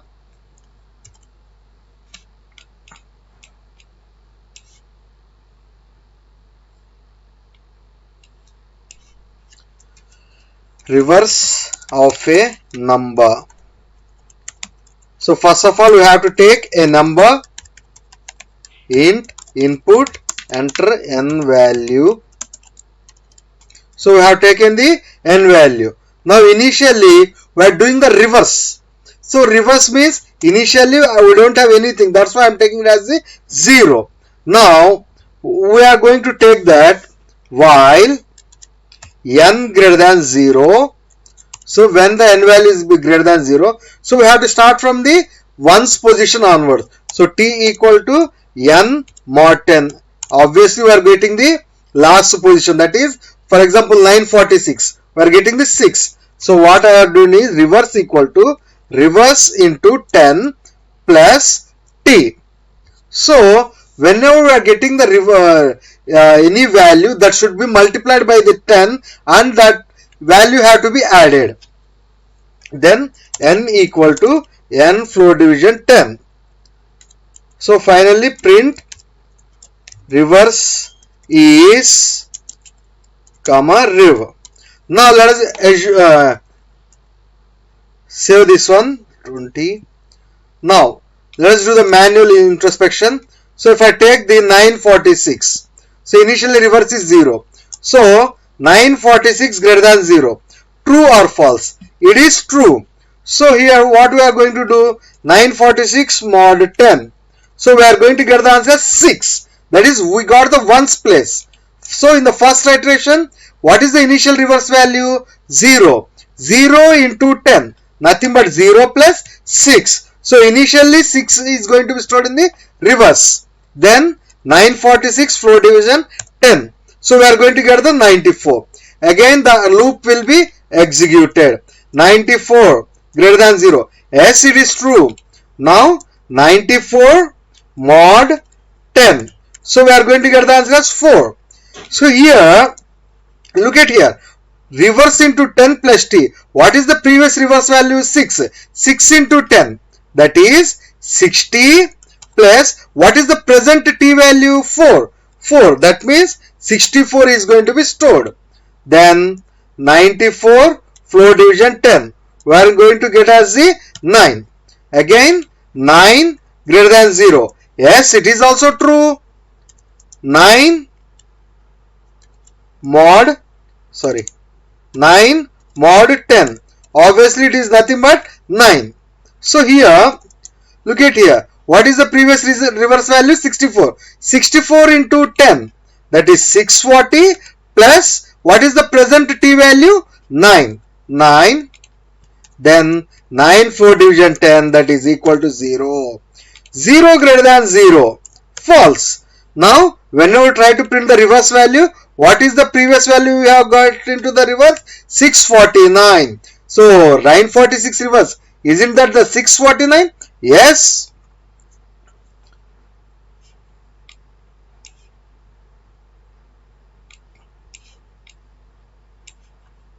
So 946 reverse is 649. So if you have a doubt, let us run again with another number. 1852496. Yeah, 6942581. So this is the reverse of a number. Next, palindrome.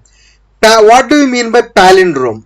A palindrome means nothing but original number equal to the reverse of original. So if you reverse any number, then if you get the original number, then it is called as the palindrome number. For example, 121. If you reverse the 121, then also you are going to get the 121. So at that time it is called as the palindrome number. So for checking whether a number is palindrome or not, simply what you have to do, first of all you have to reverse. So I am copying this one. Again I am taking another program.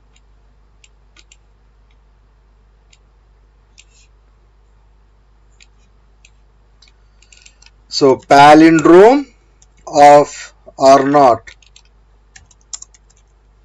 So removing this all these previous steps.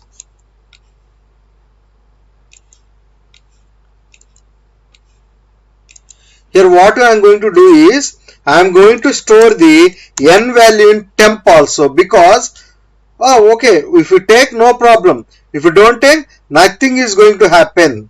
But if you won't take this, the n value is going to be changed here. That's why I am taking the temp. Now instead of printing the reverse, what I am going to do is, so the reverse of a value is going to be stored in the reverse. That n value is modified and it becomes a 0 after all the iterations which we have seen in the reverse program. Now for the purpose of this one, I am securely storing the n value in the temp also. Now temp consists of nothing but the whatever the n value. Whatever the n value. Here n value becomes 0 after all the iterations. Now if reverse, whatever the reverse value obtained is equal to temp, then simply you can say that print temp is palindrome. That is, n value is available in the temp. That's why I was saying that temp is palindrome.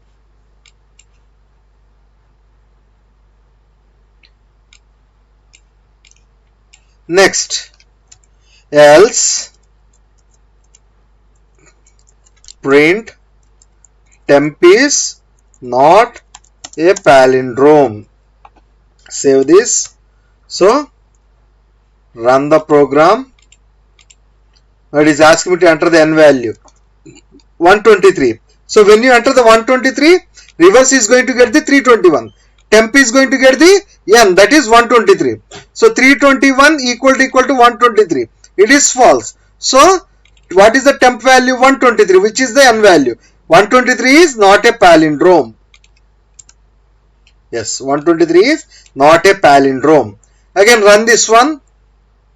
121. So when you 121 is reversed, then also we are going to get the reverse value as the 121. 121 equal to what is the temp? Nothing but the n. So n is nothing but we have entered 121. 121 equal to 121. Yes, it is true. So temp is palindrome. 121 is palindrome. So this is palindrome or not. And next one is the most important one, that is prime number or not. If you say any number as a prime number or not, if that number is divisible by 1 and itself. If a number is divisible by 1 and itself, then that number is called as a prime number. So prime number start from 2, 3, 5, 7, 11, 13 and so on. So if you observe all the numbers which were given here, 2, 3, 5, 7, 11, 13, they are divisible only by that 1 and by themselves only. 2 is there, 2 is divisible by 1 and 2 only. 3, same, 1 and 3. 5, 1 and 5. So, if any number is having the divisors as the 1 and itself, then that number is called as the prime number. Take a proof. So, first of all, we have to take the number. So, n equal to int of input of enter n value. So, after entering the n value, first of all, what we have to do? We have to check how many divisors are there for that number. For that, I am taking the count equal to initially 0. So, for I in range of 2, n. Here I am not considering the 1 as a divisor because by default 1 is a divisor for any number. That's why I am not taking from the 1. So I am taking it from the 2 onwards up to the n. N means whatever the n value you entered, that minus 1 will be taken. That means here we are excluding the 1 and the number itself. Here we are excluding the 1 and the number itself. So if the number mod I value is equal to 0, if the number is divisible by any number, then what I am going to do is I am going to increment the count by 1 and then I am breaking, because here we have considered the 2, n. That means we have omitted the first divisor 1 and the n means if we take the n as 5, 5 means 5 minus 1, 4 will be considered in the range. That means the self divisor also excluded. For that reason, if the number is divisible by any other number rather than 1 and itself, then the increment of the count is done and then I am breaking. So now I will check. If count is not incremented, then I will print n is prime number, else print n is not a prime number. Save already exists. Now look at here. Let's do the manual introspection here. Palindrome, this one close. Yeah, I have taken the n value as 7. So initially count is 0. So I am starting it from the 2, 7. 2, 7 means the values will be 2, 3, 4, 5, 6. That means I am not going to divide the n value by the 1 and also with the 7.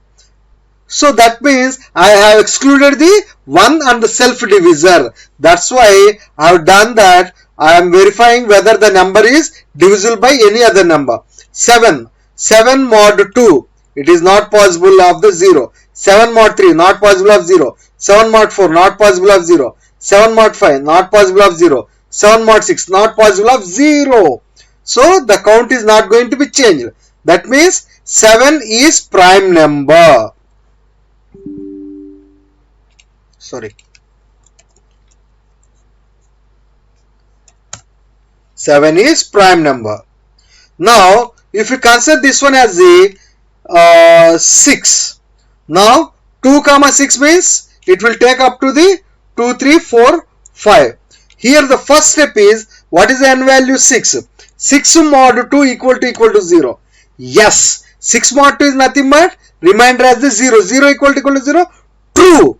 Whenever a number is divisible by other number rather than 1 and itself, then we are doing that count equal to 1. Count equal to 1. Whenever the count equal to 1 has happened, break. So the count value is 1. 1 equal to 0? No. So it prints that n is not a prime number. 6. 6 is not a prime number. This is the simple program to check whether a number is prime or not. And the last one is the Armstrong number or narcissistic number or not. what is this Armstrong number? So most of the people will confuse you with as the sum of the cubes of the numbers, but it is wrong. What is this Armstrong number mean? If you consider any n digit number, whatever it might be the n digit number, so that is the sum of the nth powers of its digits. Sum of the nth powers of its digits. For example, if you are consider the 145, so you have to take it as the total how many digits? 3 digits. So 1 cube plus 4 cube plus 5 cube. This means sum of nth digits, nth powers of its digits. Sorry, sum of nth powers of its digits. So what is the power value should be taken? The number of digits should be taken as the power. So for example, if you take the Armstrong number, another number 1546, that means it is not the sum of cubes, it is sum of the nth powers of its digits. So our total how many digits? 4 digits. That's why 1 power 4 plus 5 power 4 plus 4 power 4 plus 6 power 4.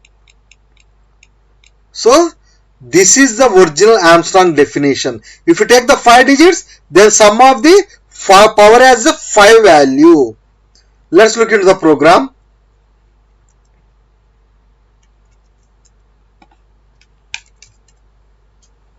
So Armstrong or not.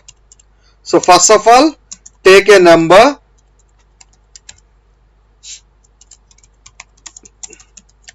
enter n value. So after that, I am going to take this n value into the some other stories, because here what we have to do, first of all we have to count the number of digits, because those number of digits are going to be useful for finding out the powers, sum of the nth powers. That's why first of all we have to take the count. For checking the count, I am taking count equal to 0, and then for temp value as n, again temp2 equal to n. So why we have taken temp? So to find the number of digits in a number, I am going to use the temp instead of n. To find the sum of the nth powers of the digits, I am going to use the temp2 instead of n, because this n is going to be useful later. I will tell you. So I have taken this stuff. So temp2 equal to n, temp equal to n. While, so here what we are doing? Counting digits. While temp greater than 0, because temp is nothing but n value. So we are going to do that d equal to n mod 10. So first of all we are finding the digit, then I am going to do that count equal to count plus 1. So I have found the count also, temp equal to temp floor division 10. So finally we are going to get the count into the count 1 variable. Next, after finding the count, what we have to do? We have to find the sum of nth powers of its digits. Oh shit. So while now I am going to use the temp2 greater than 0, because why I am not disturbing the n means, after getting the sum value, we have to compare with the n value. That's why I am not disturbing. So I am going to take the t as it, that is for each and every digit I have to calculate temp2 mod 10. That is first last digit will be calculated. Then what we have to do? Sum equal to sum plus, that is we have to add the each and every digits with the nth power. So what is the base value which is available in the t? So t exponent count. Count is nothing but the number of digits.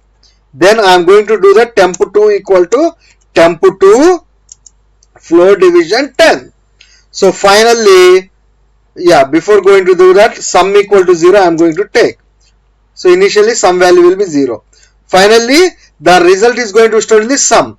Now we have to check if sum is equal to number, then print n is Armstrong number, else print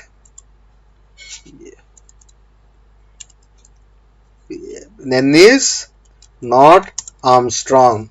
Let us do the manual introspection. So first we are going to take the n value as 1634. So initially sum 0, count 0. Temp value is none other than n, that is 1634. Temp 2 is also 1634. So first we are going to do that 1634 greater than 0. Yes. Then each and every digit 1634 mod 10. So we are going to get the 163. Then count equal to 0 plus 1 equal to 1. Then 1634 full division 10, that is equal to, sorry, here this is 4. Here 163. Then 163 greater than 0. Then here 163 mod 10 equal to 3. Then 1 plus 1 equal to 2. Then 163 by 10, 16. Like this it will be continued, and we are going to get the count value as the 2 plus 1 equal to 3. Then 3 plus 1 equal to 4, because 1634. Now temp 2. So we know that temp 2 is also 1634 greater than 0, true. Again 1634 mod 10 equal to 4. So initially sum value is 0 plus, what is the t value? 4. 4 to the power of, what is the count? 4. That is, here what is the Armstrong definition? Sum of nth powers of its digits. 4 is it is a digit of the 1634? Yes.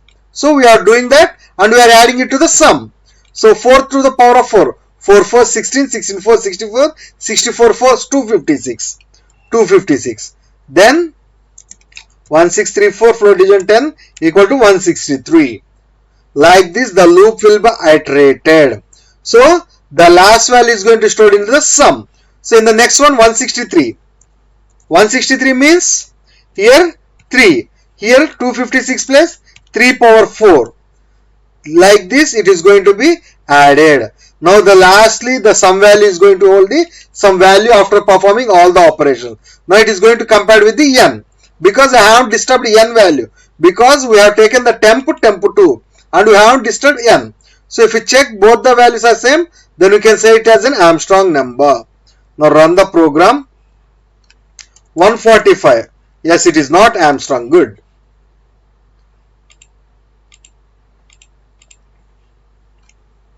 1634.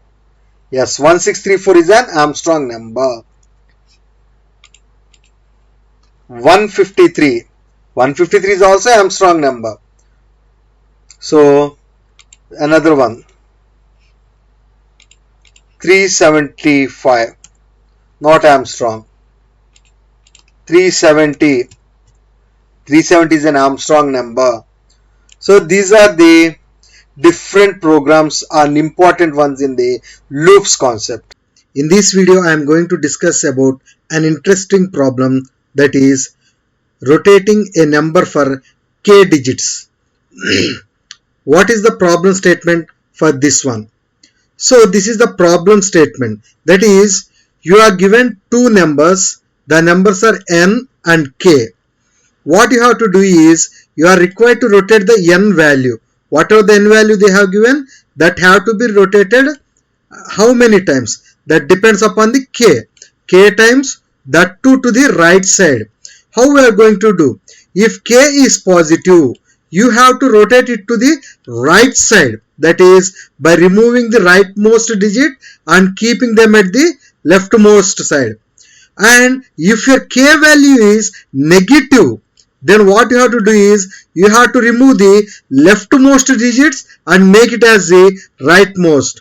Sometimes your k can have an absolute value larger than the number of digits in n. That means, for example, my number is 5, then 5 digit, then k may have the 7, 8, 9 things. That means it may have the larger than the number of digits in n.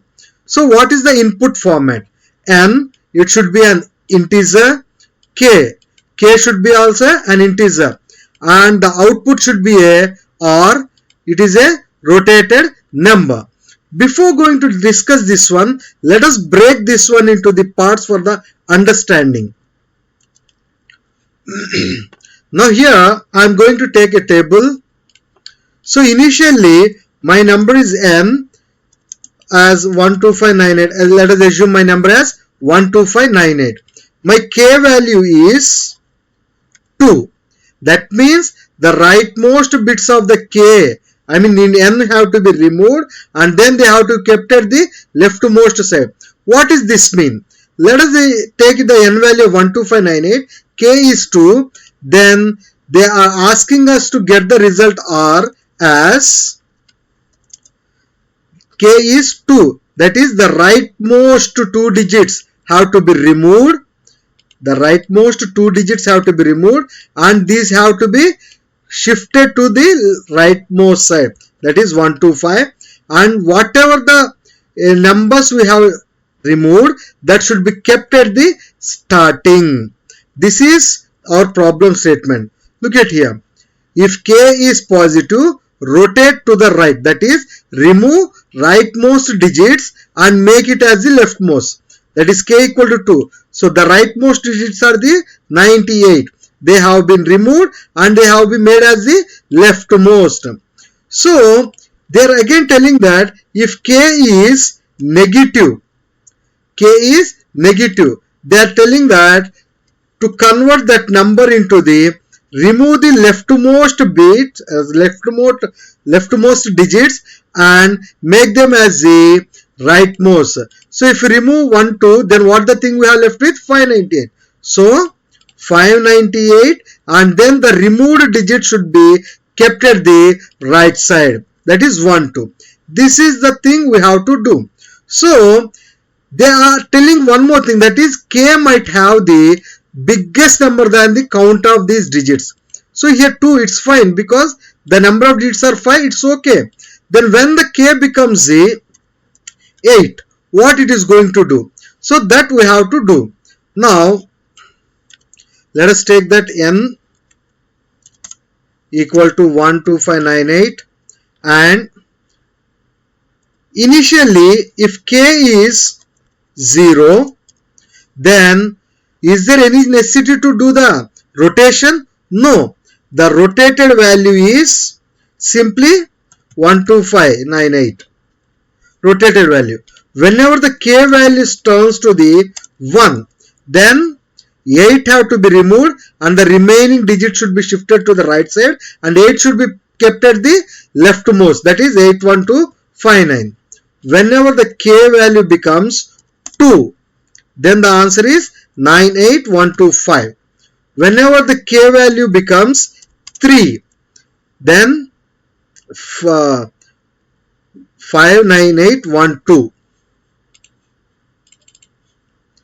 Now whenever the k value becomes 4, so the right 4 digits have to be removed, and then the remaining digits have to be shifted to the right side, and these two have to be kept at the leftmost. That is 25981.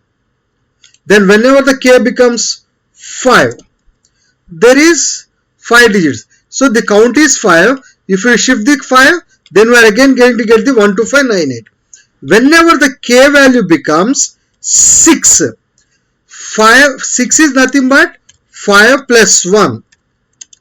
So that means after the 5, then again it is going to do that 1 digit shifting. That is, if 1 digit is 8. 8 have to be removed and it should be kept at the left side. That is 81259. If you observe that whenever the k value is 5, the answer is 12598. Whenever the k value is 0, 12598.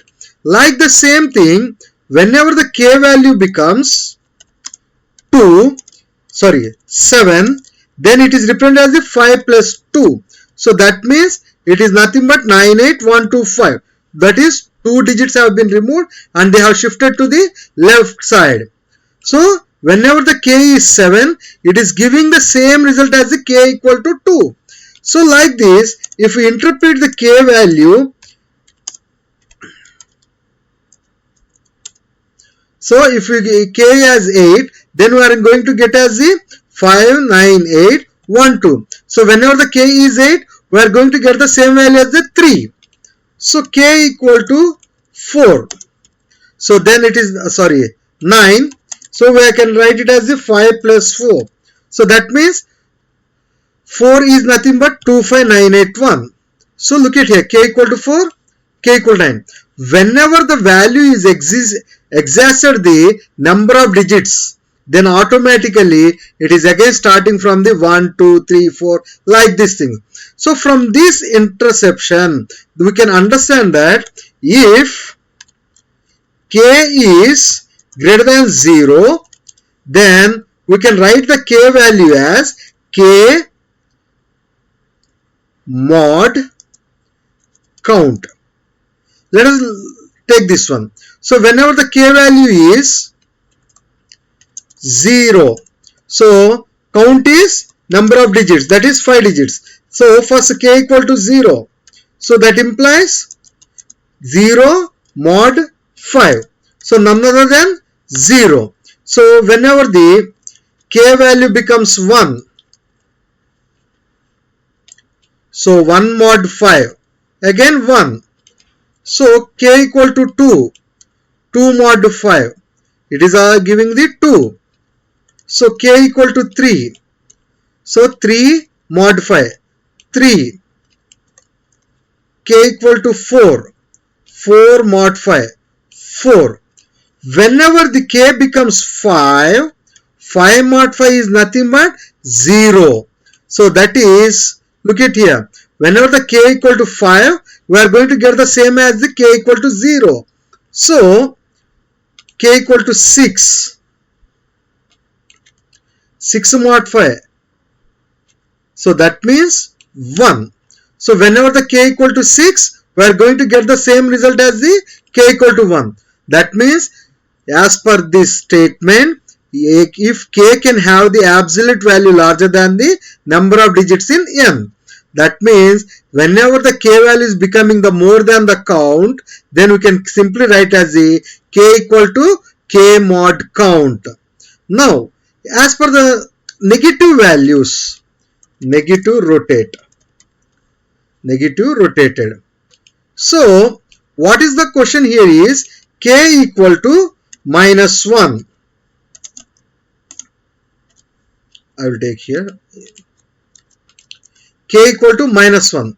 What is the thing they have mentioned in the k equal to my negative values? So remove the rightmost digit if it is the positive.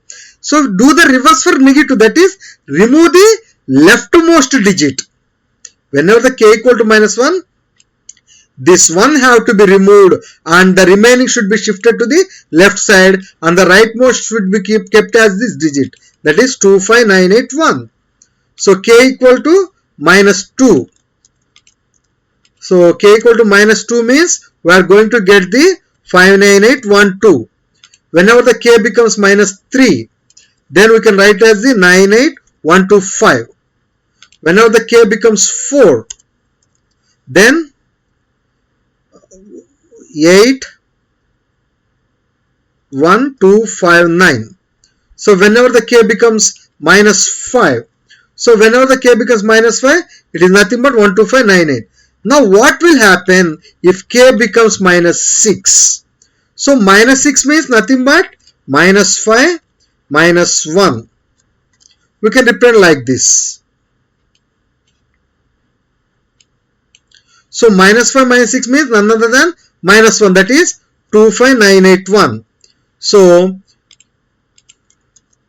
k equal to 7 minus 7, that is minus 2. So 59812. So k equal to 8. 8 means minus 5 minus 3. Then we can write as the 98125. So k equal to 9. So we can write as the minus 5 minus 4. So what is the minus 4? 81259. If you observe here, there is some logic behind this positive and negative. Whenever k equal to 1, we are getting 81259. But the same thing we are going to get at the k equal to minus 4 as 81259. Whenever k equal to plus 2, we are getting 98125. Like that, whenever the k equal to minus 3, we are getting the 98125. Whenever k equal to 3, we are getting 59812. The same thing, whenever k equal to minus 2, we are getting the 59812. Whenever k equal to 4, we are getting 25981. The same way k equal to minus 1, we are going to get the 25981. This means if k is less than 0, we can write it as k equal to, do this one, minus k equal to 1, 81259, k equal to minus 4, 81259. That means, isn't this k minus count, that is count of digits is the 5. Count is 5. So 1 minus 5 doesn't give us a minus 4. Yes, this k minus count, that is nothing but 81259. So whenever the k value becomes less than 0, we can simply write that k minus count. Or here negative values means we have to take the positive. So look into example here, k equal to minus 1. That is k equal to minus 1 plus 5 equal to 4. So whenever the k equal to minus 1, what is the answer we are going to get? K equal to 4. K equal to 4, 25981. K equal to minus 1, 25981. Same answer. Whenever the k equal to minus 2, we are going to get the minus 2 plus 5, that is 3. So is it the 3 value? K equal to 3, 59812. K equal to minus 2, 59812. Yes.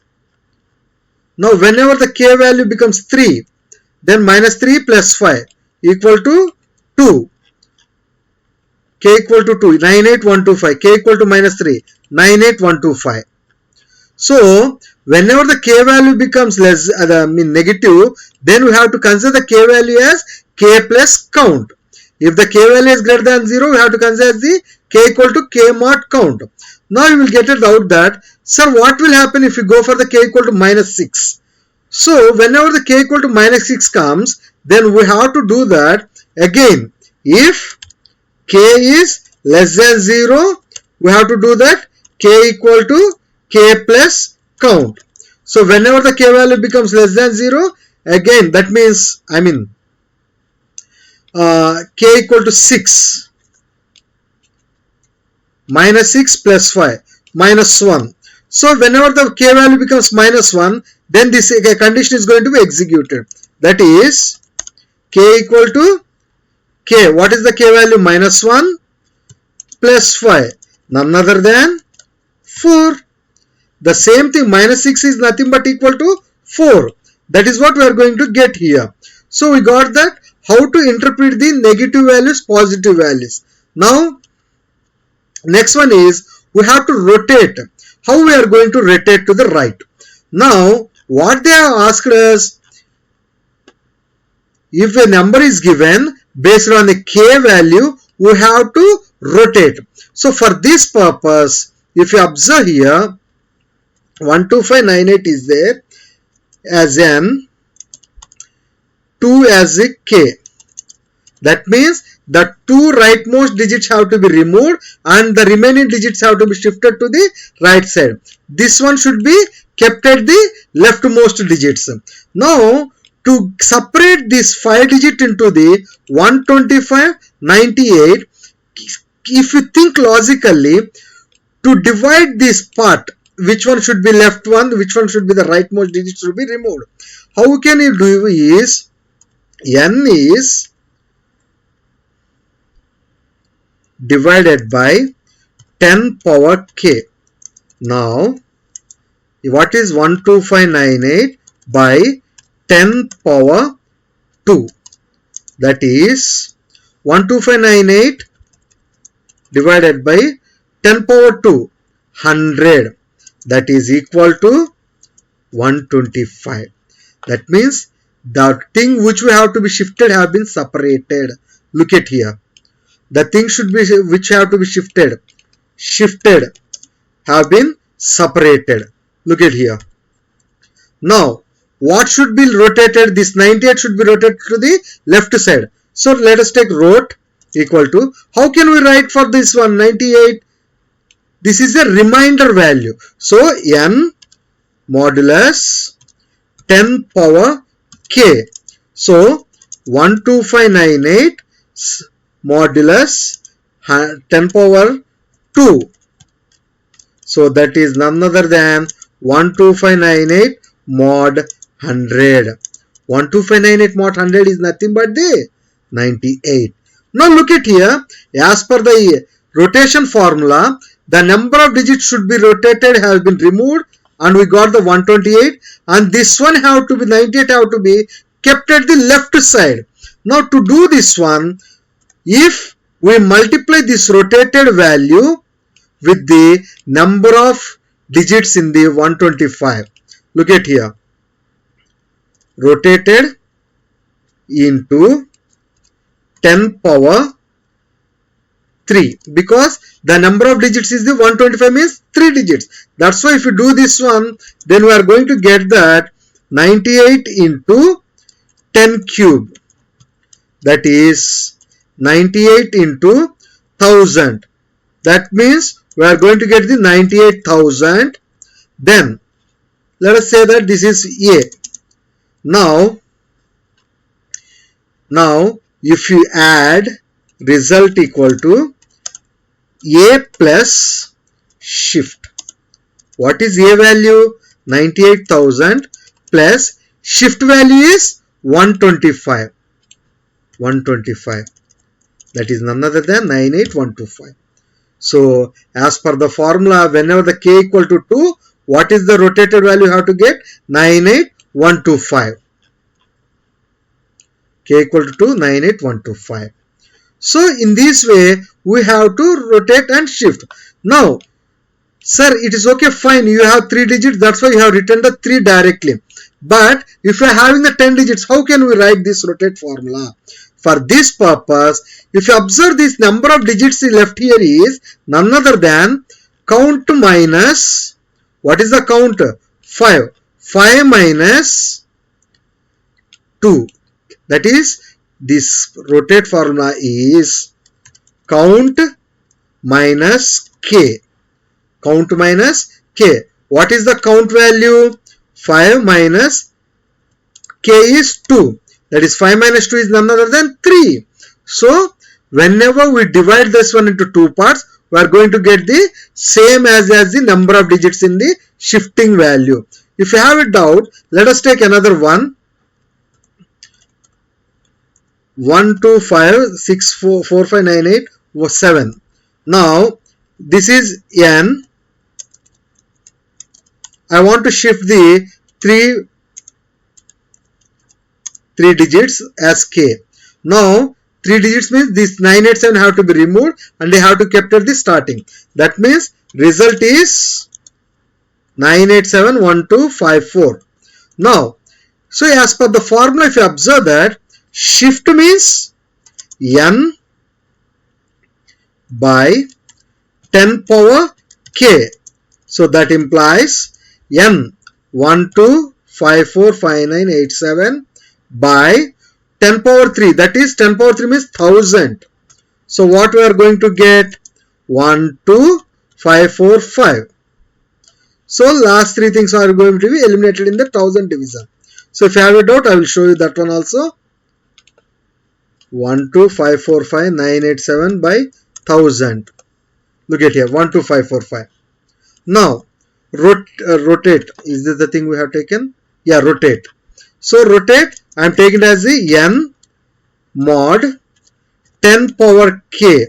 That is, what is the thing we have to be rotated to the left side? We are going to consider here 1, 2, 5, 4, 5, 9, 8, 7 mod 1000. So that is also giving us the 987. Now our formula for the result is A, rotation into 10 power count minus K. What is the count of this one? 1, 2, 3, 4, 5, 6, 7, 8. The count is 8. So I am taking the A equal to rot into 10 power count minus K.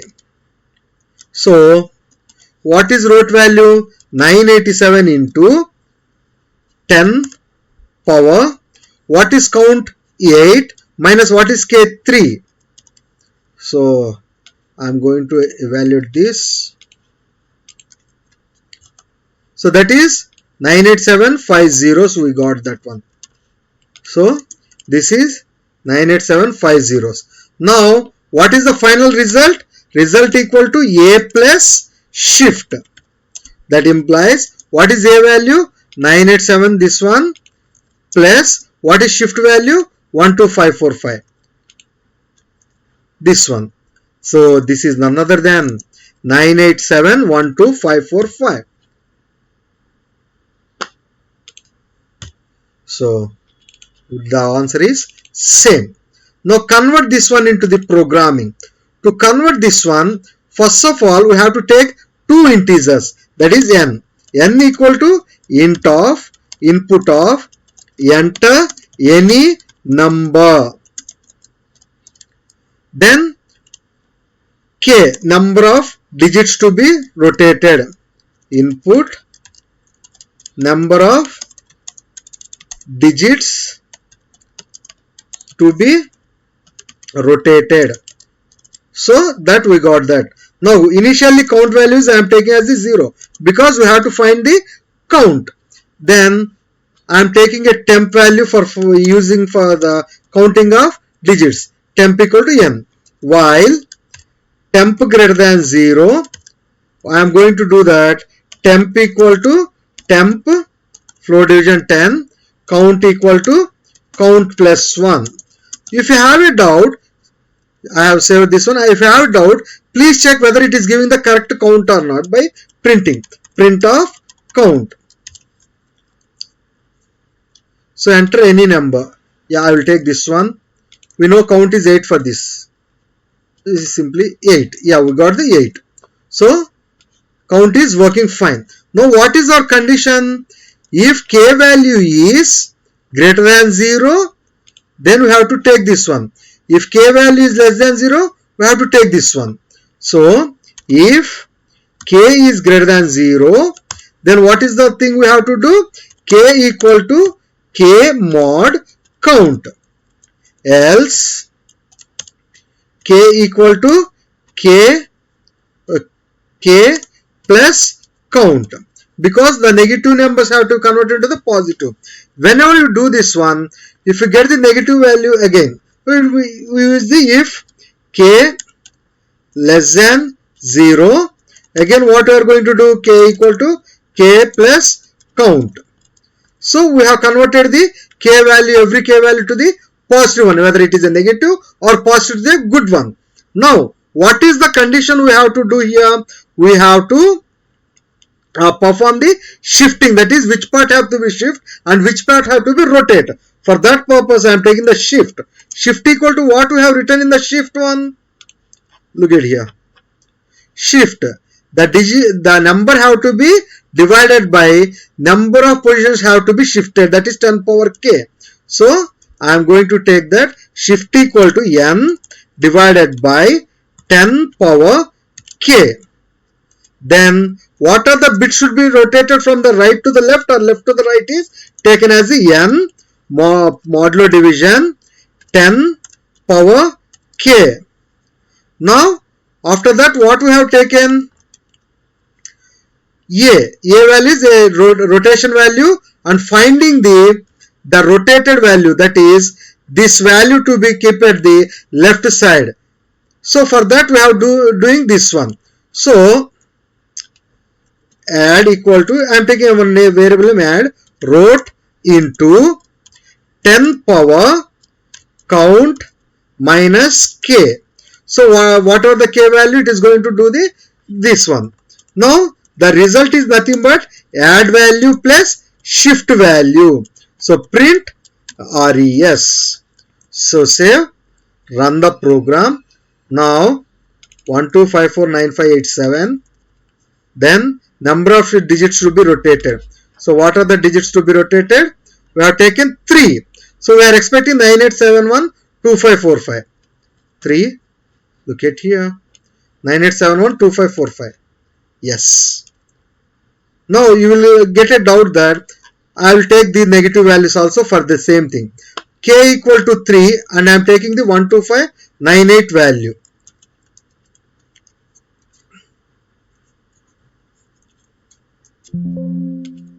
12598. Now how many digits to be rotated? 3. I got the answer as 59812. So is this a 59812? Yes. The same 59812 is going to get at the k equal to minus 2. Look at here. Minus 2. 59812 same. Now you get the same 59812 at k equal to 8.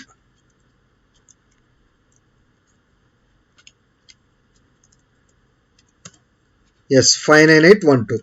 So this 59812 we are going to get at the k equal to minus 7.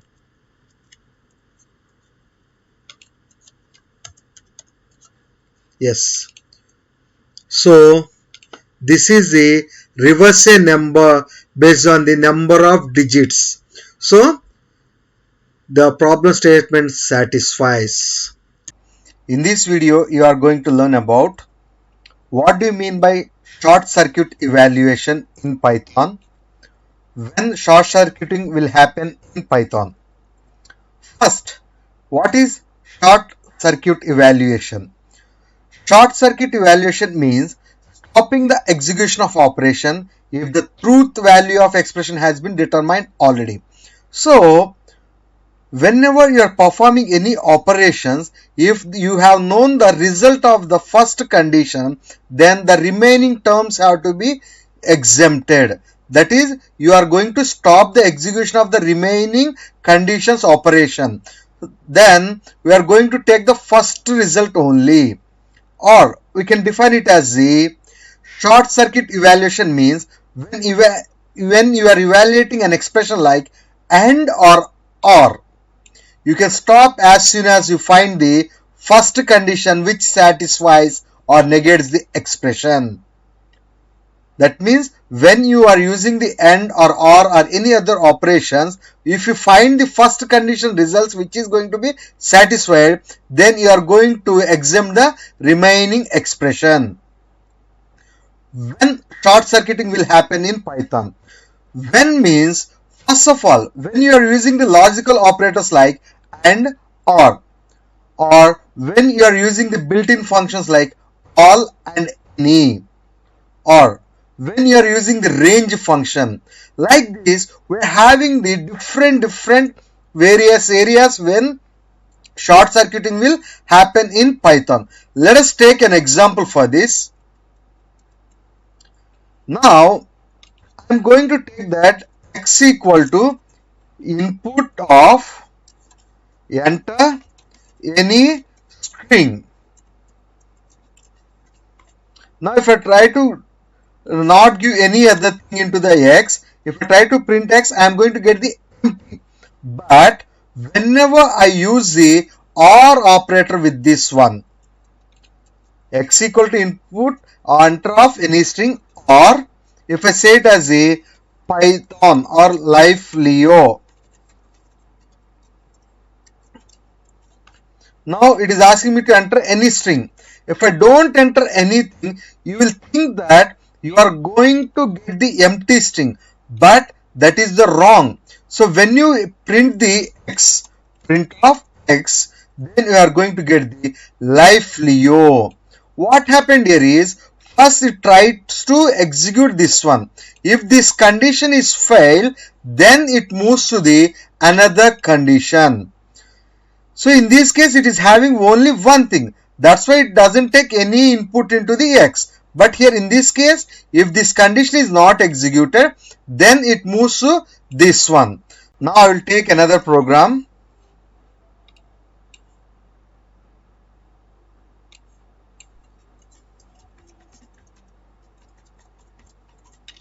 X equal to 10, Y equal to 5, Z equal to 30. If X less than 20 or Y greater than 30, print X.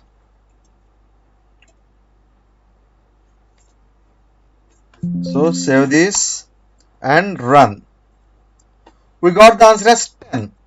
Here if you observe that whenever the X value has been assigned as 10 and 5 in the Y, 30 in the Z, first and foremost it checks as 10 less than 20 or Y is the 5 greater than 30. Here whenever the first condition has been evaluated, 10 less than 20, it is true. So when you use the logical operator OR, whenever the first condition satisfies as the true, then the remaining conditions are not going to be evaluated. That means whatever the conditions you have, it is not going to be evaluated. Simply what it is going to do, it is printing the X value. Yes, 10. Now let's consider another example here. So I will take that a string A, I am going to search in the A or B. That means A is equal to A or B. So first A is a single character which is going to verify with this character or this character. Yes, we get the answer as a true because this character A is with the A. But the problem whenever we use parenthesis, that comes here. Before that, B equal to A or B. What we expect, B is a character which is equal to A or B. Yes, it is also going to give the answer as the B. It is going to give as the B. Now, the parenthesis comes into the picture here. A equal to A or B. True, because when you have the OR operator as well as the parenthesis, first parenthesis is going to be evaluated as per the operator precedence. So A is a string character and B is also a string character. So first one is a true. So that means it is going to be not evaluated. So A is equal to A. Yes, true has been evaluated. But now look into the B value. B equal to A or B. Now can you assume that the answer will be the false? Why? Because when you are using the parenthesis, first inside content will be evaluated. Here A or B. That means obviously A is going to be evaluated. So A or B means the answer is going to be A. B equal to A, it is false. So here the left thing has been exempted. This is short circuiting. Or if you want to get an idea, I will take X equal to 5, Y equal to 10, Z equal to 6. So if I print that X greater than Y and Y greater than Z and Z greater than Y. Here I am using the AND operator. Here when we use this one, X greater than Y, 5 greater than 10 and 10 greater than 6 and 6 greater than 5. Whenever the first condition is evaluated and you got the answer as the false, 5 greater than 10 is false. So whenever you get the false, automatically it is not going to evaluate the remaining constraints because this is the short circuiting. Whenever the first condition,